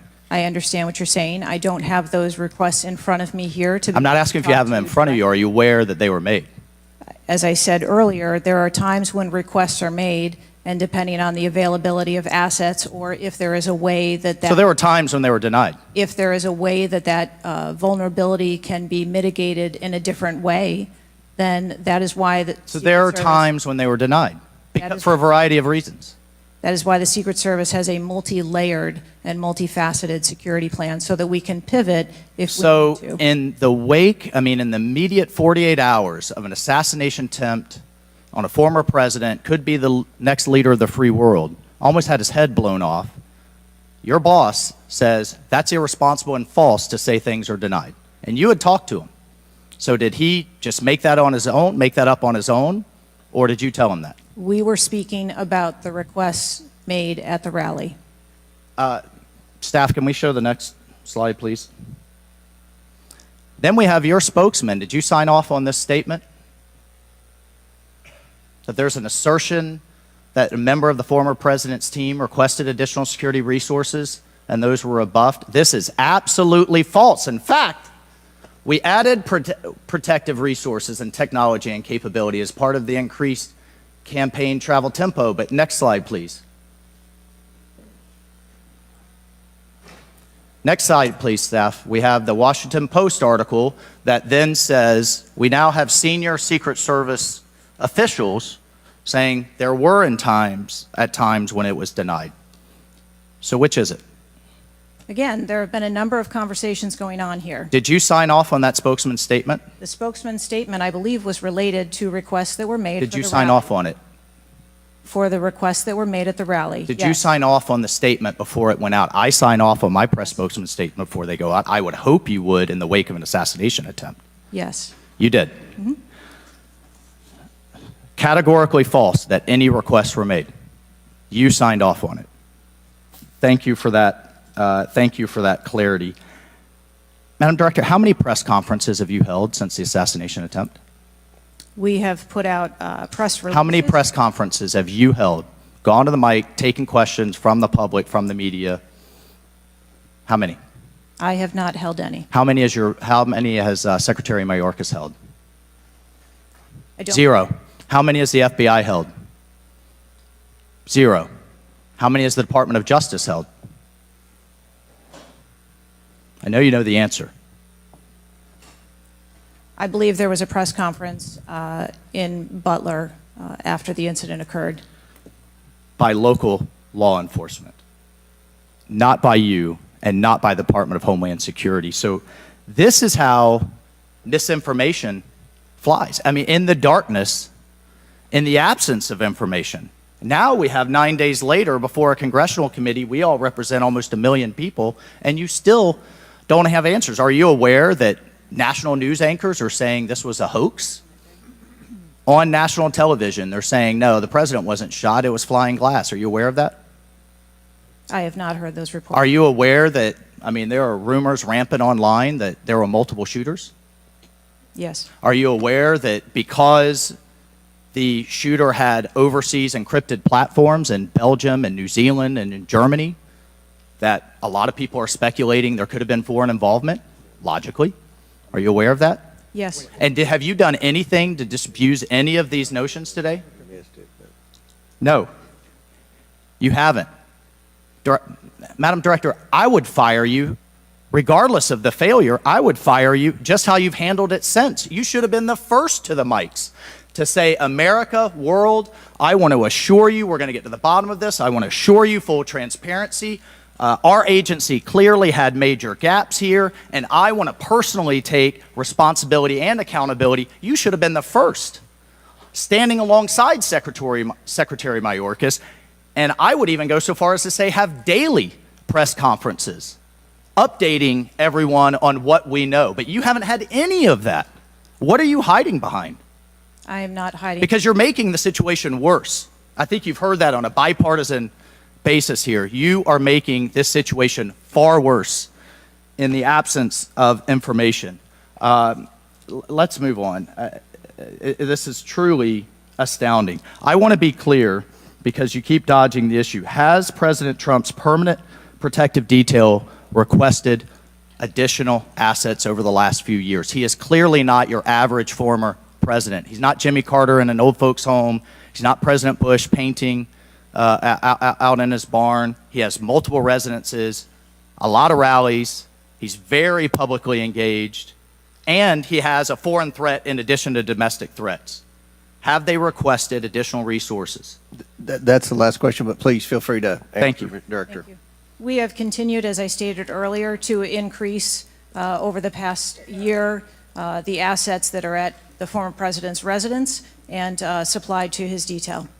Mr. Chairman, if I could just ask for one more indulgence. It is clear you have not been to Butler, Pennsylvania. Leaders lead and should be on the ground. You have not been there. Instead, you went to the RNC, but you weren't originally even going to go there. Where were you originally scheduled to go besides the RNC, a national special security event? I was always scheduled to go to RNC. Mr. Chairman, I would like to enter into the record that the director was scheduled to go to Aspen, hobnobbing around with, I don't know what liberal elites go to Aspen. That was where you were originally Without scheduled to objection, go to speak at a forum. I was scheduled to go to the RNC. I was going to leave the RNC for 24 hours and return back to the RNC. I hope, as your predecessor, Julie Pearson, with a security incident on the White House and under the Obama administration and Reagan's Secret Service detail lead, I would hope you would have the dignity for the sake of the agents in the service to resign. Gentleman's time's expired. Thank you. I'd like to enter a few things into the record. First of all, the remaining articles that Mr. Biggs was wanting to enter into the record. Without objection, so ordered. Next, I have a written statement from Representative Mike Kelly of Pennsylvania. His district includes Butler, and he has a written statement that we'd like to enter into the record without objection, so ordered.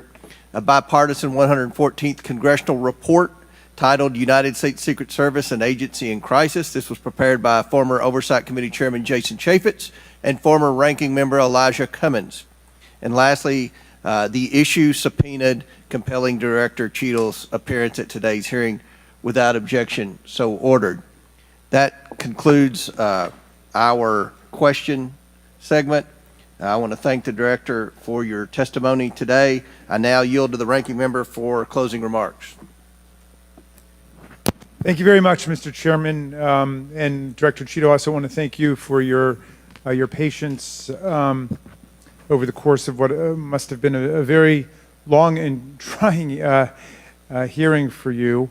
It has been an unusually encouraging hearing and an unusually depressing hearing. And what's encouraging, Mr. Chairman, is that we came together to issue a strong statement deploring and categorically denouncing political violence in America.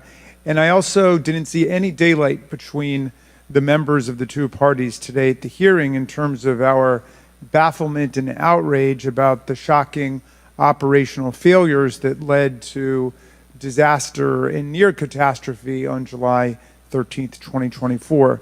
What is depressing is the extraordinary communications gap between the Director of the Secret Service and Congress. And I don't want to add to the Director's terrible, horrible, no good, very bad day, but I will be joining the Chairman in calling for the resignation of the Director, just because I think that this relationship is irretrievable at this point, and I think that the Director has lost the confidence of Congress at a very urgent and tender moment in the history of the country, and we need to very quickly move beyond this. But what I will say, Mr. Chairman, is that I took this hearing to be about two major policy failures, and one policy failure is the one that got the vast majority of the attention, which was the failure of the Secret Service to effectively respond to a gunman on a roof within 150 yards of a presidential visit and speech. But the other failure is on the part of Congress, because the mass shooting that took place in Butler, Pennsylvania, is replicated all over the country every day. And in fact, as I said, Mr. Chairman, it happened that evening in Alabama, in Birmingham, Alabama, where there was a mass shooting where more people even were killed and wounded than were killed and wounded in Butler, Pennsylvania. So it's true, the president, the former president, and a handful of people who get the Secret Service protection are the only people in America we thought were safe from an AR-15 attack. It's clear that they're not safe either, and we've got to get to the bottom of that. But we also have to get to the bottom of the larger problem, which is that the whole country is living like this in fear and in terror of assault weapon attacks in movie theaters, churches, synagogues, mosques, supermarkets, Walmarts, any place where an audience or a public gathers. And the worst was in Las Vegas, where a gunman got up on a roof and then just mowed down 60 people below him and wounded hundreds and hundreds of other people. So we've got to deal with that problem. Yes, we've got to move as swiftly as we can to deal with the problems of the Secret Service, but the broader problem is still there. And I just wish to the heavens that our colleagues that could get together on the question of presidential security against an AR-15 attack could get together on the question of public security against an AR-15 attack, because all of us are vulnerable. All of our families are in danger by this, and the rest of the world doesn't live this way. And we have to look to see how uniquely strange it is that we allow 20-year-olds to access AR-15s, weapons of mass destruction, and show up in public places to endanger other people. And I hope, Mr. Chairman, we can work together on that with the same spirit of bipartisan commitment to the public safety that was exemplified here today. And I yield back to you. Ranking Member yields back. I'll deliver my closing remarks. Director Cheatle, I subpoenaed you to appear today to get answers for the American people about the failures that led to the assassination attempt of President Donald J. Trump.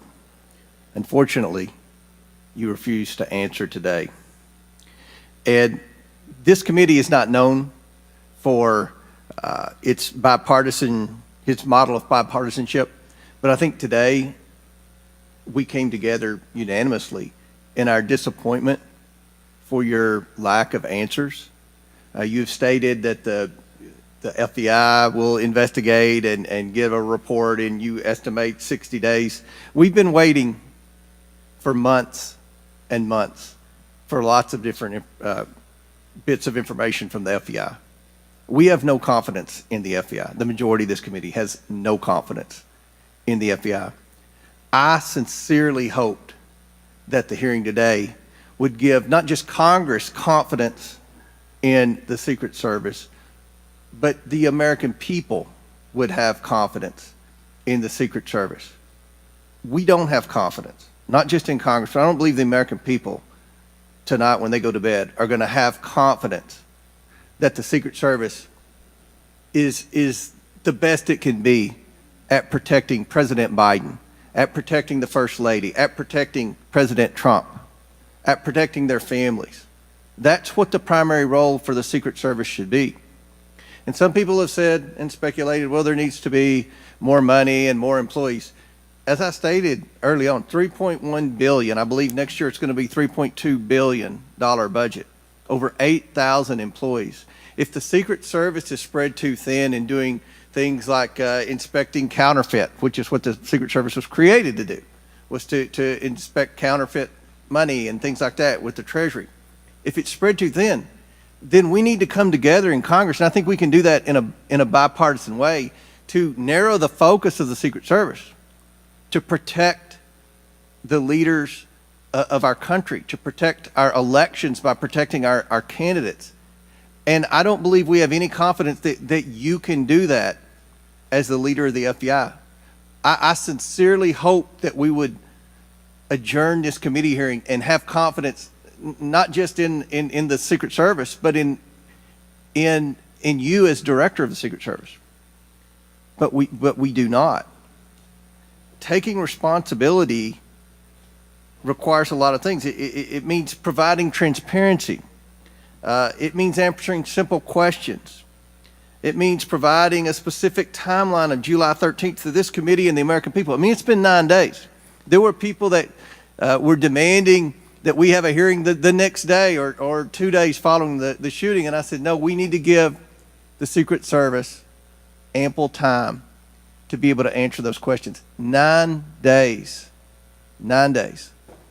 And I don't think we answered very many questions that the American people have. I don't think there was I've never said this before, and I've presided over a lot of hearings. I don't think there was one question asked by anyone that the average American hasn't already asked at a diner or at church or at a ball game.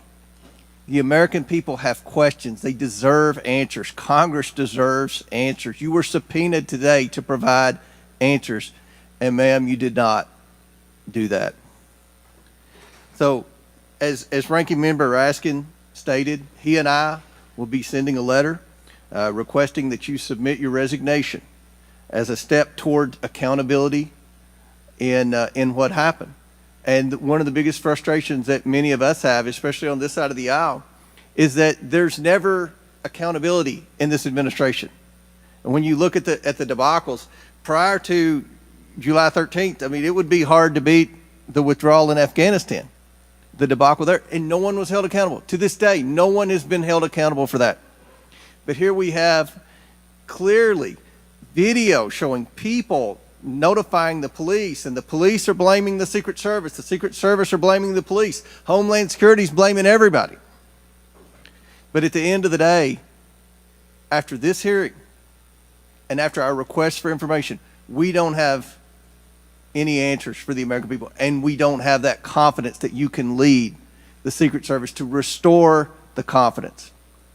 And again, I commend the ranking member for joining with me in the letter asking your resignation, and we certainly hope that you will take that to heart. With that and without objection, all members have 5 legislative days within which to submit materials and additional written questions for the witness, which will be forwarded to the witness. If there's no further business, without objection, the committee stands adjourned.